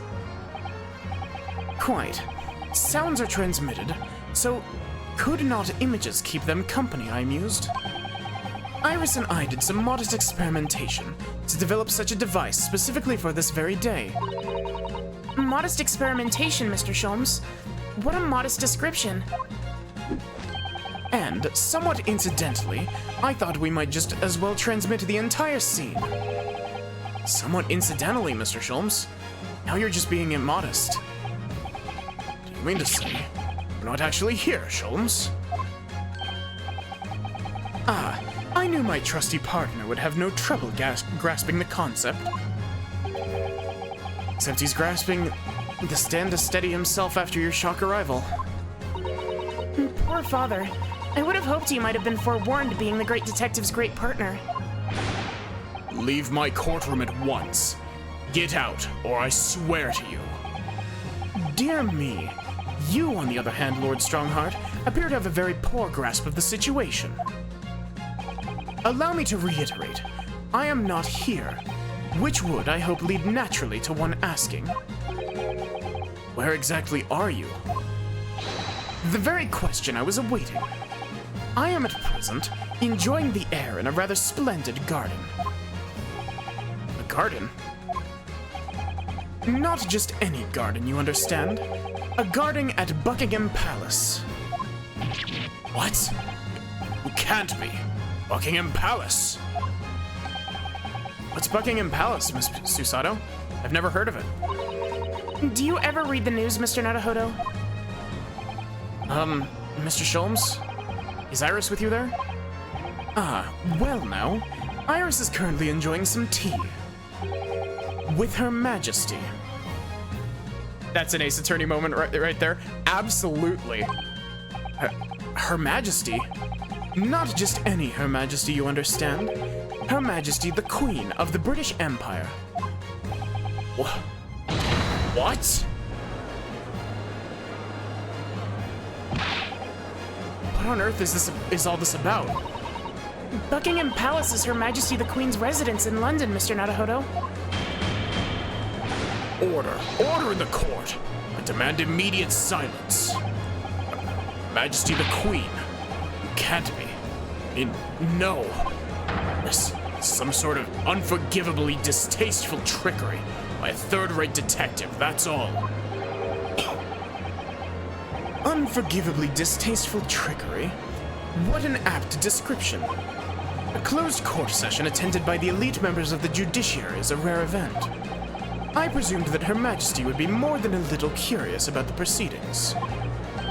So I decided to show her everything, from start to finish. Huh? You showed her? Indeed. By dint of the Herlock Sholmes remote cinematograph? I don't know. Meddling. This is some kind of nightmare. Just as I appear to be standing before you, regaling with talk of my latest invention. No doubt you've inferred that the reverse is also true. You don't mean... Her Majesty has seen and heard every moment of the proceedings. I assumed there would be no objection. After all, every trial in this country is conducted under the auspices of Her Majesty, as you know. You... I confess, I'm quite impatient to hear Her Majesty's opinion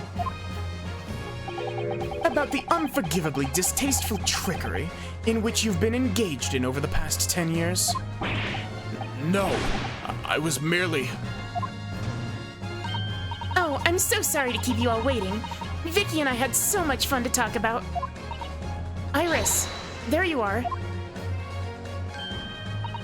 In fact, I have a little message here from Her Majesty.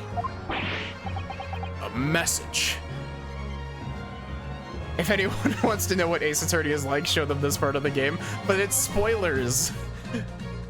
You don't want to spoil this. Well then, if everyone is sitting comfortably, forthwith and with immediate effect, all authority previously afforded to male Strongheart is hereby revoked forevermore. Furthermore, he will be prosecuted for crimes against his country in a public trial by jury in the coming days. So, it seems that Her Majesty doesn't believe we need to fight fire with fire. Justice in this country needn't be administered from the shadows at all. It's not a message so much as a pipe bomb. Male Strongheart. The darkness you fostered to conceal your despicable actions these last 10 years is a thing of the past now. Forthwith and with immediate effect, Iris will deliver a pipe bomb to Lord Male Strongheart's mailbox.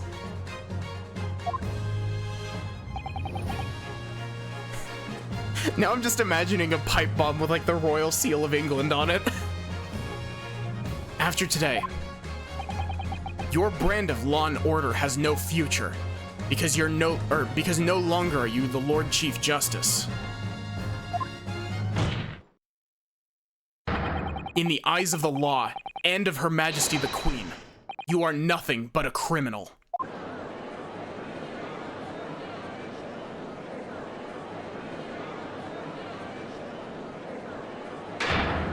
Adjourned! Adjourned! Adjourned! Court is adjourned!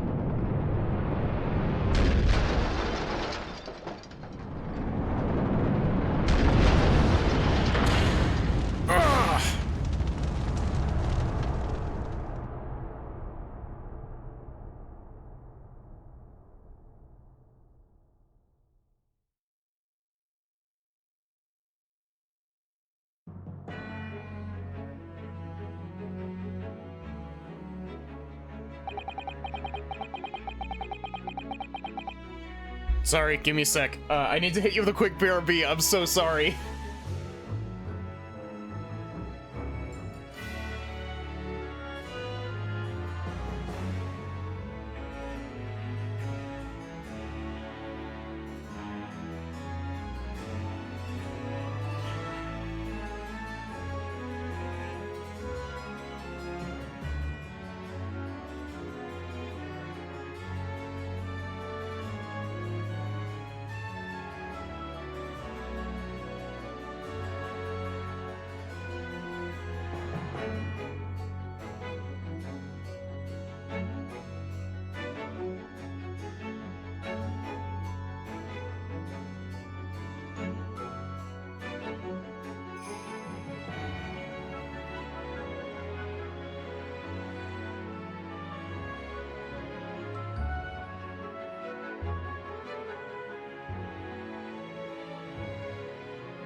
I'm sorry.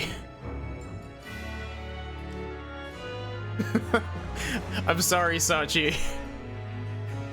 Lord Clint Van Zeeks left a will in which he confessed to everything. When those words came out of Asogi's mouth, it deranged me completely. I knew I must do anything and everything in my power to contain the situation. But I couldn't find the damned document. I searched his cell, but it wasn't there. Which precipitated the jailbreak plot, I presume? What do you mean?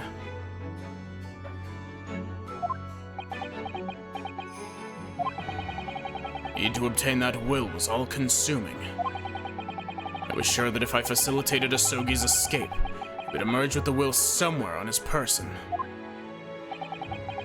But despite searching his limp body in the cemetery that night, it still eluded me.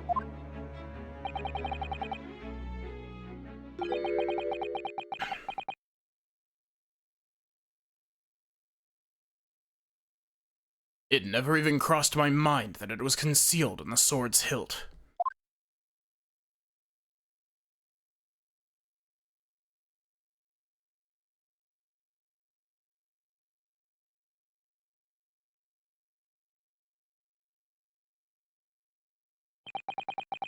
What pains me now is that my brother left this world without a word to me.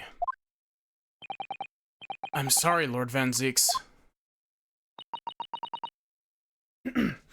In point of fact, I think perhaps that isn't the case. Sorry? How can that be? There's more. To his last will and testament. What?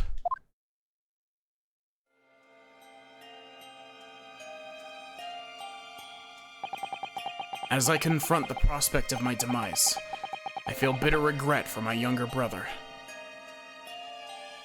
I'm so happy that Van Zeeks can stop being racist now. Barak, you've always looked up to me. Now you follow in my footsteps to become a prosecutor. It's my fervent wish that my unspeakable deeds should not hinder your advancement. I ask not for your understanding, for none could understand my depravity. I ask only for forgiveness.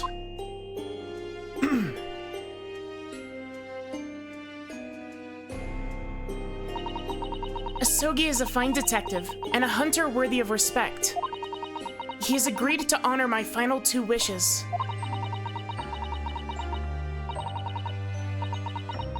The first is that this document survives. The second, I cannot commit to paper. I have confessed my sins to my wife. May she find may she find resolution in my death. With my eternal gratitude to my Japanese friend, I rest my will. Clint Van Zeeks.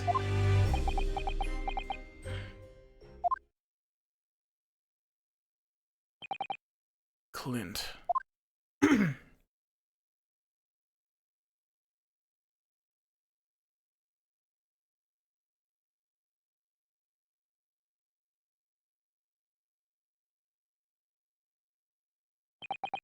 Male Strongheart. You colluded with Seishiro Jigoku in a criminal plot so immense it spanned the oceans. And you cold-heartedly murdered all those who knew the truth about what happened 10 years ago. But why did you set about that now, a whole decade later?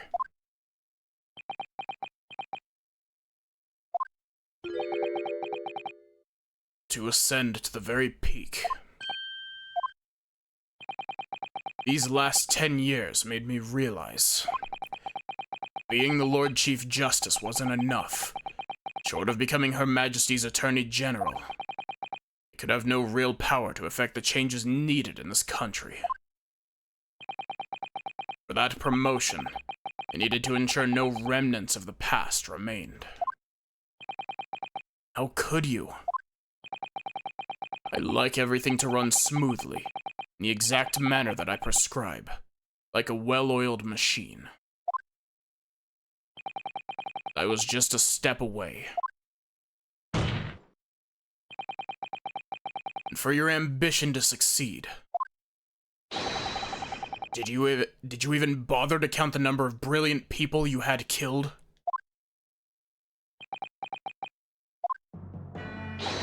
Ah, Mr. Reaper, are you not forgetting something? Such as? You've very much adopted your usual prosecutor-like demeanor in the proceedings now. But the reality of the situation is that you are the defendant in this trial. Ah. However, the presiding judge would appear to have fallen from the bench, as it were. May I suggest, therefore, that we entrust the final adjudication to an old friend? My lord. As a member of the judiciary, I have been following the proceedings from the gallery. I must say, I shan't ever forget the extraordinary battle between good and evil that I witnessed here today.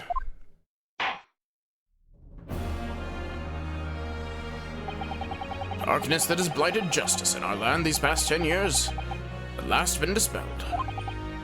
Thanks in no small part to the efforts of a bright young star from the east. It's my man Judgy, yeah. Defense Counsel Naruhodo. Yes, my lord. On behalf of everyone here present in the Old Bailey, I give you my heartfelt thanks. You're too kind, my lord. The first time I faced you in court, just under a year ago now, I had the faintest of intimations that if British justice, so warped and twisted over its long history, was to finally know change, this might just be the man to do it. But at the time,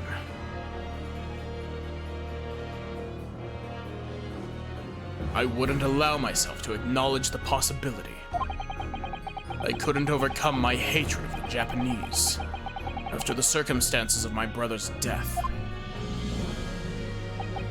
Mr. Naruhodo, allow me to apologize for countless discourtesies on my part. You are a lawyer of boundless talent. Oh, Lord Van Zeeks.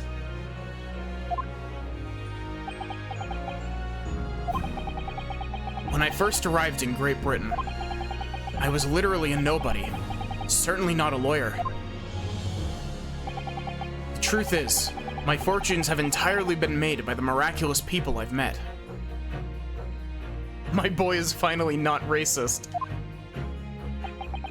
My best friend, Kazuma Asogi, who led me here to Britain in the first place. My loyal and ever-patient judicial assistant, Miss Susato, who helped me study to become a lawyer. Brilliant Lord Van Zeeks never failed to challenge his Nipponese rival. And not to mention, the exceptional master of logic and reasoning who showed me the true art of deduction, Mr. Sholmes. Teleport behind you, Lord Van Zeeks. Saving the best for last, Mr. Naruhodo. What a relief. I'm well aware that without all these people's help and support, I wouldn't be where I am today. The truth is a guiding light that always leads to happiness. Can I be a lawyer now? I mean, she was technically a lawyer in the first case. I've lived by that principle for a long time now. But actually, it's not true.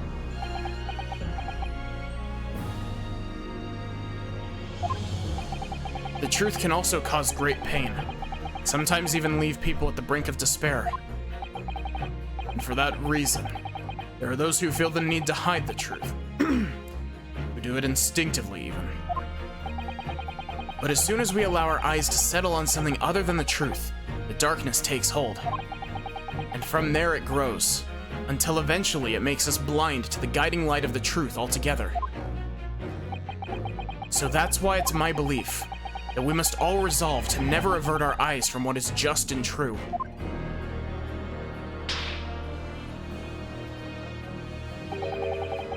So we can continue to walk the straight and narrow path ahead.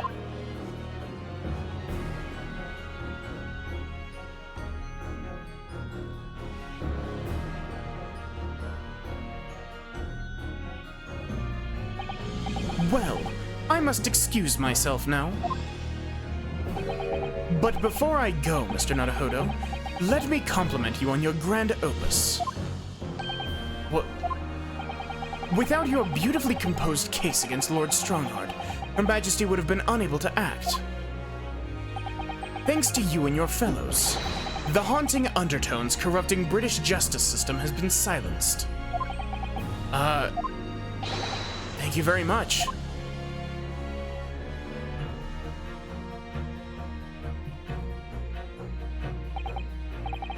So, until our paths cross again somewhere. Well then.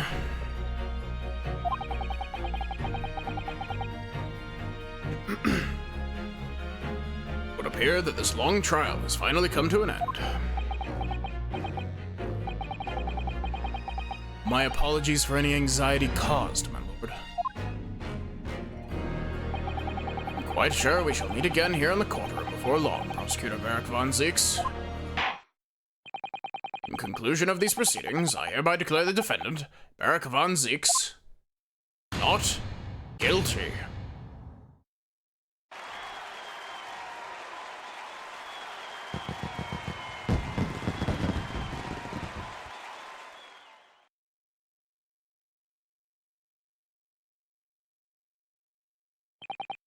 That is all. Court is adjourned.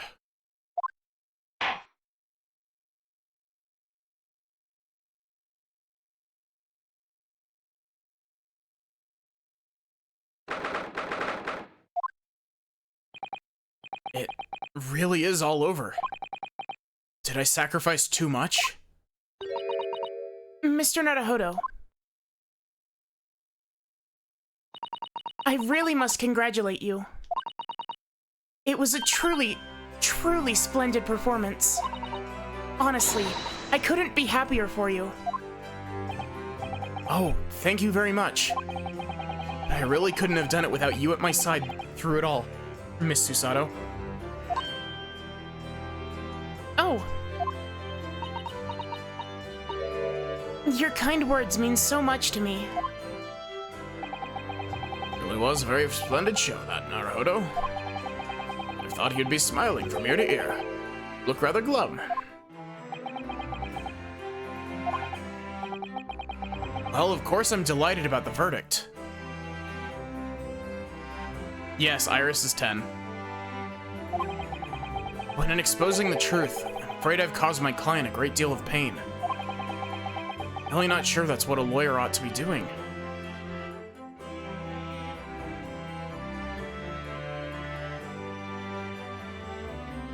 Oh God. Sachi, you don't think that you don't think that Iris could be Genshin Asogi's daughter, do you?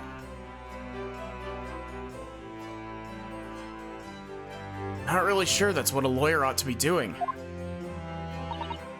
Oh well, in that case. I'm quite sure that when you see Lord Van Zieks' smiling face, everything will seem much better.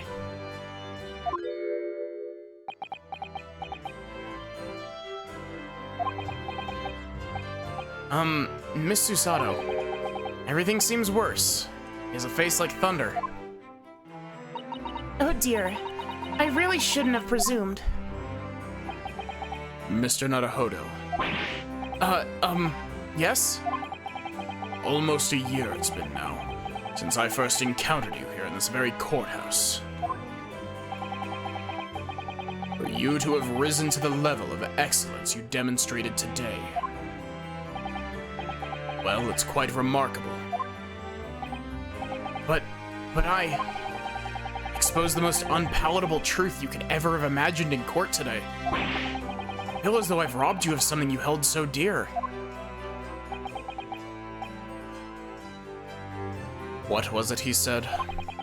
To fight those who dwell in the darkness requires at least some of us to occupy the darkness ourselves. But that was just the feeble excuse of a coward. Only those with a steadfast eye for the truth have what it takes to fight the dark forces of crime. You made fine work of establishing that fact in court today. Oh. Well, thank you. What magnanimous words. I'm quite sure that Kazuma-sama would have a smile on his face at this very moment if he were here. Kazuma.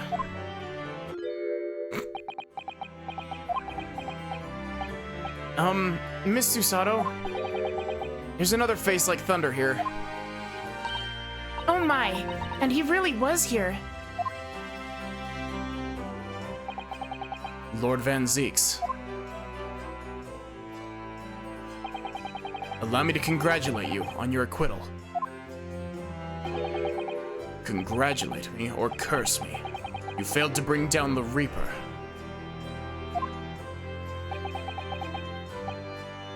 I owe you an apology. No, it is I who should apologize. Your father, Genshin.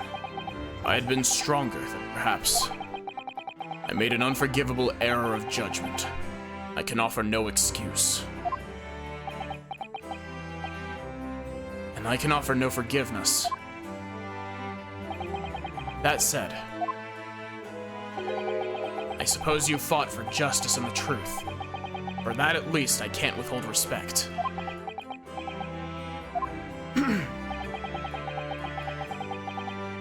Your words mean more to me than you could know. I will hold them dear. Kazuma-sama.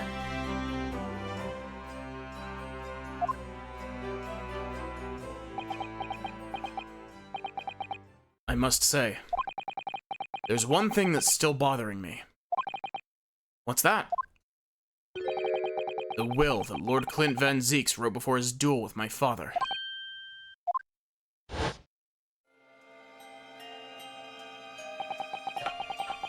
Sogi is a fine detective and a hunter worthy of respect. He's agreed to honor my final two wishes. First is that this document survives. The second, I cannot commit to paper. I have confessed my sins to my wife. May she find resolution in my death. My eternal gratitude to my Japanese friend, I rest my quill. Clint Van Zeeks. What can the second of his final wishes have been? That your father agreed to honor you, mean? I think perhaps. Oh wait, whoops. I think perhaps I might be able to shed some light on that. What? Father. It was 10 years ago, as you know, the day before the execution was scheduled. Went to the prison to say my farewells to Genshin. I had dropped 400 pounds on Primo Gems the night before, and so I had to swear off of it. Why aren't you putting up more of a fight, Genshin? You're getting there with the Sholmes level voice impression, yeah. Only you'd agree to it. Seishu and I would gladly petition the government. We've been through this already. You don't need to worry about me. Anyway, Eugen, I have a favor to ask of you. Something of great importance.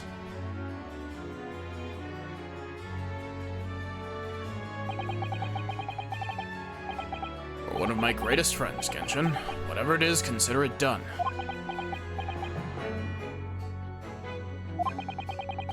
I'm going to tell you an address.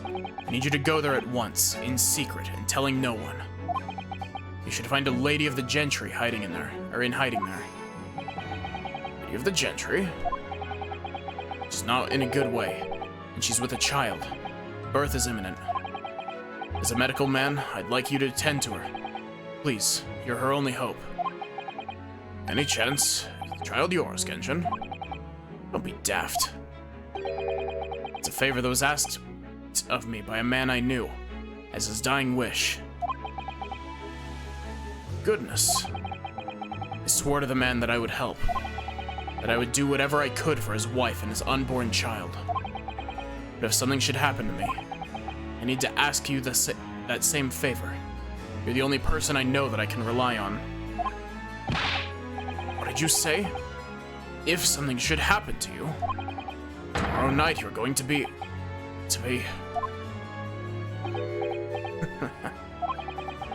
Never know, though, do you? What life will bring. All right, then. Tell me the address. I think you mean niece, not... But yeah. Iris is Barrock's niece. All right, then. Tell me the address. We'll head there at once. Seishiro and... No, not with him. Pardon? This is a favor I'm asking of you, and only you, Eugen.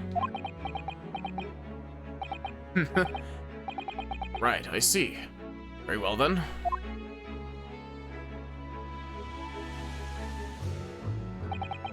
That very night, I caught a train from Paddington to Dartmoor and Devon.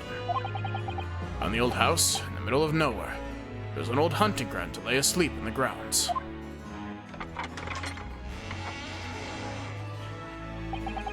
Poor woman was on the floor at the back of a darkened room. She was in mortal danger. Broke her waters to precipitate the labor before she weakened further. It was a torturous birth. Did everything humanly possible for her and her child. Wow.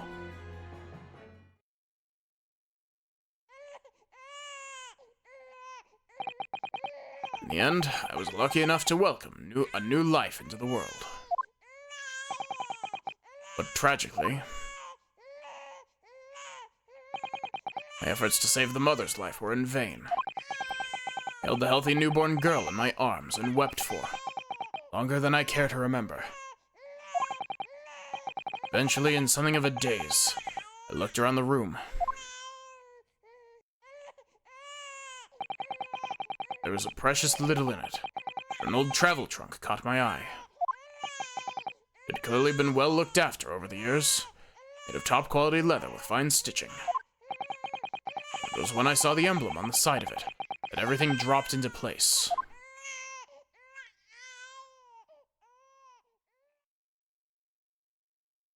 B for Baskerville. Baskerville? You mean the woman was the wife of Lord Clint Van Zeeks? That's right. Newborn was his daughter. What? That makes no sense. Why on earth wouldn't Clint have entrusted the child to my care in that case? I was completely unaware that he had even had a daughter. I suppose he didn't really have any choice. What? Well, your brother said that he'd confessed everything to his wife. So she must have been beside herself with worry for her child. If the true identity of the professor were to ever be made public, the girl would be forever branded as the daughter of the infamous mass murderer. Ugh. So the only solution was to distance the young girl from the Van Zeeks family as much as possible.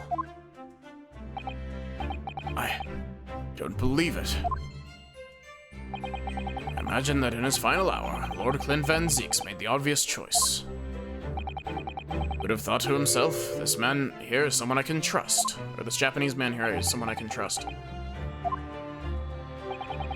I honored my promise to Genshin, of course. However, only a month later I was summoned back to Japan. Without disclosing the parentage of the child, I couldn't obtain permission to take her with me.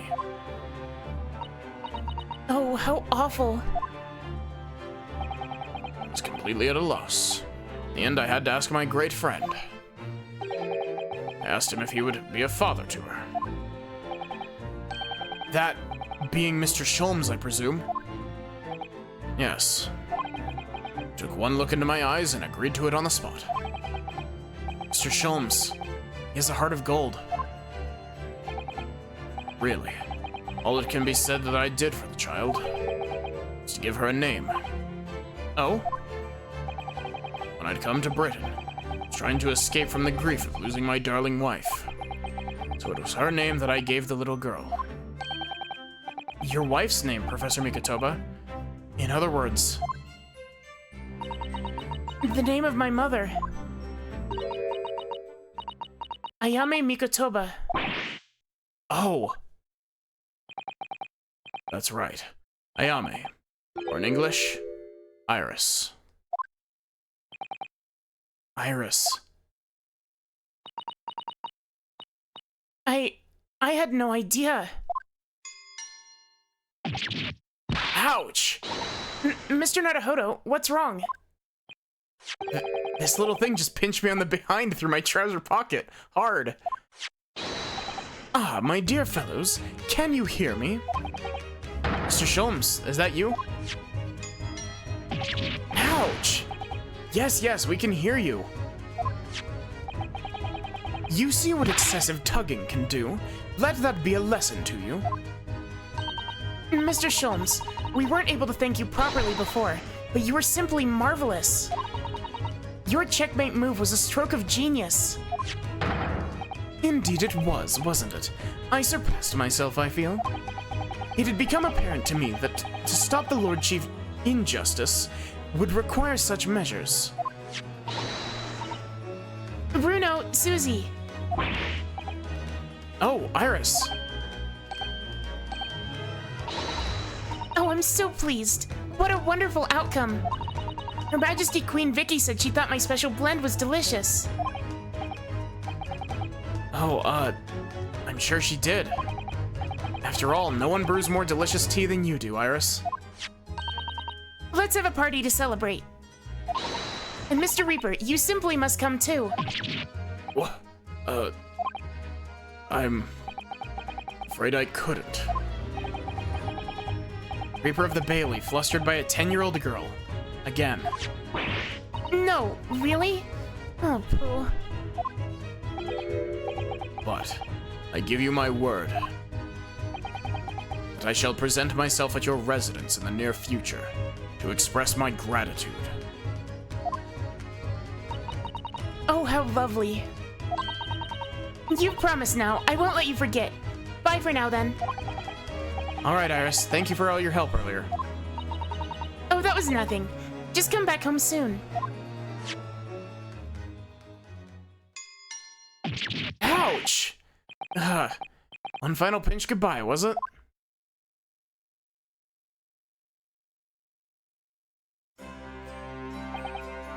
Well, I think I ought to be leaving. Lord Van Zeeks, would you care to accompany me? Certainly. Mr. Naruhodo, allow me to once again express my deep gratitude to you.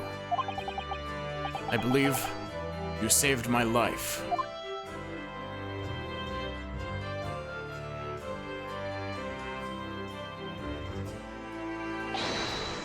Wait, Lord Van Zeeks. Yes? What are you intending to do now? Well, clearly, I shall have to resign from the prosecutor's office. Oh, no. I intend to publicize the full truth about the professor case.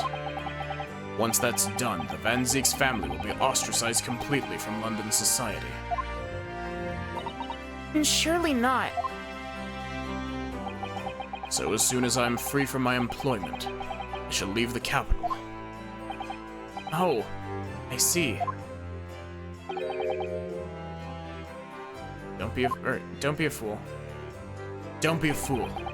Are those the actions of a man once feared as the mighty Reaper of the Bailey? I beg your pardon.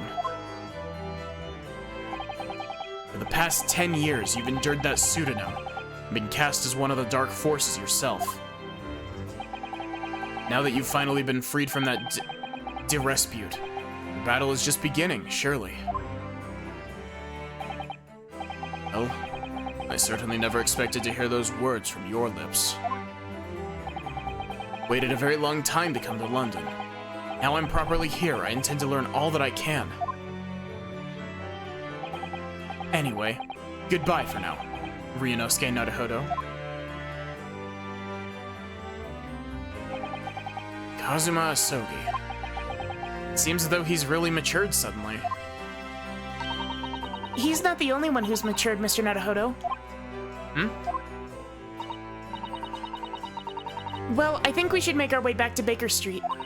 We must help Iris with tonight's dinner. We must.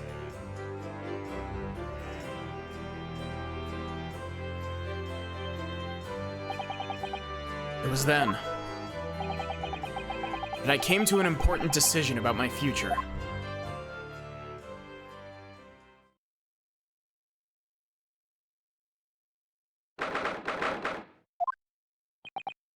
I'm home. Ah! About time you got here. We've been waiting ages, Otto. What are you doing with that colorful piece of history? It's a party, innit? It's gotta go off with a bang. I mean, fireworks, ideally. But when you ain't got fire, smoke's the next best thing, ain't it? There's a girl on Fresno Street who could help you with that, I think. Right. I'll remember that. You don't have to reload that thing every time I speak. You really must hear this. It's quite the most extraordinary thing. I assure you, it will defy your expectations. Take down every detail now, Mikotoba. Ah, the world-famous great detective, regaling his partner with the tale of his adventure. A sight to behold. Would you care to hazard a guess? Where do you suppose the fiendish runaway had concealed himself? Would you believe, inside the trunk I found abandoned in his cabin? I would believe it, yes. I say, Mikotoba, I detect not a hint of surprise. Wonder why that is, Maybe because I was there at the scene as well, Sholmes. What? You were? Then why the deuce didn't you say so before? Not quite the sight I was expecting to behold. It's hard not to feel privileged to see it. Hello, Mr. Sholmes, Professor Mikotoba. I'm finally back from the Bailey. And not a moment too soon.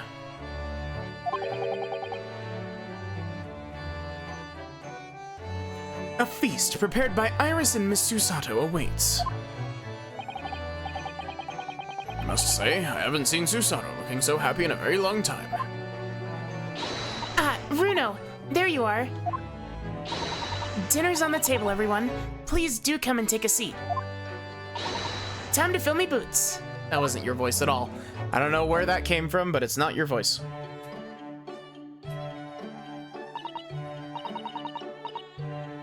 Goodness, is that really true, Gina?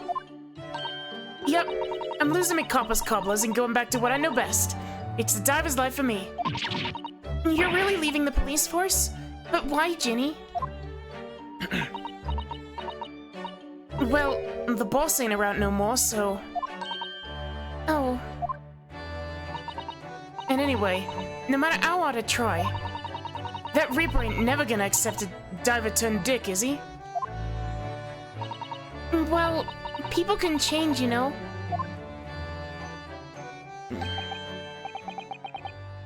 Ah, yes. That reminds me. I've rather thoughtfully offered to relieve the bailiff of this now defunct piece of evidence. Yeah. It's the inspector's pocket watch. The crown has been reattached. The watch was his pride and joy, a symbol of his great achievements at Scotland Yard. 10 years without fail. Measured every second of the man's remarkable career.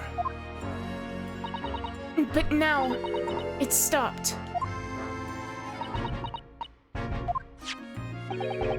Someone needs to keep the memory of Inspector Gregson's career alive.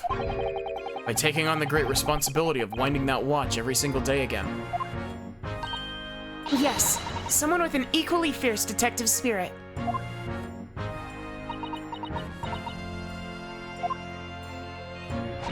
It's gotta be me. There ain't no one else. Quite right. I mean, after all, the boss was... Well, he was my boss. Yes, Ginny. Yes, he was.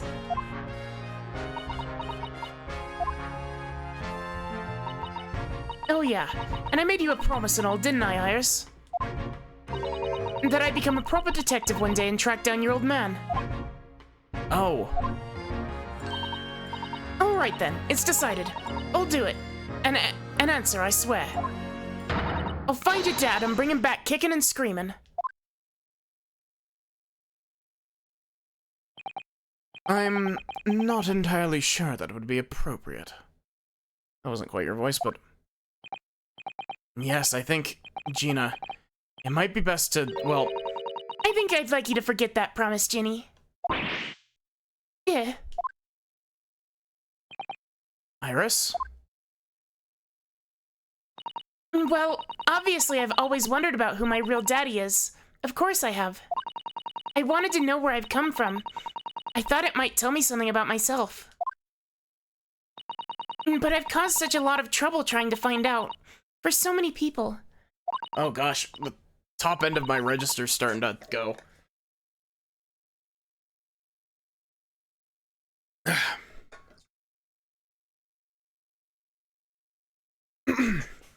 Hurley, Bruno, Professor Mickey. Oh no, not at all, my dear. Really. Oh, no apology to anyone. Well, anyway, I've decided to give up on it. Because I've finally realized... my daddy is the greatest in the world. I don't think it matters what his name is or where he's from. Don't you agree, Hurley?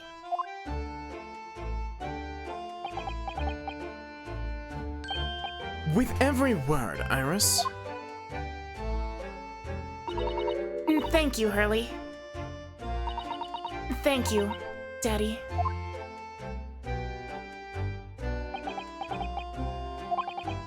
I think, Mikotoba. Yes, Sholmes? I think that I ought to express my gratitude to you. Oh? For 6 years, you and I solved many a mystery together. And during that time, I remember countless expressions of gratitude for our good services. But a moment ago, I heard the most pleasing expression of gratitude of them all. And I should never have experienced it, were it not for you. Old softy, Sholmes. But I must confess, it's a weight off my mind to hear you say it. Well then, I think this calls for a lengthy violin recital, wouldn't you say? Oh, well, the food would go cold. That's the only problem. Maybe next week, Hurley? Are you sure a week is long enough, Iris?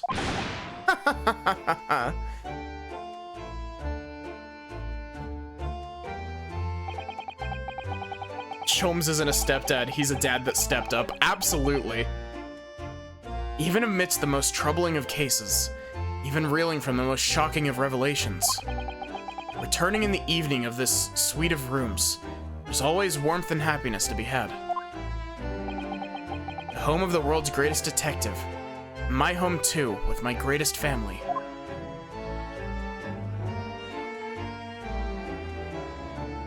So are we just not gonna tell Iris about her dad?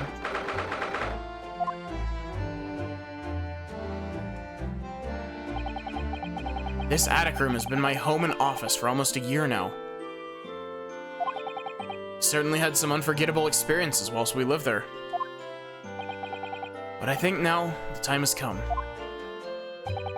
Time to bid this place farewell. Naruhodo. Wow, you've really been doing the Sholmes voice training, haven't you? Oh, Professor. You alone? I didn't hear any sound from Susato's room.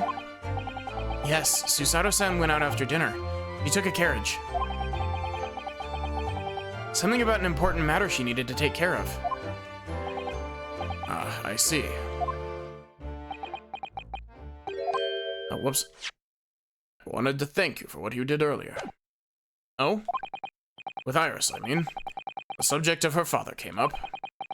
Lord Clint Van Zeeks. I made up my mind many years ago to never tell her who her real father is. It's what was agreed with Genshin, after all. Lord Clint Van Zeeks' final wishes before he died, you mean? Yes, I've had to take some rather drastic steps at times to protect that secret, you know? Calling Susato back to Japan 6 months ago, for example. That's why? I read Soseki-san's report about his final days in London. My heart nearly stopped.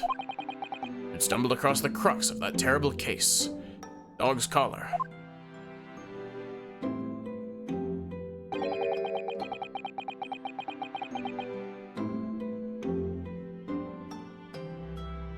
Well, it's Beric Van Zieks' brother. And it is a little bit weird, but I mean, the other thing you have to take into account is the fact that Iris literally never knew her parents. She was raised entirely by Sholmes. So, Description of that Baskerville insignia left me in no doubt. Baskerville. Decided to investigate that insignia. Sooner or later, you'd have made the connection to the Van Zieks. To make matters worse, Susato knew of the unpublished story as well. A story that Iris had written based on my notes from the time. Ah, yes. The Hound of the Baskervilles. Exactly.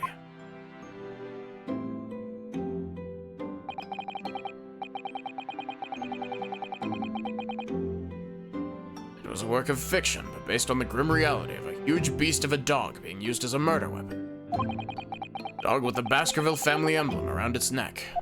Armed with those two clues, I feared you and Susato might arrive at the truth. I invented that story about having collapsed to justify her leaving London and returning to Japan at once. All in aid of halting any investigations you and she might have been contemplating. I see. Something I've never understood is why Susato-san came across that manuscript in Japan, though. You know, Iris is the Hound of the Baskervilles story, I mean. Sholmes sent it to me. It was before Susato left Japan.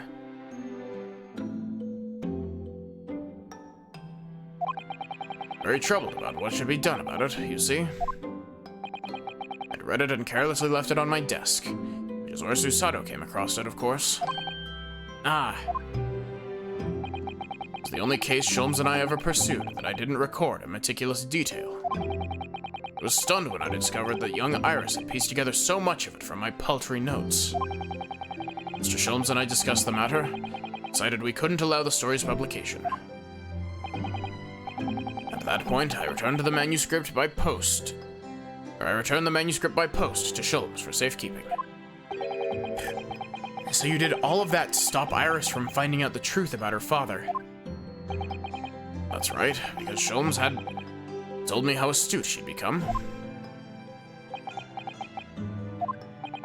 However, having witnessed events in court today, I must say my opinion is somewhat shifted. Oh? I think at some point in the future, the time will come for Iris to know the truth. When it does, well, I believe it will be for the best. I think so too. Knowing Iris, she's probably eavesdropping. Actually, Professor, I wanted to talk to you about something too. Judging from that expression, I'd say you've come to a decision, have you? Yes, I have. I will be returning with you to Japan. Are you quite sure?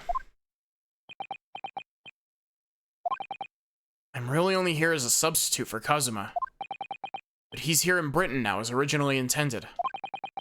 Locum student Naruhodo doesn't really have a right to stay, I think. I see. Looking back now, when I first arrived here in February,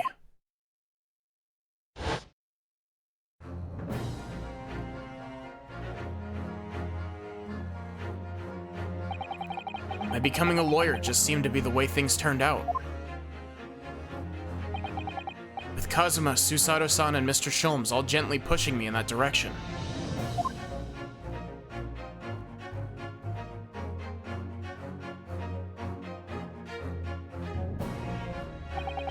I spent the best part of a year immersed in this world, but always aware of a seed of doubt inside me.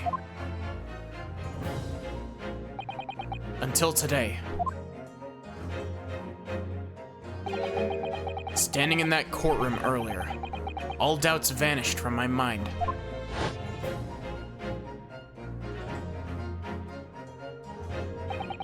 I was totally focused.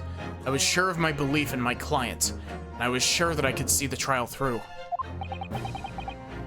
At the end of it, I finally realized no one else chose this path for me.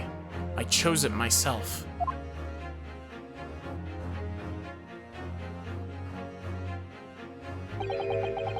Path of a defense lawyer, eh? Yes, that's what I am now. That's what I'll be going back to you with Japan as.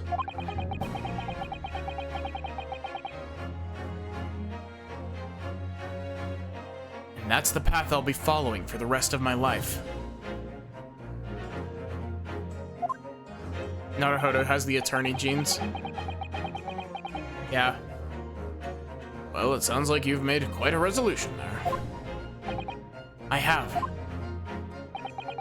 Very well then. I must say, it's extremely welcome news. I shall make arrangements for your return first thing tomorrow. I don't imagine we'll depart for a few days. Now with the symposium having been cancelled now, such a shame. Never mind, I'm sure there'll be other opportunities in the future. Well then, I'll bid you good night.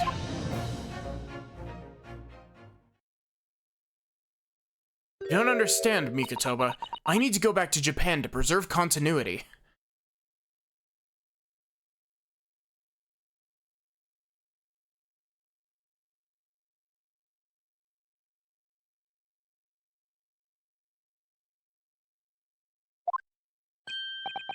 Susato-san. I just wanted to let you know that I'm back.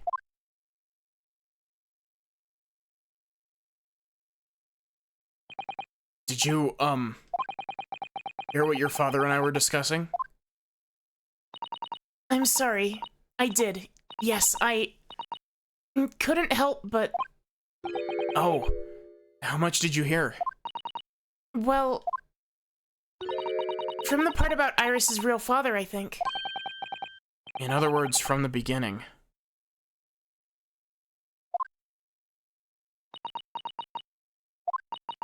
And so you've made up your mind.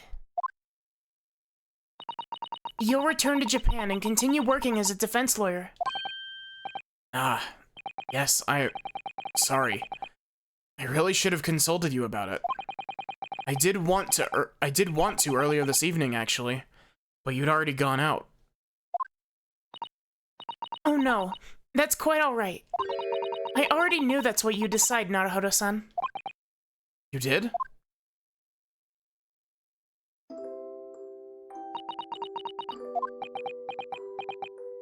Have a good night, Sachi. Susato-san. Ah, yes? I suppose this means it has to be farewell soon. I suppose. It'll be a great help to Kazuma going forward. I mean, I know he's a brilliant lawyer, but he's new to the British courtroom.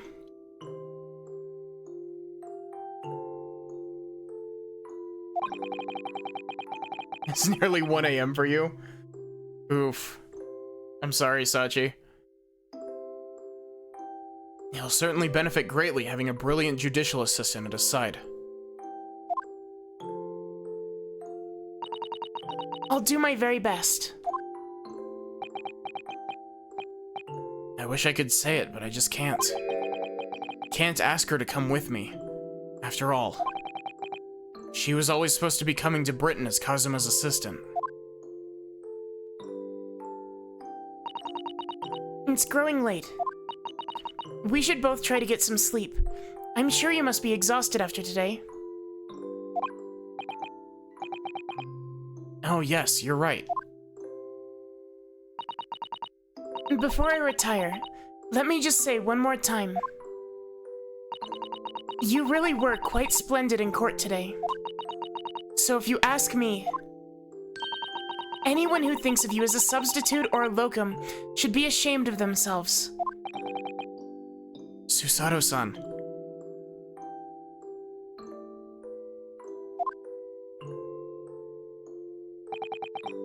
Thank you.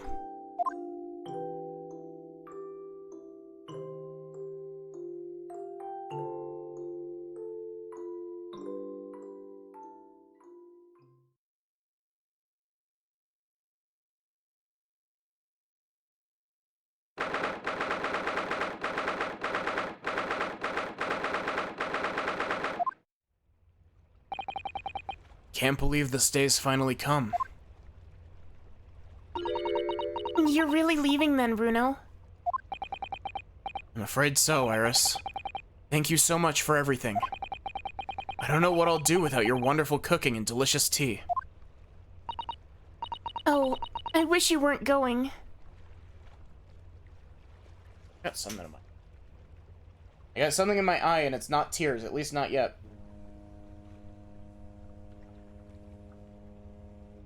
Probably will be in a bit.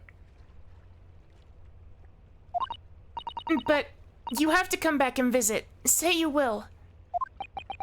Of course, I promise. Don't know what I would do without your pipe bomb deliveries. Well, it was a very brief reunion, but it was a pleasure to pursue a case with you again after so long. For a while at least, felt like old times. Yes, I suppose on reflection, there's something to be said for it. Having a little fun once in a while. I'll just go and say goodbye to the professor as well, I think.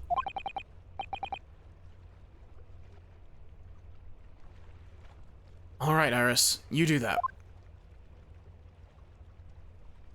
Bruno, look away. I've rigged the boat to explode, so you can't leave.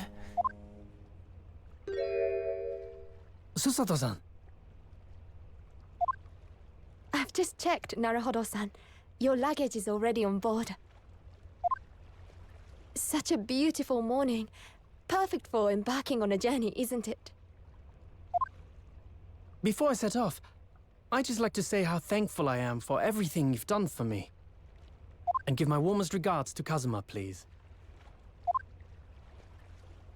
Actually, I think you ought to give him your regards in person, don't you? Sorry? Ryunosuke. Kazuma! What are you doing here? Do you really think I'd miss my best friend's departure? Thanks. To be honest, I'd been looking forward to our wild time tearing up the streets of Her Majesty's capital, but,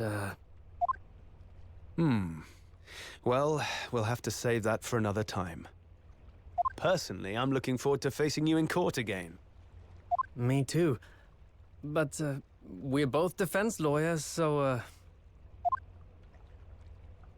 I'm going to become a prosecutor.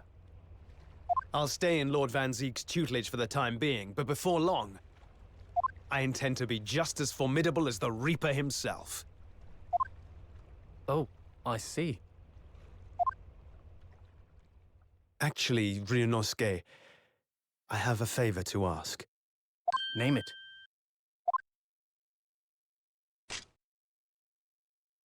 I'd like you to take care of this for me for a while.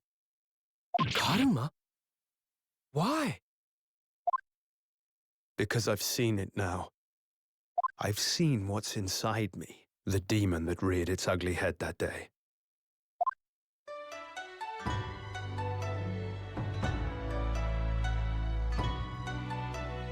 It was only for the briefest of moments.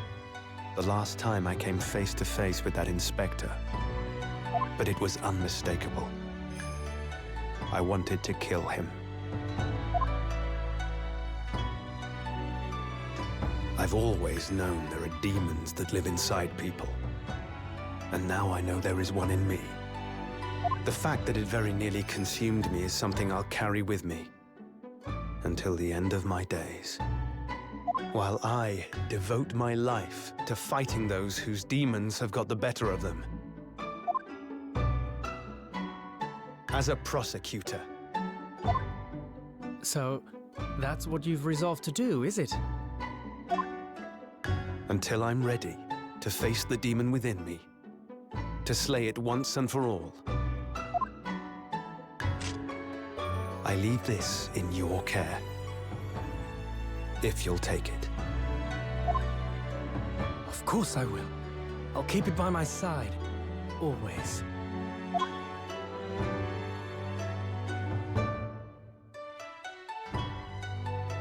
Until we meet again, then. You have your path to follow, and I have mine. Naruhodo-san?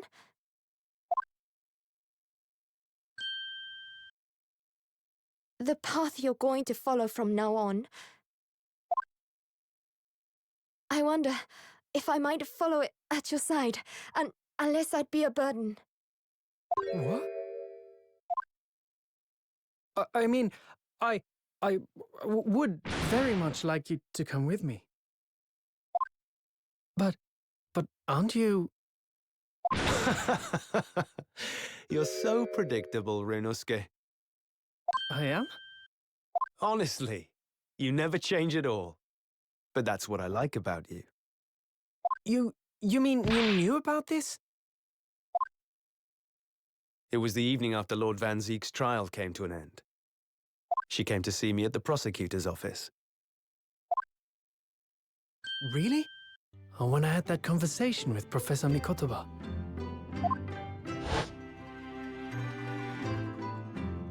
So, you'd go with Ryunosuke back to Japan? Yes. I know it's unfair of me to follow my own interests like this. Coming here especially to tell me. You're a stickler for etiquette, aren't you? Well, what are his feelings? We've never discussed it, of course, and Naruhodo-san has made no such suggestion. I worry that perhaps I'd be a burden to him. He's just as much of a stickler for etiquette as you are. He'd never say anything before he was asked. But I'd feel happy knowing you were with him. Look out for him on my behalf, will you? Of course.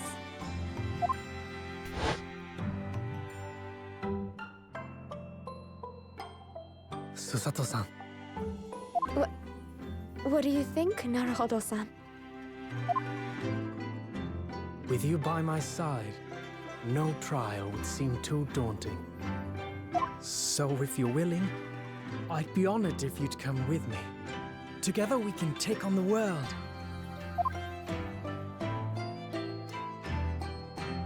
I'm terribly incompetent, but if you'll have me, I'd be delighted. Oh, no, not at all. If anyone's terribly incompetent, it's me. Ah! What's wrong? Your luggage, Susato-san. There's no time. The ship's going to set sail any minute now. It's all right. There's no need to worry. As it happens, my luggage is already on board too.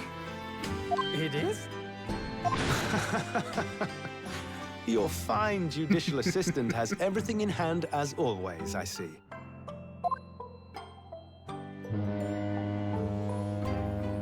Bruno! Your ship's about to leave! Time to go then. Look after yourself, Ryunosuke. Kazuma, draw your sword.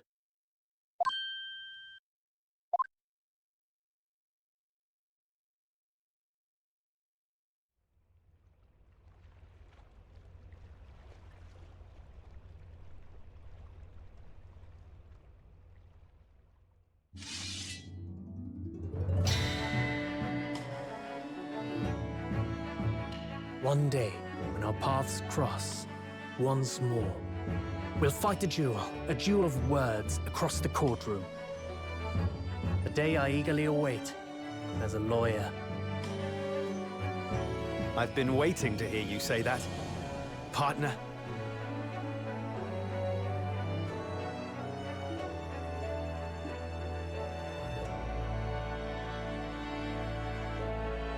just kiss you two, absolutely. Don't forget me then, Kazuma. As if I could. Ryunosuke. And Mr. Sholmes, thank you so much. I'm very much indebted to you. Indeed, Mr. Naruhodo. I believe you are. I'll never forget all you've done for me during my time in London. Quite. I should like to think you will remember your debt of gratitude. Especially when I visit you in your country. What? The truth is, although many are ignorant of the fact, the world is far smaller than most folk realize. Well, I'd be delighted if you came to Japan one day. Oh yes, would welcome you with open arms, Mr. Sholmes. Oh, that sounds wonderful! I can't wait! In that case, let us conclude that this is to be merely a brief parting, my dear fellows.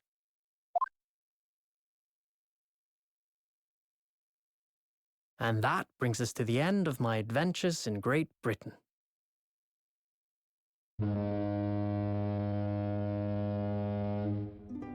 Honestly, kind of Peculiar twist surprised that fate Sholmes brought wasn't me halfway around stowing the away. world those many months ago. But that was just the start of my journey. Who knows where fate will lead me next? Still, I'm confident this won't be my last meeting with the friends I've made in London. And when we're together again, no doubt the first words I'll hear will be, Come, the game is afoot.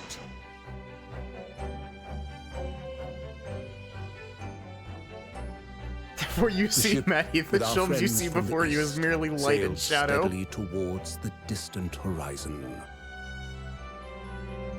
But Sholmes's face was alight with joy. The times may change, but a steadfast friendship will remain true, Wilson. We have but to gently close our eyes, and we are with our companions once more.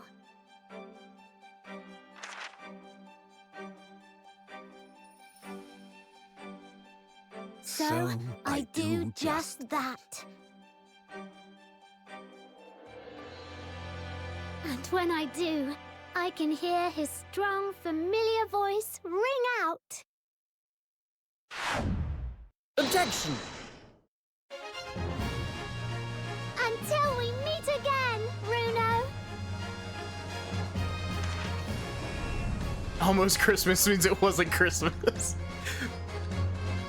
Gosh. Can I just say, like, I really appreciate that cases 4 and 5. Oh. I've been thoroughly inundated with inquiries about my remote cinematograph, but I'm no purveyor of electrical goods, and fuck. Anyway, I've decided an absence from London is in order, so a sojourn in distant climates. The Empire of Japan, perhaps. I understand that wardrobe class incurs no charge whatsoever.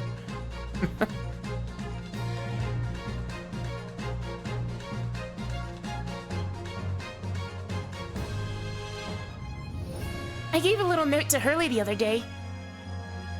It just said, "Thank you for everything, Daddy." But it made Hurley cry. I gave him some lotion I'd invented as well, to dye his hair red safely. But he said it might make him cry too, so he'd rather not use it. That's super sweet.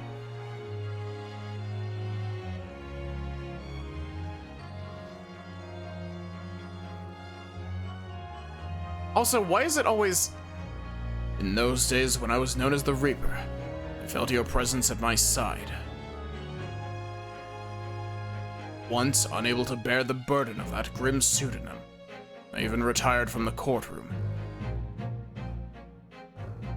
Despite everything, I still wear your prosecutor's badge with pride. But the darkness that once bested me is no more, as you too are no more. Words of a young foreign friend of mine must stride forward toward a brighter future. Why is it always the Ace Attorney finales that end up being stupidly long? Like, if you go back and look at any of my Ace Attorney stuff, it's like triple the length. The boss left a note for me, you know? And I can read every letter now, A to Z, the whole lot. It cleared a load of stuff up. The boss was trying to protect me, see? And that's exactly what me and Chief Inspector Toby are gonna keep doing for the Londoners.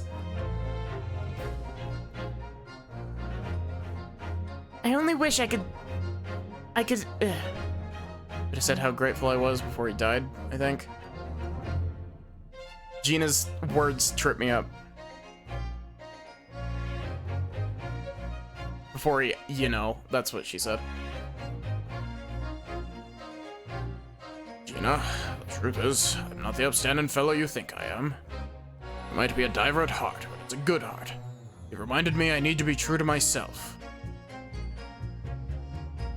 I've got one more job to take care of before it's ta-ta to London town for the foreseeable. Then, gotta complete your education in the art of deduction, a la Gregson, as they say.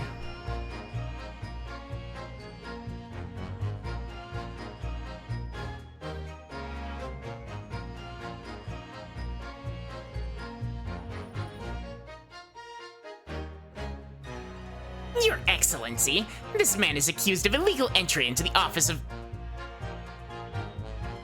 Objection! Oblique overstatement overruled.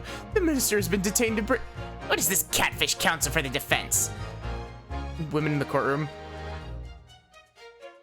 My friend... Susato-san was in the British courtroom all the time. Perhaps I should have engaged the services of a regular legal team.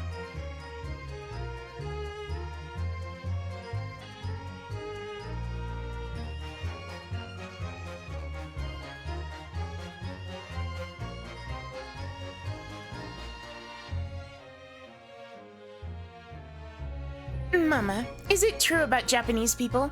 Are they experts at filleting corpses? Yes, they are. And fish corpses on the whole. I'd like to hone my own filleting skills. If you don't mind, do you, Mama? Yes, I do. I'm not a corpse yet, am I? No. And I'm glad.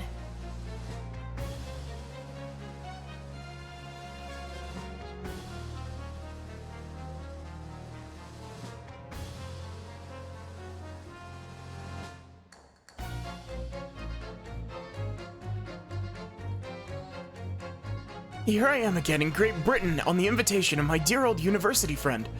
He sent me a very nice letter saying he'd like to show me around now that everything was settled. But what have I done? I was so excited I picked the splendid hotel and now I can't afford the bill. Oh, Barak, come to my rescue again, please. I wish I could just vanish into thin air sometimes.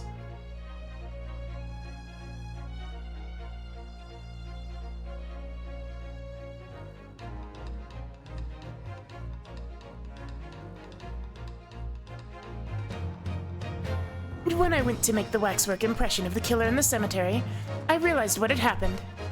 But even in the witness stand of the highest court in the land, I could never speak of it. The Lord Chief Justice and I had struck a bargain, you see.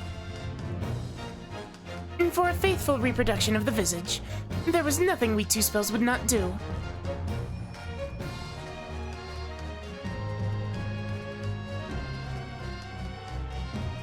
I swear, the credits of Ace Attorney games are like a lightning round of how many voices can you remember and can you do them all in sequence? Everyone calls me Gossip. I sell jaunty little tidbits to passersby, you know. Everyone calls me a Pepino. I sell the spaghetti in more than red in my hair.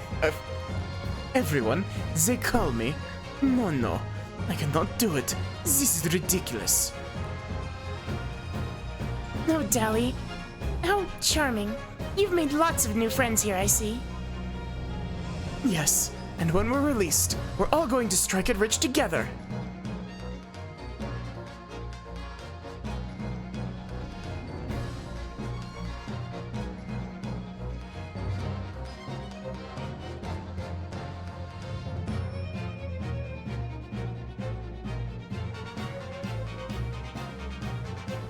When I was accepted on the foreign study tour, I knew exactly what path I had to take. However it might have ended, I knew that I wanted you there to see it. If I'd ended up in the dock, there's no one I would have rather have had defending me. But now, thanks to you, there's a new path I want to take. I'm sure we'll meet again in the courtroom, my friend. Until then, I leave Karma in your care. At least he didn't say I couple.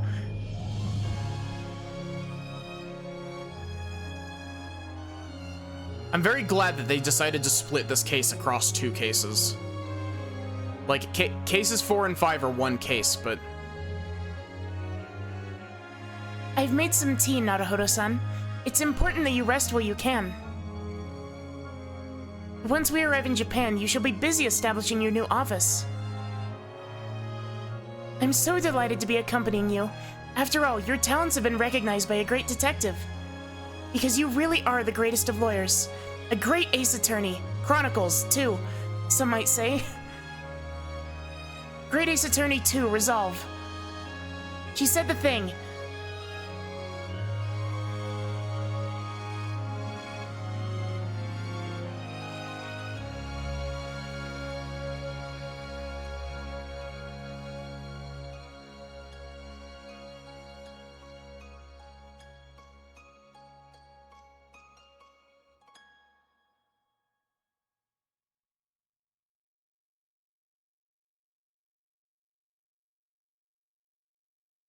Really aced this game.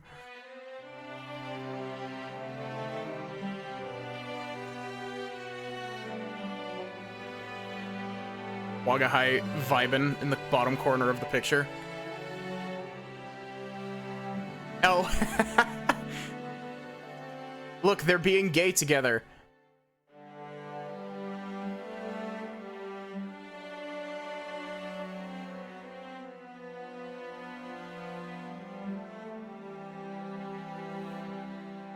Ah yes, right in many memo.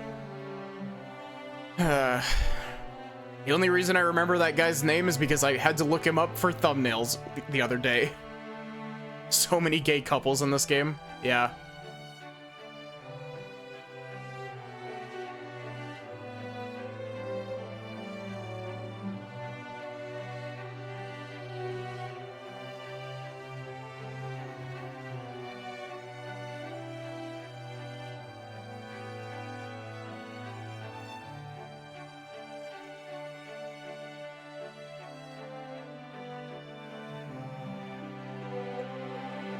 Fucking Shamspear.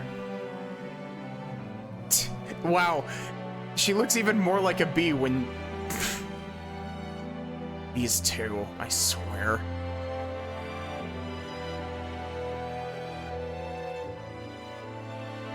Gosh, like...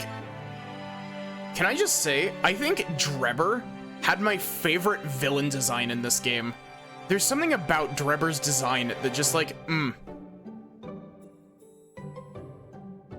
I do really like Two Spell's design, and these two, like, Why does this game have such, like, fantastic designs?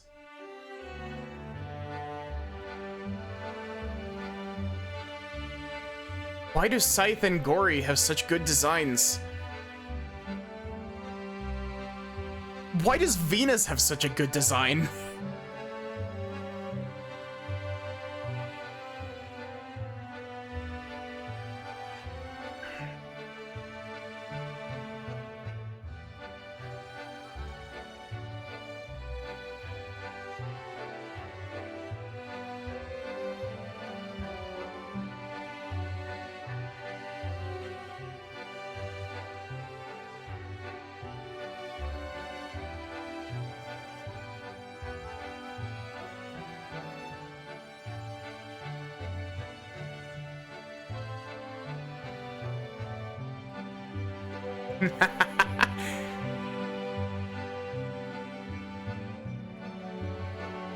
And they're having their little dance of deduction.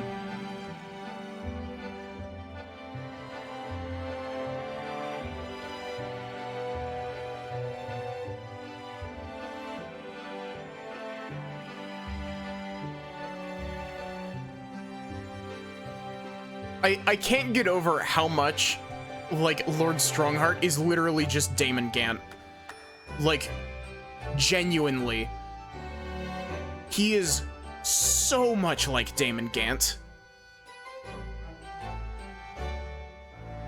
The two of them would either, like, be the best of friends, or they would both be trying to send assassins after each other.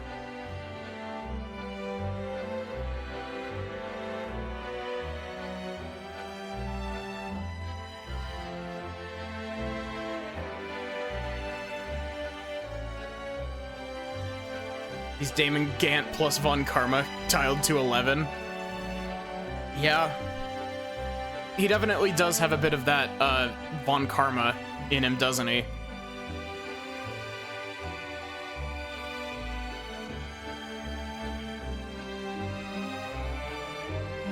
How long is the extra episode in this game? Is there only one, or are there multiple?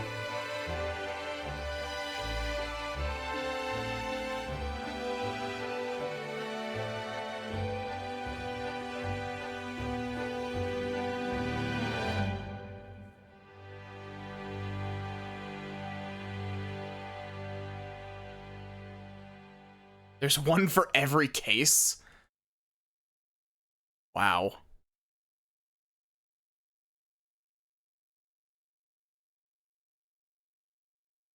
Does that include for the first Great Ace Attorney? Man, I wish I could use this for a thumbnail shot, but I don't want to spoil people on Kazuma being alive.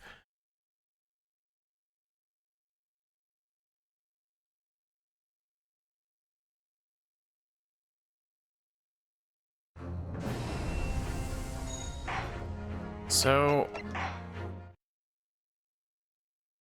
we're definitely not doing this right now, but I might do like an extra.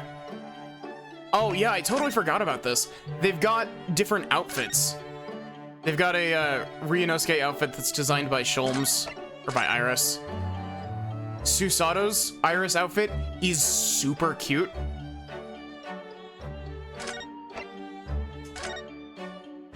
And this, I like this.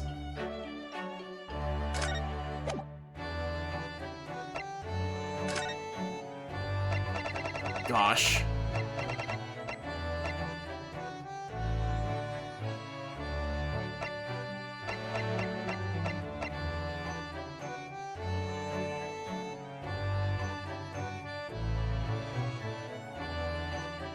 Harlock Sholmes was the first weeaboo. Absolutely. But yeah, I might do a bonus episode. I might not. I don't know. I might tack the bonus I might tack these onto something else, because I don't know how long these are. But they're like...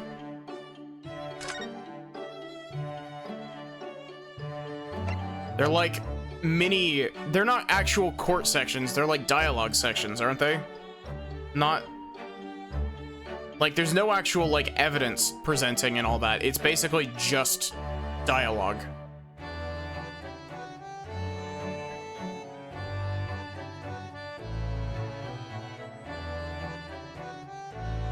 Yeah, because they've got these in, Dual Destinies and Spirit of Justice as well.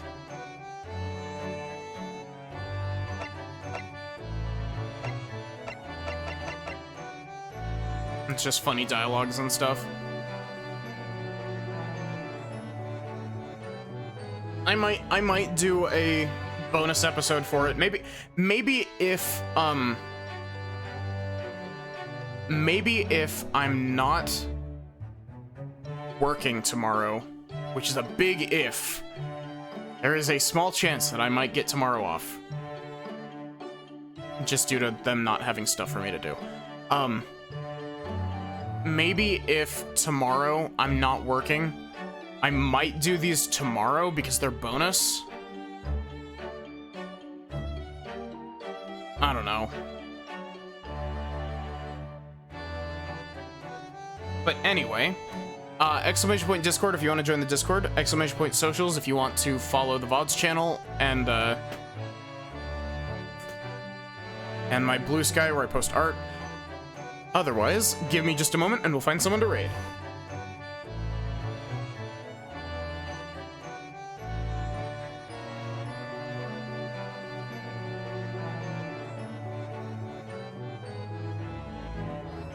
Okay.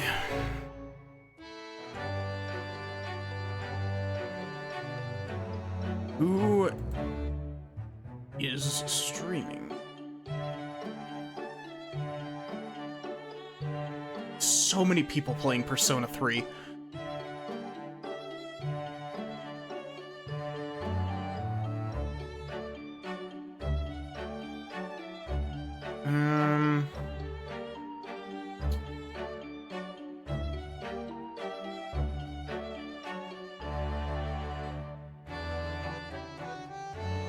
Let's raid Hime. Hime's playing Honkai. I don't want to raid into P3 reload stuff. It's further than like an episode or two in. But yeah, thank you all so much for watching. Star Rail.